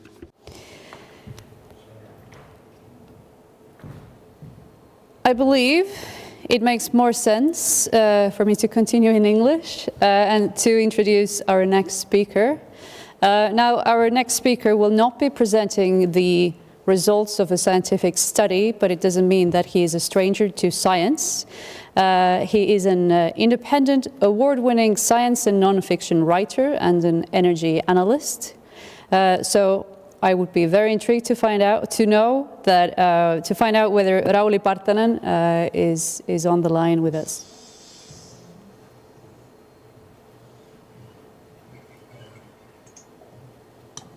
Yes, here I am, just sharing the screen. Does it look about right? Can you hear me?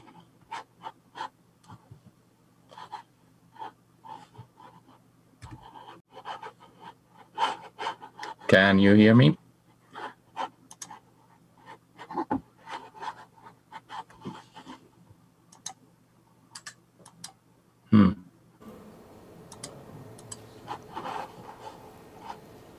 You should be able to hear me, right? Okay. I'm assuming that's a yes. So I'm going to talk a little bit on nuclear from a different perspective, that of an environmental activist. And without further ado, let's get started. It's so nice to be here, and thanks for the invite, and I hope everybody is having a good day so far. I know I am. So let's start with a small introduction. You did notice that I'm representing the Eco-Modernist Society of Finland. So what's eco-modernism? We are a politically and economically independent science and evidence-based environmental organization. So founded in 2015 and basically by people who got a little bit frustrated with the ideological baggage that many of the traditional environmental organizations have with them. So we are very sharply science and evidence focused. About me, as mentioned, I'm a science writer, mainly on energy and climate, and recently quite a lot about nuclear. And the latest book, The Dark Horse, is also coming out in Estonian soon, so stay tuned for that. And as a day job, activism is right now not my day job, but I lead Think Atom, which is an independent non-profit think tank, and we think a lot about how to decarbonize our society and energy systems with nuclear reactors, small, advanced, big, whatever. And here's some publications that I have recently done, and you can check them out from the website as well. They are free to download. Okay, well, so Stand Up for Nuclear. It's an event that have been held twice. So last September and the one before that. And last year it went truly global. 28 countries, 67 cities, 10 virtual events. You can see that there's Tallinn, Tartu, Helsinki, a lot of places around the Baltic see about 1,000 participants and up to 15,000 attendees. So it's growing quite fast, and you can find it in very surprising locations as well.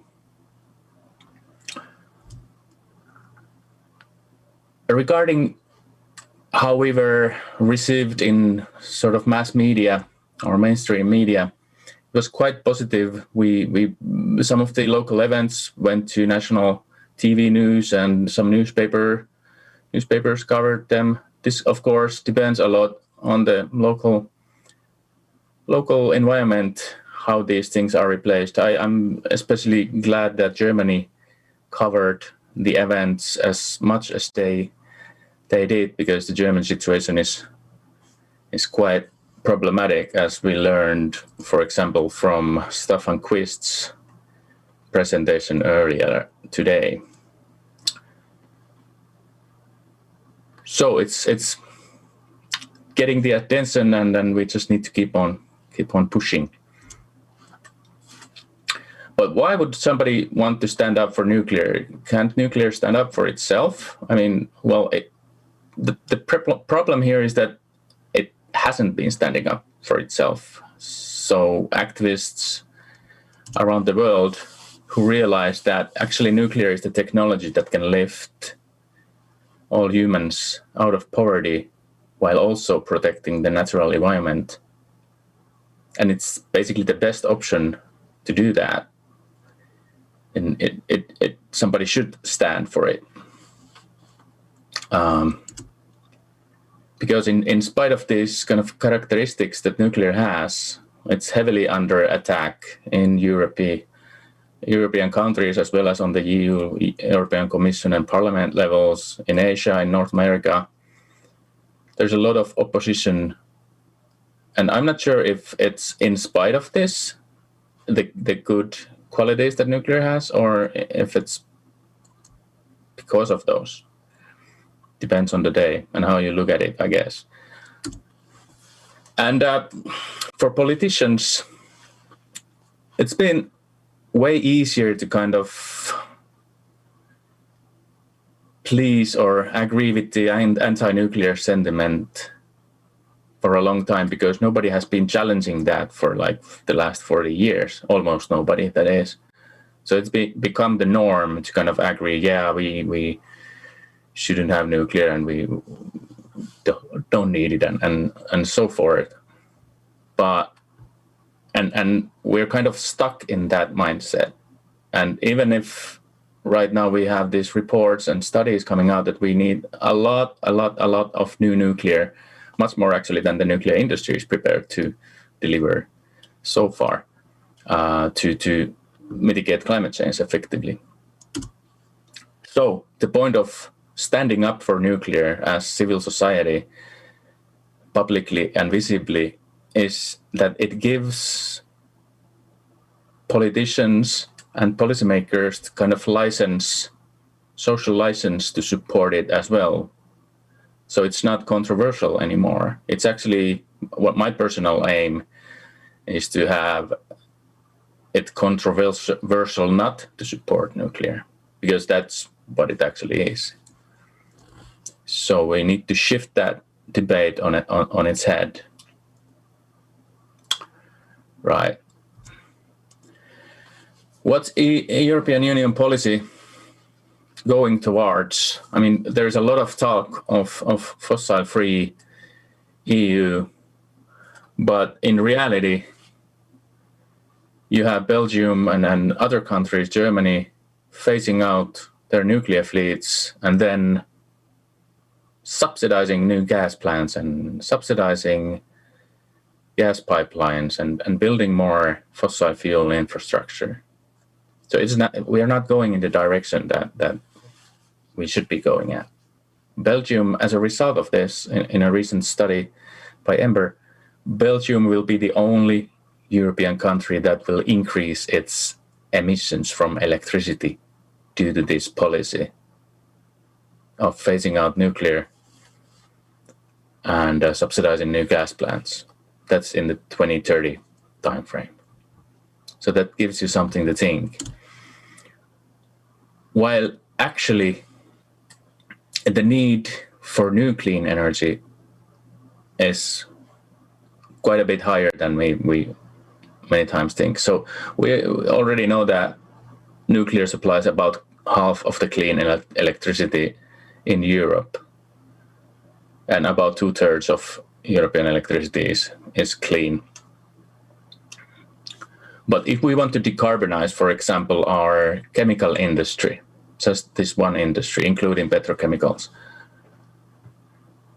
we will have, on the left side, you have clean power today. That's the whole little bit under 2,000 terawatt hours of clean power supplied in Europe. So if you want to have 85% emissions reductions from the processes of chemical industry, you need to build about as much again.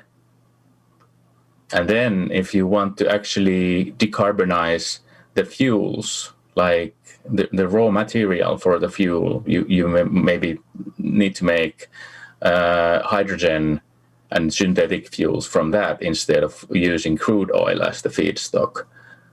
Then you can multiply that by 5 times easily to get really carbon neutral chemical industry. And that's just one industry.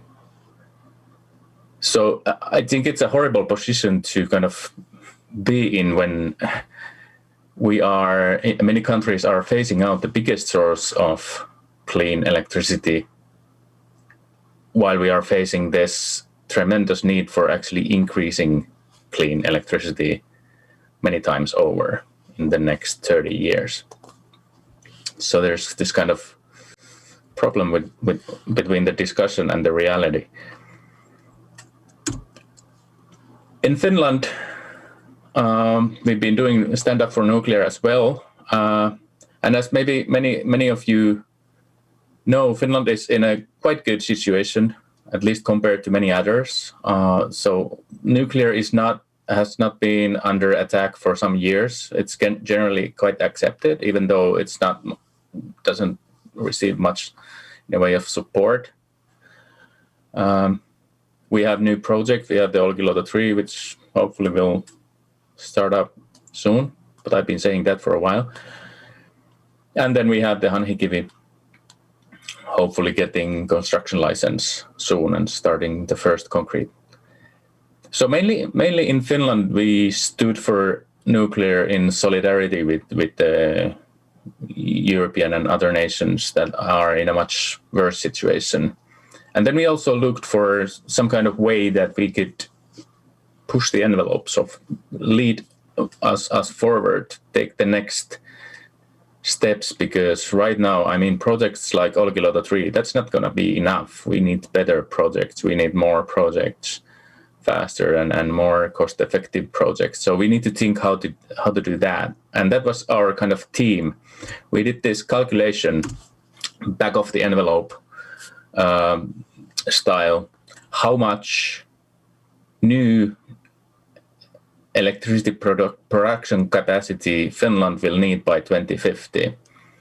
So we started with this roadmaps that all the major industries came up in Finland last year. So everybody published a roadmap, how they will decarbonize and how much clean energy they will need for that decarbonization so they would be in line with the government's targets of being carbon neutral by 2035 and way carbon negative by 2050.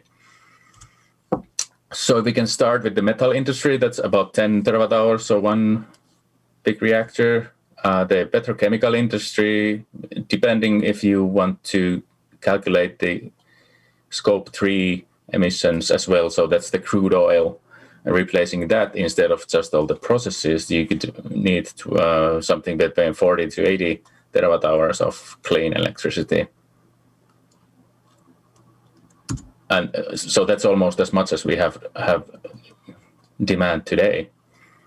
And in addition to that, we would like to replace about 20 terawatt hours of imports that we currently have. Then we have fossil fuel combined heat and power. capacity that also does district heat, 15 terawatt hours, maybe 10 terawatt hours of retiring wind. So all the wind power that we have built and will build by 2025 will need to be retired and rebuilt somehow as well by 2050. The current fleet of nuclear reactors are getting old, so maybe we need to replace those around 2050 as well. If not, then that's good, but probably. And then we're going to electrify our transportation, which will take something between 5 and 10 terawatt hours. So, and we have about 20 terawatt hours now under construction. So we need about 10 big reactors worth of new reliable production capacity by 2050. And like I said, we don't want those to be Olkiluoto 3 type projects. We need them to be very good projects. And there's an opportunity here that we wanted to bring up in our kind of stand up for nuclear, is that if you have need for 10 big reactors or 30 small reactors or whatever, then you can plan serial production and you can plan the projects to make sense and then learn by doing, and instead of building one reactor here and another type of reactor there and always kind of paying the first expenses and first of a kind fees you have. So yeah, that's my presentation. Thanks for listening, and I'm happy to answer questions. Just stop sharing here. Rauli, thank you very much for that balanced presentation. I would like to ask you just a couple of questions which are related to the good balance. And you work with non-fiction, you work with facts, and yet it would seem that those who are pro-nuclear and those who are against use a different set of facts to justify and to form their opinions. So if we assume that there is one set of facts, scientific facts, that is accurate, then how come there are so many Greens who are against nuclear, whereas those who are pro-nuclear see that renewable energy is a part of the solution? Where does this discrepancy come from? Well, to start, in Finland we actually have quite a bit of Greens who are for nuclear, and that's exciting. That Atte Harjanne that I interviewed in the study is a Green parliament member, and he ran for the parliament on an openly pro-nuclear platform. So it's developing, and we are hoping to get the rest of the Europe on board of this as well. But regarding the facts, they are not always same facts. But even if they are same facts, we need to realize that people come from different places. So somebody has some values and somebody else has some other values. And each of us has this kind of 20, 30, 40, 50 years of context in their life that they look at the facts through. So the same facts can be looked in many ways and interpreted in many ways. And that's something that has been very challenging as a communicator, is to how I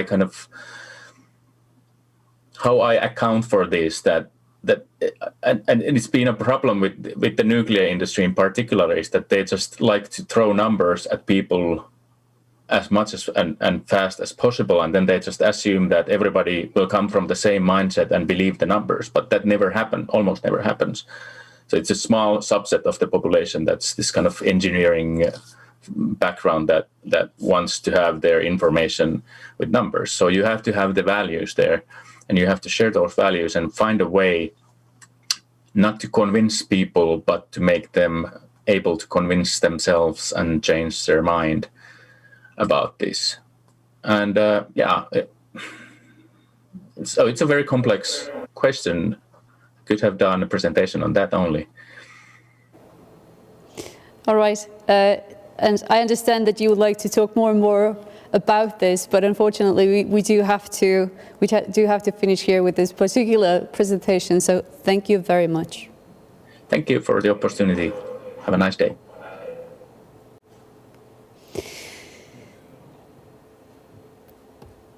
Tänases päevas on järgi veel So now we still have two very interesting sessions for today.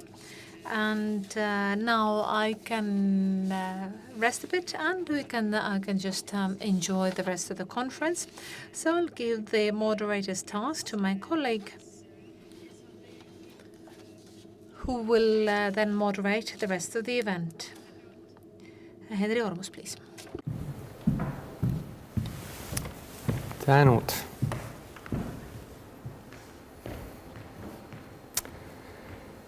So, good afternoon, good morning, and good evening, everyone, depending on which place of the world are you watching us.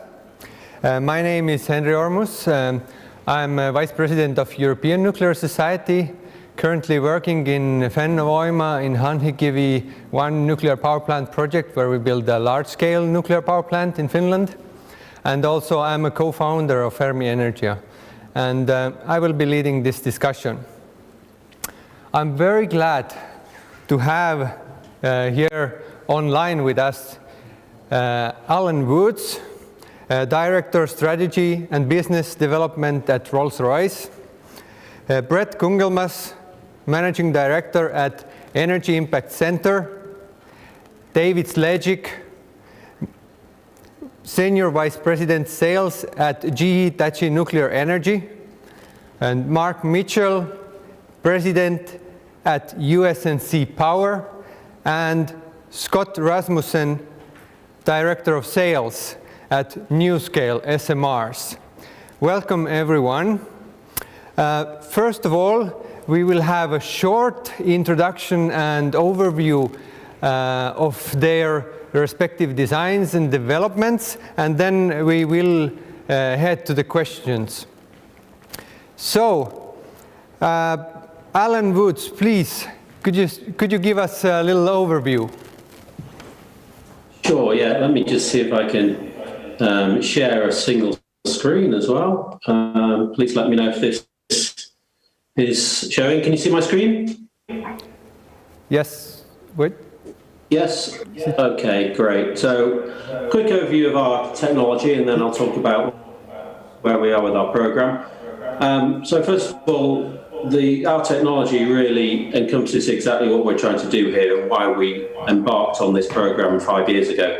For us, our technology, our SMR program, is about delivering nuclear at low cost at a competitive market cost. So yes, we use improving technology where we can. We don't want to introduce technologies which we know are going to be challenges to regulators or to operators. It's about simplification, standardization, and producing a factory fabricated product which is repeatable. That gives us a certainty in deliverability and a repeatable deliverable solution which we know we can meet our timeframes and costs with certainty. And all of that and around makes our product investable to any form of customer, whether it be a utility seeking to attach this to a grid, or whether it be an industrial customer wishing to use our SMR for desalination, for hydrogen generation, for synthetic fuel production, for data centers, or for other heavy industrial electricity uses. So our approach to modularization is, as I mentioned, all about standardization. We have to address the whole power station. This isn't a reactor design project. This is a power station development program. It's about moving from very large one-off mega infrastructure projects to a factory repeatable product. So 90% of our power station is factory fabricated. That includes the civil structures, includes all the balance of plant systems, and of course the nuclear reactor part as well. It sits on an aseismic bearing to insulate it from the particular site conditions, and that's very important for repeatability. It means all of our modules are the same no matter where we build the plant, and that means we properly get that factory learner curve for those road transporter modules. They come to the site and we make use of our small footprint to assemble under what we call a site canopy, or our fourth factory. That is assembled and disassembled after the commissioning period. It's reusable, so it does have a cost, but we can use it 3 times. And that means that we assemble all the modules in a controlled environment. It takes us 4 years to build the plant on site, take down the site canopy, we finish commissioning it, and then it goes into operation. So that's our power station. Where we are at the moment, we're just completing the current phase of activities we're in, which has been a joint investment with UK government and our consortium partners.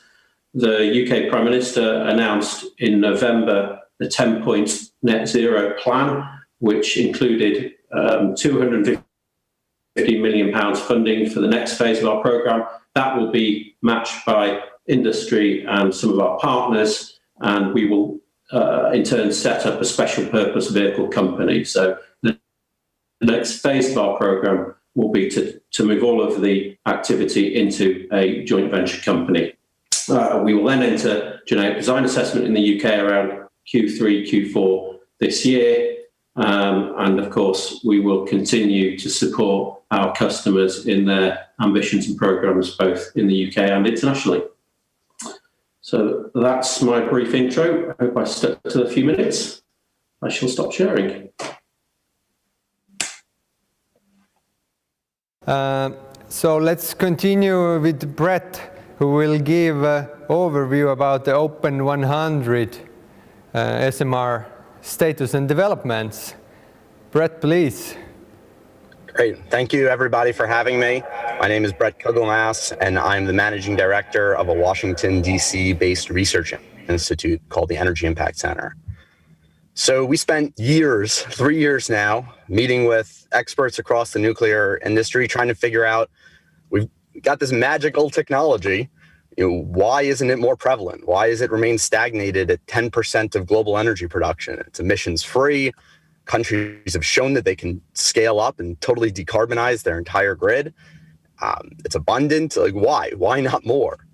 And what we found is the primary reason that we don't build more nuclear around the globe today is because it is too expensive.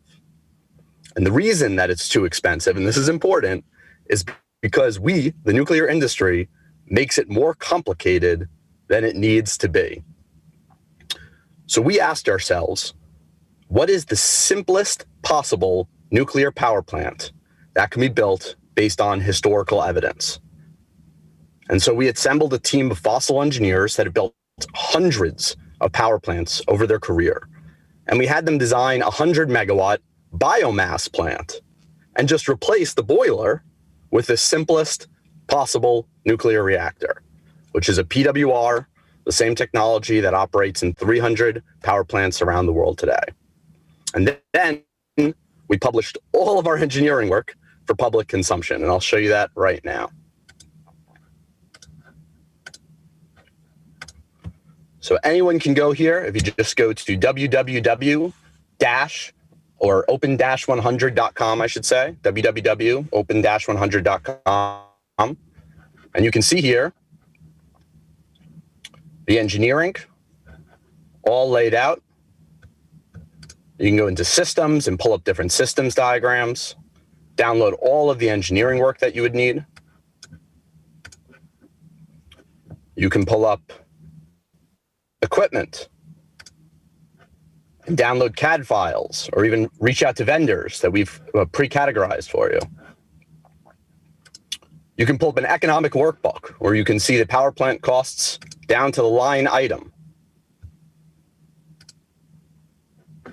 And you can even pull up a construction schedule where you can see line by line exactly the time and work that needs to be done to bring one of these small 100 baby normal standard PWR plants together in under 24 months. So our basic concept here is that the nuclear technology does not need to be proprietary. We do not need a bunch of vendors leading the way, trying to sell complicated and expensive reactor systems, and then trying to figure out how to build a power plant around it. We just need the most simple, straightforward approach possible. And so we've published all of this work totally free, so hundreds of utilities and developers can just start building this all on their own and then we would just help from a financing and management perspective. So that's a brief overview, and I look forward to hearing more questions. Thank you. Thank you, Brett. That's pretty amazing job that you have been doing. Thank you. So let's move on with David Sledzik, who will present the status about BVR X300. David, please.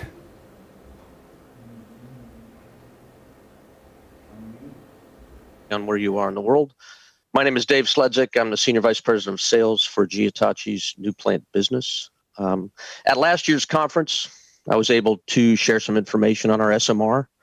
Lots happened in the last year, and I'm going to give you a quick refresher on the technology before I get into what we've accomplished in the last year. The BWRX-300 is a 300 megawatt SMR and is the most cost competitive SMR design out there in the marketplace. It's a great option for not just electricity production, but district heating, hydrogen generation, and other industrial applications.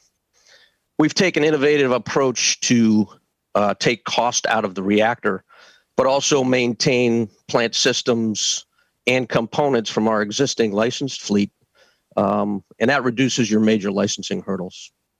In addition to that, a lot of these materials, like the fuel and some of the components, do not require further testing for licensing because they are operating in our fleet today.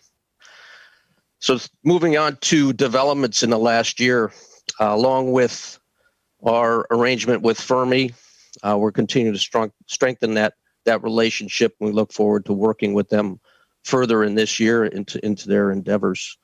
In the Canadian market, we were one of 3 technologies chosen to move into the competition. This was announced last October. Since then, we've set up an office in Canada, hired a director of our Canadian operations, and are working with OPG in the final stages of their selection process. In Poland, we've further developed our partnership with Synthos Green Energy and are working with them in the deployment and understanding of our reactor and how it fits into the Polish energy system. We also signed an MOU with ČEZ about the same time last year as we are right here today. And we know that this year they're going to move forward in working on SMRs and how that fits into their licensing regime. So we're excited to move forward with that. In regard to licensing, as you'll see on the screen, we started to submit licensing topical reports, or LTRs, to the US NRC. The first one was approved in 9 months, which is a pretty good record for the NRC to approve one, and that is really our secret sauce in driving the cost out of this reactor. It's an integrated isolation valve into the reactor pressure vessel. This eliminates all the safety systems, backup systems, concrete rebar. It really takes about 50% of the construction costs out of that reactor. Okay. We've also submitted 2 other LTRs. That one was approved by the NRC, the other one last week. We just got unanimous ACRS approval for that. We've submitted another 2 that will be approved before the end of the year. In Canada, we've submitted the first 2 packages of our combined phase 1 and 2 VDR. We're answering RFIs right now, and the 3rd package will be submitted in May. In Poland, we've started to work with Synthos and Exelon, and first discussions with the regulator there to discuss the steps in regulating the BWRX-300 in the Polish market. We're excited to move forward with that. If you think about our technology and GE and Hitachi, we have centuries of delivering energy solutions to the world, to modernize the world. We've got 60 plus years of experience designing, deploying, fueling, servicing reactors across the globe. We've licensed reactors in 10 different countries. So that type of experience and depth really is the genesis behind our 10th generation boiling water reactor. It builds on those decades of real world deployment and how we operate reactors today. Thank you. Thank you very much, David, for your good update. So let's move on. Mark Mitchell, please present us the USNC micro modular reactor.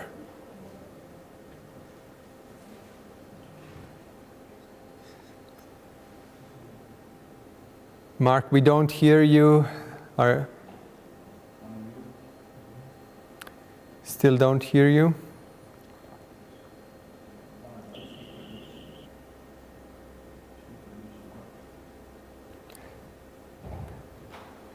Could you try to unmute?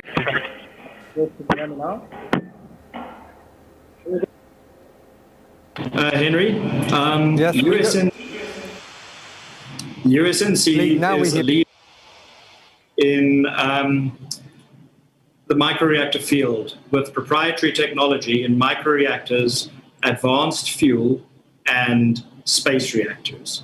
My name is Mark Mitchell, and I am responsible for, as president of USNC Power, for our commercial reactor programs.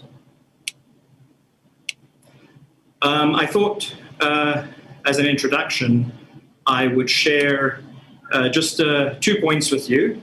So the first is a bit on our progress, and the second is a little bit on our product.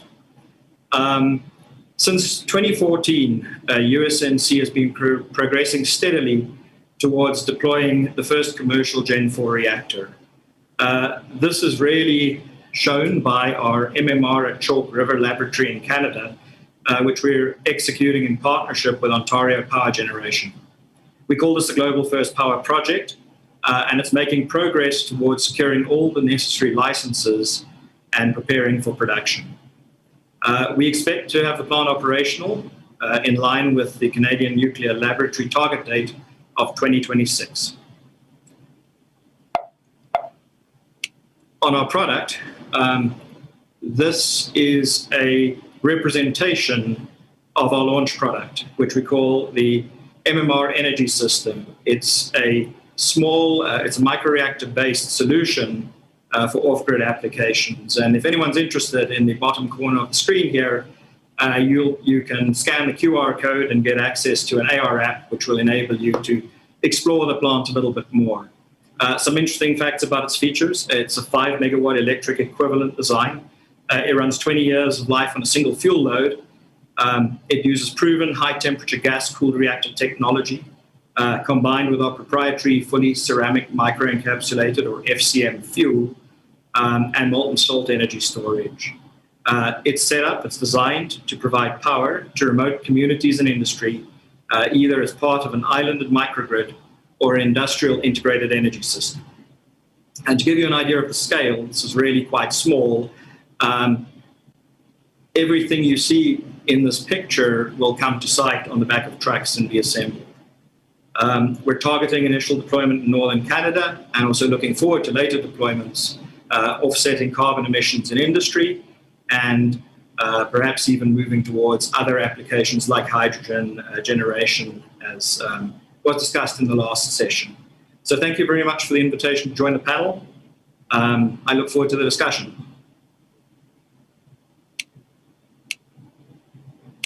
Not least, Scott, could you give us, please, an overview of NuScale developments? Sure, I certainly can, and thank you. And I'm so happy to be here. I couldn't be here last year, so I'm glad to be here this year. And appreciate the comments from my colleagues. It's exciting to see multiple SMRs kind of technologies be discussed and kind of come together here. And NuScale is at the forefront of the SMR industry, and it's good to hear there's so many similarities and we're all progressing well. That's very exciting. So I'm glad to be here.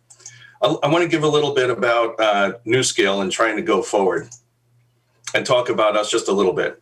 Our total mission was to focus on bringing improved nuclear technology to the world, with the 4 pillars of our design being a smarter, cleaner, safer, and cost-effective design. Oh, and I just want to warn you, I have like 100 slides, but I'll only go through a few. One of the first things I get asked, and I was asked before this conference, was, so what's new with NuScale prior to, before we come to the conference? Well, NuScale has been very busy over the last, few years, since like 2007, developing our technology and moving forward with getting it licensed. Our technology design, the NuScale power module, and the base design of the NuScale power plant, which includes 12 power modules, was approved by the US NRC in August of 2020. The important part of that is not just getting a license for SMRs, it's working through that whole regulatory process and bringing a tried and true methodology forward so that it can address SMRs and understand how to really manage the differences between the large plants and the small plants and set up the entire industry for success. It takes an awful lot of due diligence and an awful lot of work to progress the design to be at that point, and we've done that. I love showing these statistics, but I really don't like talking about them. It gets old. On the smarter side, just like we've talked about, I think I heard Brett talk about the PWR technology, which is an excellent technology, and they all are, that we've leveraged that and we basically said, how can we take this existing technology and really kind of bring it down into a similar format like Alan was talking about that can be factory produced, shipped to site, and installed in a short period of time. We've done that. We're going through manufacturing trials and working through with multiple manufacturers to produce the NuScale power modules. Here's a cutaway view of showing how the modules fit into a plant. I did mention our basic design was approved for 12 modules, and we've been working on plant designs that include a 4-module plant and a 6-module plant to really meet the market needs. And I think that's the overall importance of SMRs, is figuring out what the market requirements are, not just regulatory requirements, but the commercial requirements, and trying to bring that forward and go from there. And you can see down below the footprint of our plant is really rather small. For a 924 megawatt plant, the maximum size of our plant is only about 34 acres, 14 hectares, and it really is pretty compact. It allows for a small emergency planning zone, so it can be built close to points of use. I like Brett's image before of showing the plant right in the middle of a city area, and that's what a goal for SMRs is, a very small planning zone so it can be at points of use, so you can really leverage multiple capabilities and multiple off-takers. We have our patented triple crown of safety, and we've talked about that a lot. I'll move on. And that develops a second to none safety class, and I mentioned the emergency planning zone. I put this slide in here in the next slide because I think these are some of the most important factors, important elements of NuScale's design. It's not just the design, it's ability to integrate with renewables and existing grid technologies while preparing for meeting the grid requirements of the future. That's an incredibly important factor, I think, for any energy source, including small modular reactors as we move forward.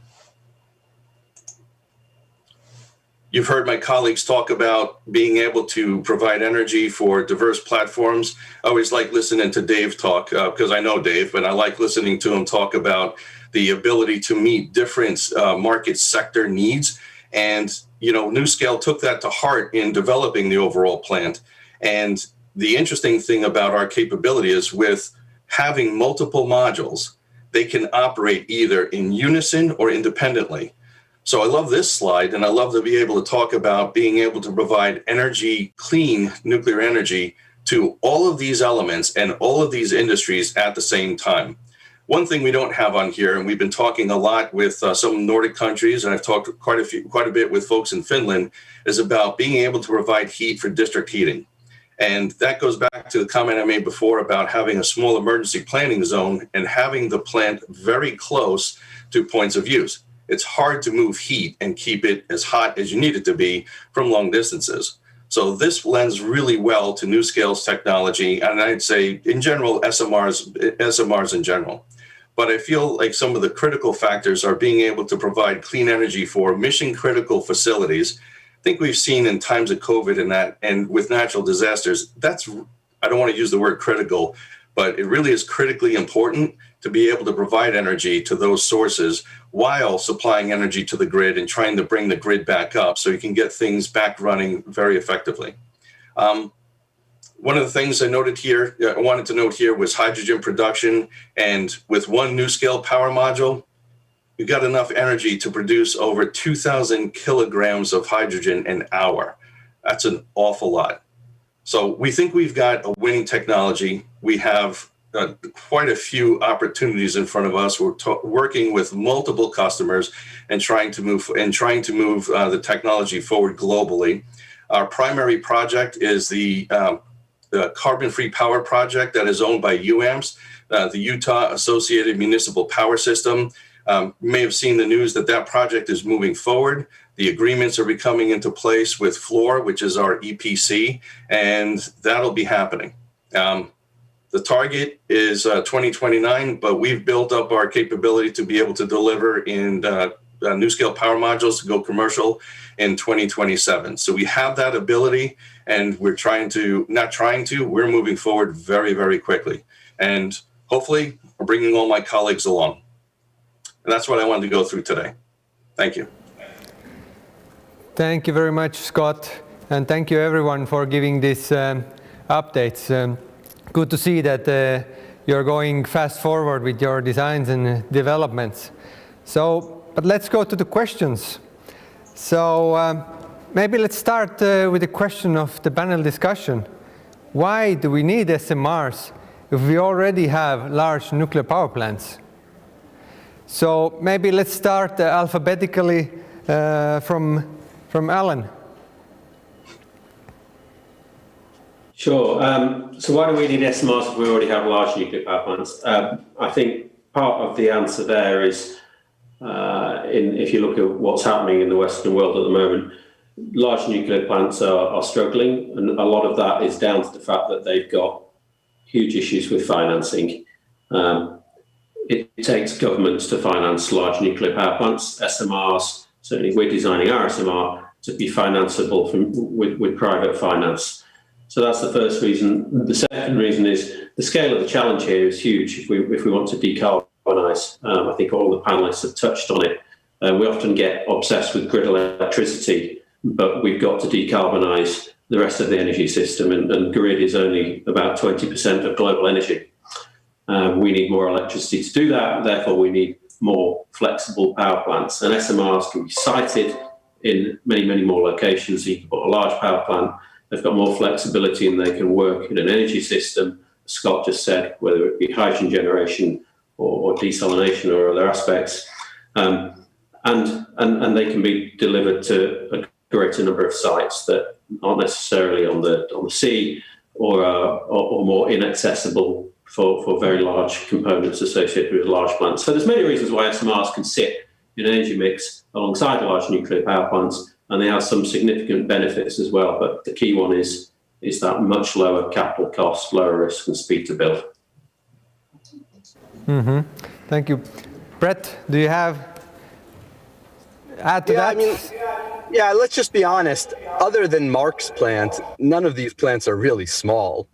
But I think the key is we need to, like Alan was saying, the problem is the cost. And the problem is when you get into this territory of these super large plants being mega construction projects, and then costs spiral out of control.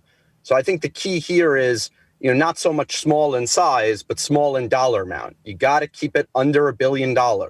If it's more than $1 billion, your project is going to fail, period. David, any thoughts? Brett, thanks for the lead. Thanks for the lead in on that. So ours is not as small as Mark's, but the 300 megawatt kind of range fits perfectly in replace for coal. A lot of the Eastern European countries and the demand on coal, that niche fits in there. But you hit it on the head. Cost is the biggest driver. I mean, these mega projects are cost more than lots of countries' GDP. So you have to drive the cost under $1 billion, be competitive with other sources of energy generation that can be financed not by governments, but by private lending institutes. So that's the biggest reason.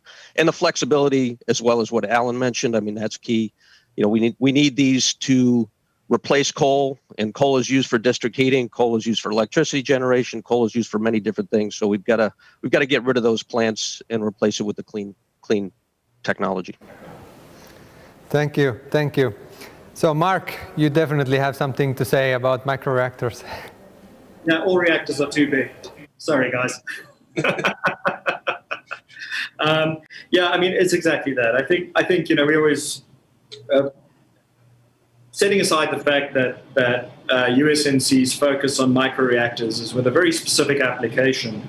We kind of believe that the smaller you get, the kind of laws of physics of nuclear power become reversed, and being really small offers a whole lot of opportunities. I was thinking of Estonia. You're talking a country with about an average demand of somewhere around 1,000 megawatts. So a gigawatt scale nuclear plant is just not out of the question. Microreactors and by extension SMRs probably have the advantages, the three advantages, that they're cheap, they're quick, and they're economically efficient. And I think we've spoken a lot about the first two, and when I come in with economic efficiency, I think you can get a lot closer to building what you need. You don't overbuild, you don't underbuild. The timing means you can plan. You don't sort of have to estimate 5 or 10 years ahead. And again, one of your biggest costs on a traditional nuclear power plant is your interest during construction. And that's not capital working for you. So anything you do to do that gets you much more economically efficient. And I think that's really one of the things that interests people, prospective off-takers, in using SMRs. Thank you. Thank you. Thank you. So, Scott, do you have anything to add? Well, I can't disagree with my colleagues at all. They all hit the nail on the head on cost, size, and time for implementing. And Mark was really right. There are two big things when it comes to implementing any kind of large project, but particularly nuclear. It's the cost of capital, and that comes down to labor. So the bigger the plant and the more complex it is, the more difficult it is to be quick and cost effective. So I really think that it comes to driving the ability to implement a plant very quickly. I'll disagree with Brett slightly. I don't think every plant is too big. All right. I think the important thing is to be able to be scalable and to be able to meet each need in an individual manner. Our plant looks big at the outset, but it's very scalable in implementation. We've had multiple customers talk to us about, I want to have the plant built for 12 modules, but I don't want to install all 12 to start. How can I cut back that cost of implementation and leave myself the flexibility to increase my clean energy output over time? Don't forget, a plant is really designed for 60 plus years of life. So every 10 plus years, you want to add another module to increase clean energy to meet your overall demand. That's easily done. So I feel that with SMRs, it's about the flexibility and the cost, not just one or the other. I think they have to come together. That's how I see it. Thank you. Yeah, so I'd like to continue with that. Before today, there was discussion about the construction time of the SMRs. So what is your plant's construction times, and what do you see? What are the, let's say, success factors or limiting factors on building these plants in a timely manner? Maybe let's start with Scott. Thank you. So we are currently our target for construction cycle, and we're working through that now. Since we've announced the 4-module and 6-module plant, we're reassessing everything, reassessing the cost estimate and the overall construction cycle. For a 12-module plant, our construction cycle is estimated to be about 36 months. Personally, well, this is being filmed. Personally, I feel it's much shorter than that, but that takes into account a lot of different customer aspects and site requirements that we've seen. So we set a target that kind of covers the whole gamut, but I feel it's much less than that. And so what are the biggest challenges with that? Well, it's ensuring the site characteristics can meet the overall need and ensuring there's not a lot of upgraded design or specific design detail. One little caveat I like to put in is we've looked at some of the coal replacement opportunities, and there's some strong opportunity there to really reutilize infrastructure and really cut down the implementation time, like a water intake in that and transmission yard, cut down the implementation time, and which cuts down the labor, the cost, etc. So we think it's about really looking at the overall site characteristics, analyzing that well, and being able to move forward very quickly. Thank you. So Mark, what about USNC? Yeah, I think we come from an even more extreme position. And this is really possible because of our really small size We don't even use the word construction. We talk of produce, deploy. We are focusing on building these reactors, like aircraft, minimizing on-site activity, which means the on-site portion of the activities will probably be completed in a matter of months. This is something we plan to demonstrate at the Chalk River plant. And I would say that's cheating. We're on such a small scale that something like this is possible. But I think that provides a great opportunity to really change how people, I would say, consume nuclear power. Thank you. So David, what about X300 time schedule? For our first of a kind, we're looking at 30 months. Nth of a kind is 24 months. The big drivers there are how we are doing the initial construction technique of tunneling versus at large excavation. And one of the key LTRs, licensing topical reports, we have submitted to the NRC is to review that technique, how it's licensed, how do you monitor it, and how do you actually license that as you're putting the module in the ground. And that should be approved by the end of this year, and that will get us where we need to be for the 2-year construction schedule. Okay, thank you. So Brett, tell us about Open 100. Yeah, I think we sometimes have to remind ourselves that nuclear isn't special. Right? We give ourselves all these exceptions. Oh, things in the nuclear world take so long. But nuclear is not special. It is a power plant. And normal thermal power plants can be built in 18 months. So if your EPC, your engineering, procurement, and construction firm can't promise you 18 months at a fixed cost, fire them. Okay, good. So, Alan, what about Rolls-Royce? Sure. So our construction time, we call it 2+2. So the first 2 is for the site remediation, excavation, laying everything up to our aseismic bearing. And then it's 2 years for the module assembly and commissioning on the site. In terms of what's the critical path on that, Brett alluded to this, licensing is the biggest challenge. The fact that a lot of the associated industries who come on board when anybody wants to build a nuclear power plant hear the word nuclear and think, wow, this is a great opportunity for us to make some money. And as such, we see what are relatively straightforward licensing activities in other industries become huge and complex in nuclear. That's something collectively we have to avoid. If you look at some of the experiences the UK has had, the hundreds of millions, billions of pounds have been spent before they've even put a shovel in the ground. That's something we've absolutely got to avoid. There is no reason for it, no excuses for it, and the nuclear industry is as culpable for getting it wrong as some of the other areas as well. We've got to fix it. Thank you. So another question.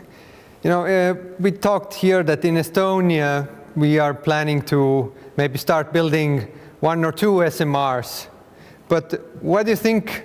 How big is the market potential in general if you look at the big picture and the global challenge we are facing? So maybe we start with Alan. Great. So we think there's huge market potential. As I mentioned before, we often talk about grid power, and we've spoken about the role SMRs can play in the grid. But this is about total energy. If we look at the energy required to make synthetic fuels to replace diesel or jet aviation fuel, or to create hydrogen for district heating, it's a huge amount of energy. So the market is enormous. We sit in the 50 hertz market, so our plant is designed for that 50 hertz grid. It's not insignificant to change the design for 60 hertz. So we're targeting those 50 hertz markets primarily. And it's a huge market. The critical thing for us is proving that we can do what we say we'll do. And the biggest headwind we have is the challenge that nuclear has based on history, the perception that nuclear is always late, always over budget. That's our biggest headwind. Once we've demonstrated that removed all of those risks and we can do what we say we will, then the market is enormous. Brett, your remarks? Nuclear should replace all fossil fuels worldwide, period. The market size is 40,000 gigawatts.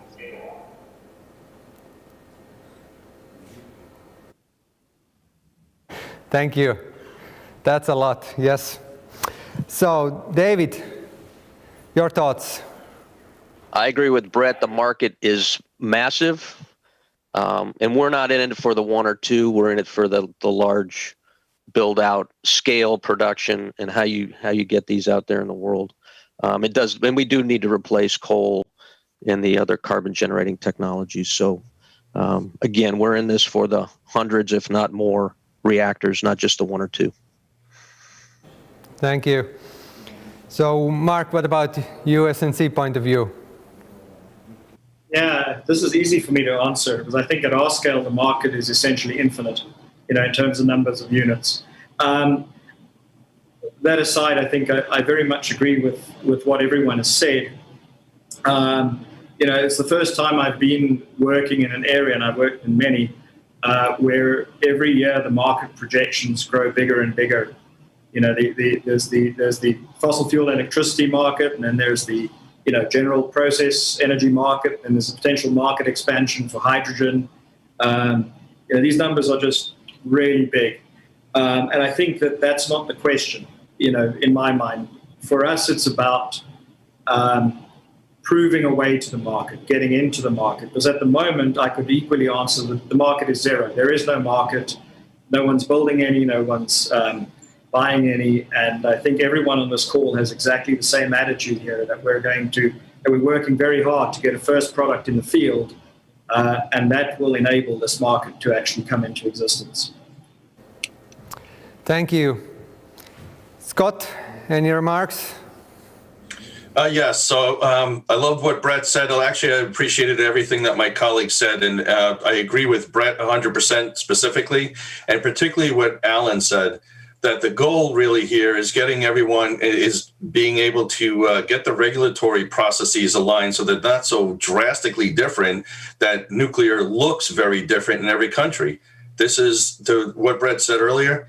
Nuclear is not that difficult. We understand how to build these plants. We understand how to control the reactivity and everything, and it should be much easier. So, we're going to find out. NuScale has a license. Let's see how attractive that is to other countries in trying to move forward and make the licensing, the construction, and the implementation much easier, leveraging that factory fabrication for repetitive and cost driving down ability. It comes down to manufacture, not building in the field. Manufacture it, ship it, put it in place. And I agree with what Dave and Mark were saying. There's a broad market. Nobody's in it for one plant. That's what some of the big plants used to be for. That's not what SMRs are about, and that's not what the world needs. So we've got to be able to deliver that, but we've also got to work with countries and governments and regulators to move forward and not just look at it from the same old perspective. That perspective has gotten really cloudy over time, and it needs clarity very quickly. Thank you. Thank you. Thank you very much. Yes, actually, this was a very good lead into my last question to you all. So we know that there are more than 60 different SMR designs in the world, and not many or have been built. If we take maybe exception of the Russian ship nuclear power plant. So what do you think? What are the critical success factors to SMRs really to be the game changer and be the market changer? So maybe let's go from the alphabetical order last time. So Alan, please. Yeah, so the critical success factors for SMRs, I can't speak for other technologies. For our technology, it's designed to be licensed. So designed for the total life cycle. That means designed to be licensed. It's designed for manufacturing. It's designed for for build, manufacturing the factories, build on the site. It's designed for operation and it's designed for decommissioning. So we've designed it for all phases of the life cycle to meet the cost and schedule challenges that we have. The critical success factor for us is getting on and doing it. We will demonstrate by doing. We have all the empirical evidence that we can build this, and the time we save, the cost we can. Critical success factor. Let's get on and do it, and that's why we're working very closely with our own government now to get on and build them in the UK, where we have a very need and pressing demand. Thank you, Brett. Standardize supply chain. Then short. David. Yeah, I think design to cost for us is really the secret here. Is how do you make this plant financeable and cost effective for a customer? You know, you can design something that is massively safe and huge, but if somebody's not going to buy it, they're not going to buy it. And so it has to be palatable to the customer base. I think Brett hit it on the head. The supply chain is very important. That's why we're using proven supply chain, proven components where it makes sense. Our fuel is licensed. You know, there's no hurdles to getting our fuel into the plants. So that's a big piece of it as well. Thank you. Mark. I think my answer is not going to surprise you. It's in line with what I said earlier. We've got to do it. We've got to make sure it's cheap, quick, and economically efficient. And when we've done that, we've basically achieved success. Everything else that we're discussing feeds into those core parts of the SMR promise, if I call it that. Thank you. Thank you. And Scott, please. It's really difficult to follow these four colleagues. They hit all the intelligent thoughts I had, and then I have to come up with a new one. But I will say that, and they're all right. They're all correct, that there's aspects here that we've really got to hit on and be able to move forward. The one, I feel that the biggest aspect, though, is that SMRs and the SMR promise is not some future effort. It's now. It's here. And it's time to start really moving things forward. It's time to start building the first few and make sure that we nail it down and we develop that supply chain and we develop the cost models of each and every one of these designs. Like Brett said before, the market opportunity is huge. There's room for every one of these technologies because they bring something different. And every one of the 60 technologies, they bring something different to each market segment. So it's time to move forward. It's here. It's now. There's no future promise. It's now. Thank you very much. So I want to thank you all for your notes, for your remarks, and I wish you great success with your design developments in the future, and especially the implementation of the first one. So thank you once again. And now we need to go on. Janud. And now it's time to round things up for today. But before that, we'll look towards the future. So Kalev Kollemets, Fermi Energia, CEO, please, the floor is yours. Tere. Good afternoon, or rather good evening. In the States, there is still morning, so good morning. Let me start by speaking about Enrico Fermi. Back in 1938, in winter, at the end of the year, Enrico Fermi escaped together with his wife and children from Mussolini's Italy because his wife was Jewish and he was able to escape to the United States. By that time, he was a very well-known nuclear physicist in the world. A month later, Niels Bohr brought to America the information that Stresemann and Otto Hahn had been able to split the atom, and Lisa Meitner and her relative calculated that really a huge amount of energy escaped as a result of this splitting of the atom with the nucleus. And then the idea came that can this be used for productive uses? And Enrico Fermi was invited in March 1939 to speak to the US Navy about the possibility to create a chain reaction. 1938 was the year when my grandmother, Linda Nikol, was 16 years old. In Estonia, the capacity to produce electricity was less than 50 megawatts. I just checked the numbers. So this was the level of development in this world, where the war had not yet started, where the Republic of Estonia and the Republic of Lithuania and many other countries were not brought down by the war, that had not suffered all these sufferings of the war that many nations had to come through. Enrico Fermi, from the hypothesis of chain reaction, cooperated together with another physicist who had escaped from Europe, Lasse Szilard and Edward Tiller.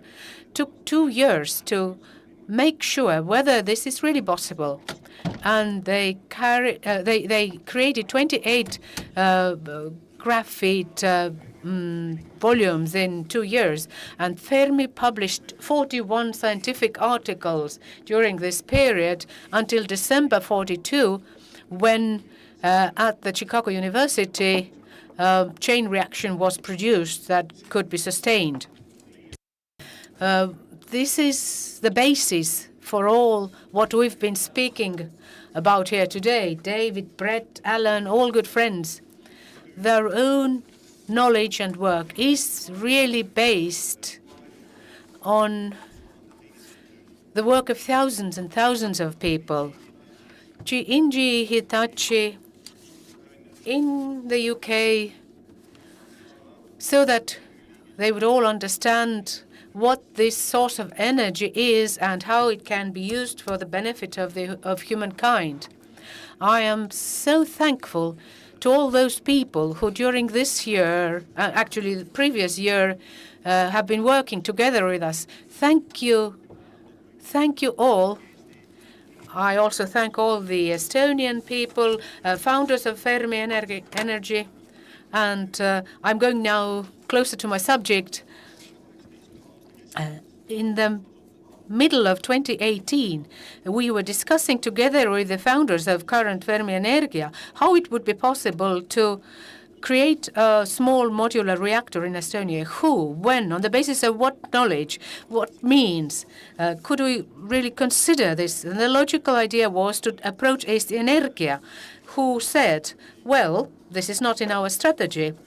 Already in the autumn of 2019, active election campaign was ongoing, and politicians did not have time to discuss things that looked decades away. And we thought that it would be really naive to hope that a foreign company, Vattenfall or Fortum, would come to Estonia to develop a small reactor. It would be as stupid as an idea that the Finns would create production capacity in their own country in order to secure the energy of their neighbors. We knew from our own experience that it is not enough to have an idea to have a small reactor. Immediately questions arise: who, when, well, what money? When you believe in this, you have to prove with your work, your commitment and competence that this can be done. And our education and experience told us that no one else is able to do this in Estonia. Already it seemed at the end of 2018, the beginning of 2019, that the time was ripe, and this was really true. That is why in January we decided of 2019 to found the company, start working and engage capital. Our S4 experience told us that we must be able to answer as many as possible technical questions based on very high quality research before we start really working. In 2 years' time, we've been using our partners, the best partners. We've been doing this, and we continue this. This work would not have been possible without money. Therefore, we are really thankful to all our current and past and present and future investors who are convinced that nuclear energy is necessary, who have trusted us, and who have believed in Estonia. None of these investors have been naive when it comes to the complexity of nuclear energy, Estonian policy, public affairs, and the long time frame. But we knew that absolutely the best thing that we could do was to establish whether creating a small reactor in Estonia in order to achieve security of supply, the climate goals. Well, it's easy to say, well, it's impossible, too expensive, we can't do it, not in Estonia. It's easy to denigrate, but it's so much more difficult to understand how it is possible, how it is going to be safe, what are the practical choices. And and it is also necessary to actively notify and disclose all this to the general public. I speak for all of the founders. We have a sense of mission and responsibility for Estonia and to achieve carbon neutrality with every weather. John F. Kennedy said about when the Americans wanted to go to the moon, we are not doing this because it's easy, but because it's difficult. And in order to achieve actual carbon neutrality in Estonia and in Europe, means that we have to understand that this is such a huge task. It's a very complicated marathon. It requires sweat, tears, and also emotional work with yourself. Otherwise, you won't manage.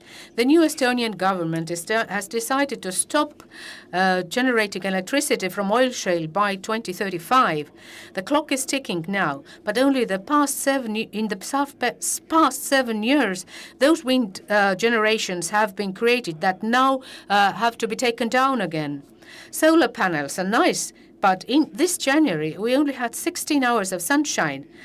And most of Estonians think of forest rather as a place where to live than to put into your oven. At the same time, the 5 surveys in the past 2 years show that 54 to 58% of Estonians say yes or rather yes to the question whether we should consider creating small reactors in Estonia when the oil shale-based energy is being cut down. But we would hope that this support would be higher than the support to joining the EU was, which was 66%, if I'm not mistaken. But if we want to be taken seriously in having small reactors, securing security of supply, or producing electricity by 2035, we cannot waste 1 year. Let me explain what it means. Given the reality and being also conservative, we have to admit that if we want to generate electricity by 2035, then before synchronizing the power plant, we have to have 100, 200 tests. We need to have the operating permit. Obviously, before that, the plant has to be built, which in our opinion means that the construction contract must have been concluded by 2030 at the latest, which in turn means that there is building permit. The procedure to get a building permit would take at least 12 months, no less than that. This is the proceedings that in which the regulator has to be convinced that the technology, the site, and the applicant's capability of securing safety to rule out any emission of radioactivity in whatever emergency situation.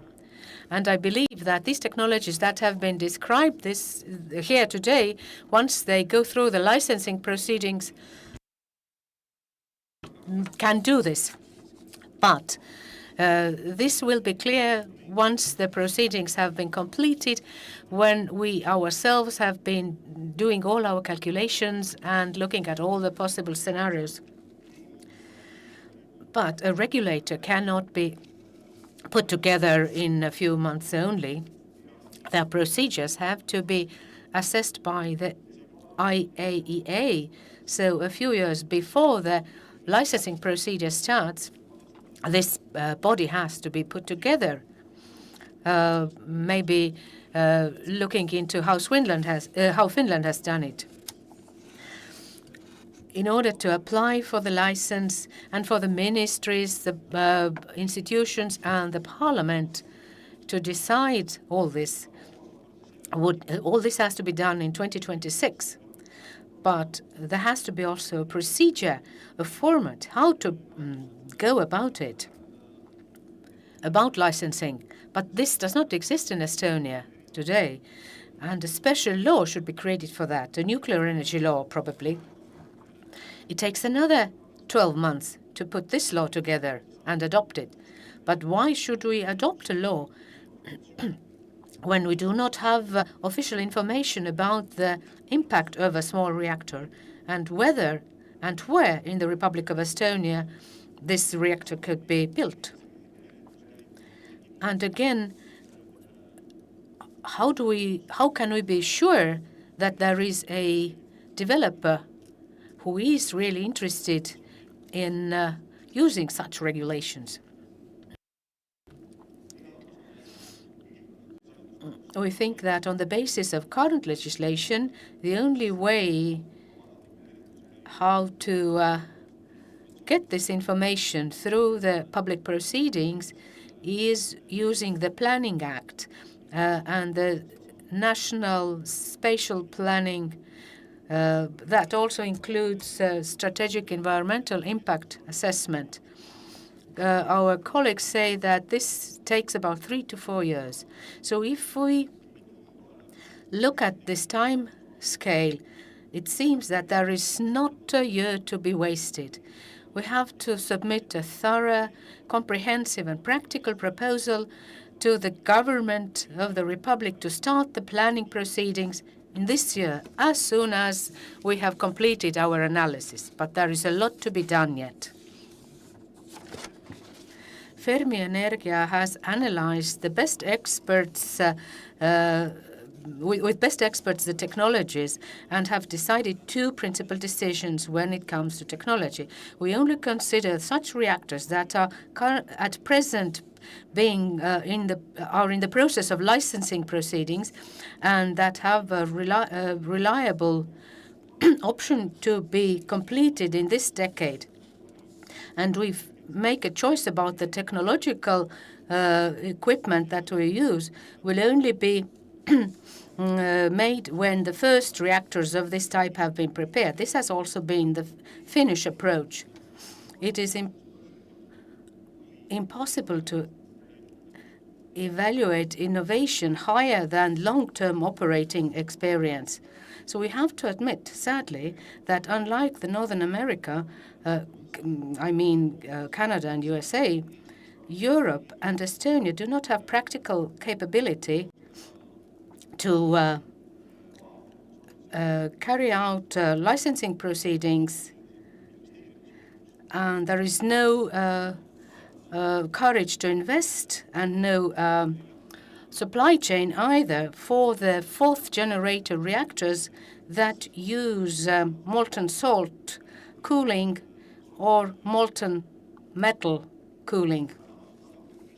As Staffan Quist showed us today, security of supply is an urgent matter in Estonia.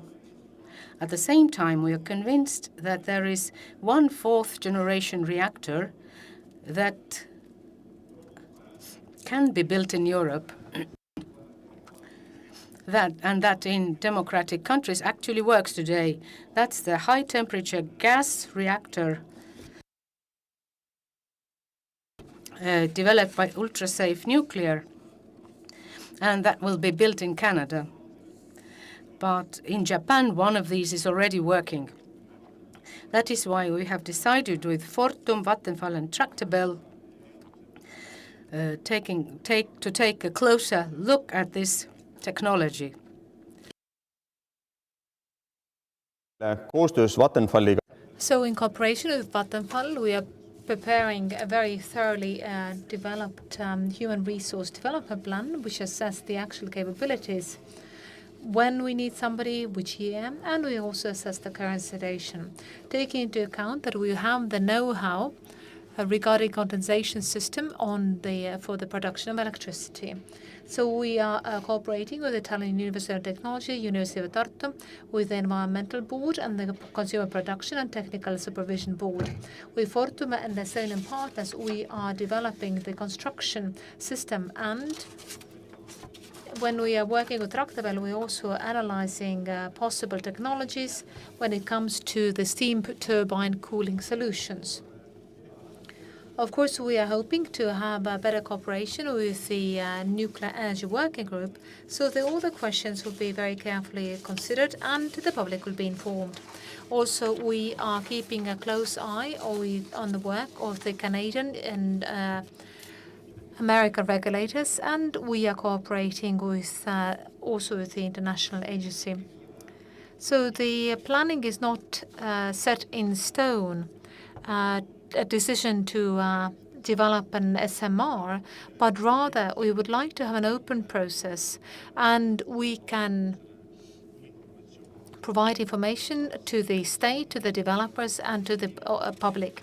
Is Estonia a suitable location, and what is actually the environmental impact of the small modular reactor? Tractable report does not say what is the best location. We do not know it either. Only planning will let us know if any of the sites is actually suitable. But it seems to me that there is a reason to claim that it is possible. It's very important to achieve the agreement of the local government, and taking that into account, the Fermi Energia has submitted their own value proposition and their own vision, which can be then developed according to the specificities. So it is definitely that the local population has to get long-term benefit, and they have to have legal certainty. So we are looking into Finnish experiences, taking into account the social economic impact of establishing a new power plant. Is there reason to believe that your real estate values go up, or the other way around, the real estate values will go up? We also compare different socioeconomic suitability of different sites. Taking all that into account, what the opinions are, what the prejudices are, we still have to look at the knowledge first. When we start the planning process, that is the only good message to the students in Estonia, that the state takes the SMR seriously. It's not only theory, and that's a good basis for the young people to orientate on their studies. We had the Neutrino Summer School last year, and there were 24 open places, and over 80 students applied who wanted to learn more about nuclear energy. We have the KBFI Reactor Physics Working Group, where many students involved who want to go to study in Finland, Sweden. So there is a first program which starts in the Italian University of Technology. The faculty is starting their work, and maybe in a few years' time, we can start the bachelor or the master's program. We're not there yet. So, but as the co-founders have achieved the results in the Swedish universities, then a good reputation of Estonian students is not without a good merit. So our objective is not to just tell some stories to Estonian state or the people. These are not just visions. Our objective is to submit professionally and very carefully thought out proposal with our partners, which is implementable, which has the manpower and financing, how we can supply the security of supply to the Estonian consumers. We can observe the climate objectives and develop the economy on a knowledge base. It's for real and not only theory. The part of the Estonian history we can be proud of is about smart decisions and activities, which seem to be first really way too crazy and brave. So declaring independence and defending it against two enemies during the war was very brave, and it wasn't a consensus. That was very heavily criticized. But we fought, and our Finnish, British, Swedish, American and other friends were helping us. The Baltic Chain, the Single Revolution, the Baltic Way, a re-independence that took a lot of courage and decisiveness and wisdom and cooperation with our partners. More recent history, Estonian monetary reform was not approved by the International Monetary Fund, but that was the basis of our economic success. Estonian flat taxation system were criticized by many in Europe, but they were also envious. E-state, ID card, e-voting and e-tax board seem to be just vanity projects. Who needs something like this? But today, most of us can't even imagine our daily life without all of these. And it's a very strong contribution towards the Estonian countries being listed as a successful center of IT companies in Estonia. Many successful IT companies are investing today into Fermi Energia. So I call upon you, send an email to info@fermi.ee. The small size of Estonia is an advantage. We have taken advantage of it many times based on our knowledge and skills. Finnish example shows that if you have an economy where the nuclear economy is running based on the businesses bearing the financial risk, it also fights against populism. Finnish example shows us that most of the society, even the Green Party, can support the nuclear energy.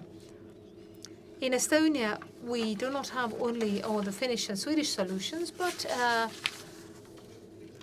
we can still learn a lot. We have some other solutions I can think about, and Fermi Energia is not copying anyone, but will be definitely cooperating with our friends and partners. European climate neutrality by year 2050 is a huge challenge for the society and the economy, and it's a great opportunity. Either it's going to become a success story, or we are just copying the others, and we just have the wind turbines. Are we exporting our skills and know-how and we improve the partnerships, or we are just another poverty-stricken Eastern European gas-burning country as our eastern neighbor wants to see us? So these are all the choices of Europe. Is carbon neutrality really, regardless of the weather, or are we going to be dependent on gas burning? Energy has been always a choice of security policy, so that's an important choice. Are we going to have Nord Streams and we finance the enemies of Western values, or we protect this rule of law and our independence and self-determination now and forever? So Fermi Energia would like to conclude the conference this year. And I hope it was interesting for you, and I hope there was plenty of food for thought. If you have any questions, please write them to us. And if you're really interested in what we do and you have enough courage, and you have the conviction that carbon neutrality is achievable, then please write to us at info@fermi.ee, and we'll definitely be answering your email. Thank you all. And our greetings from here to all of you across the world. Thank you.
Thank you.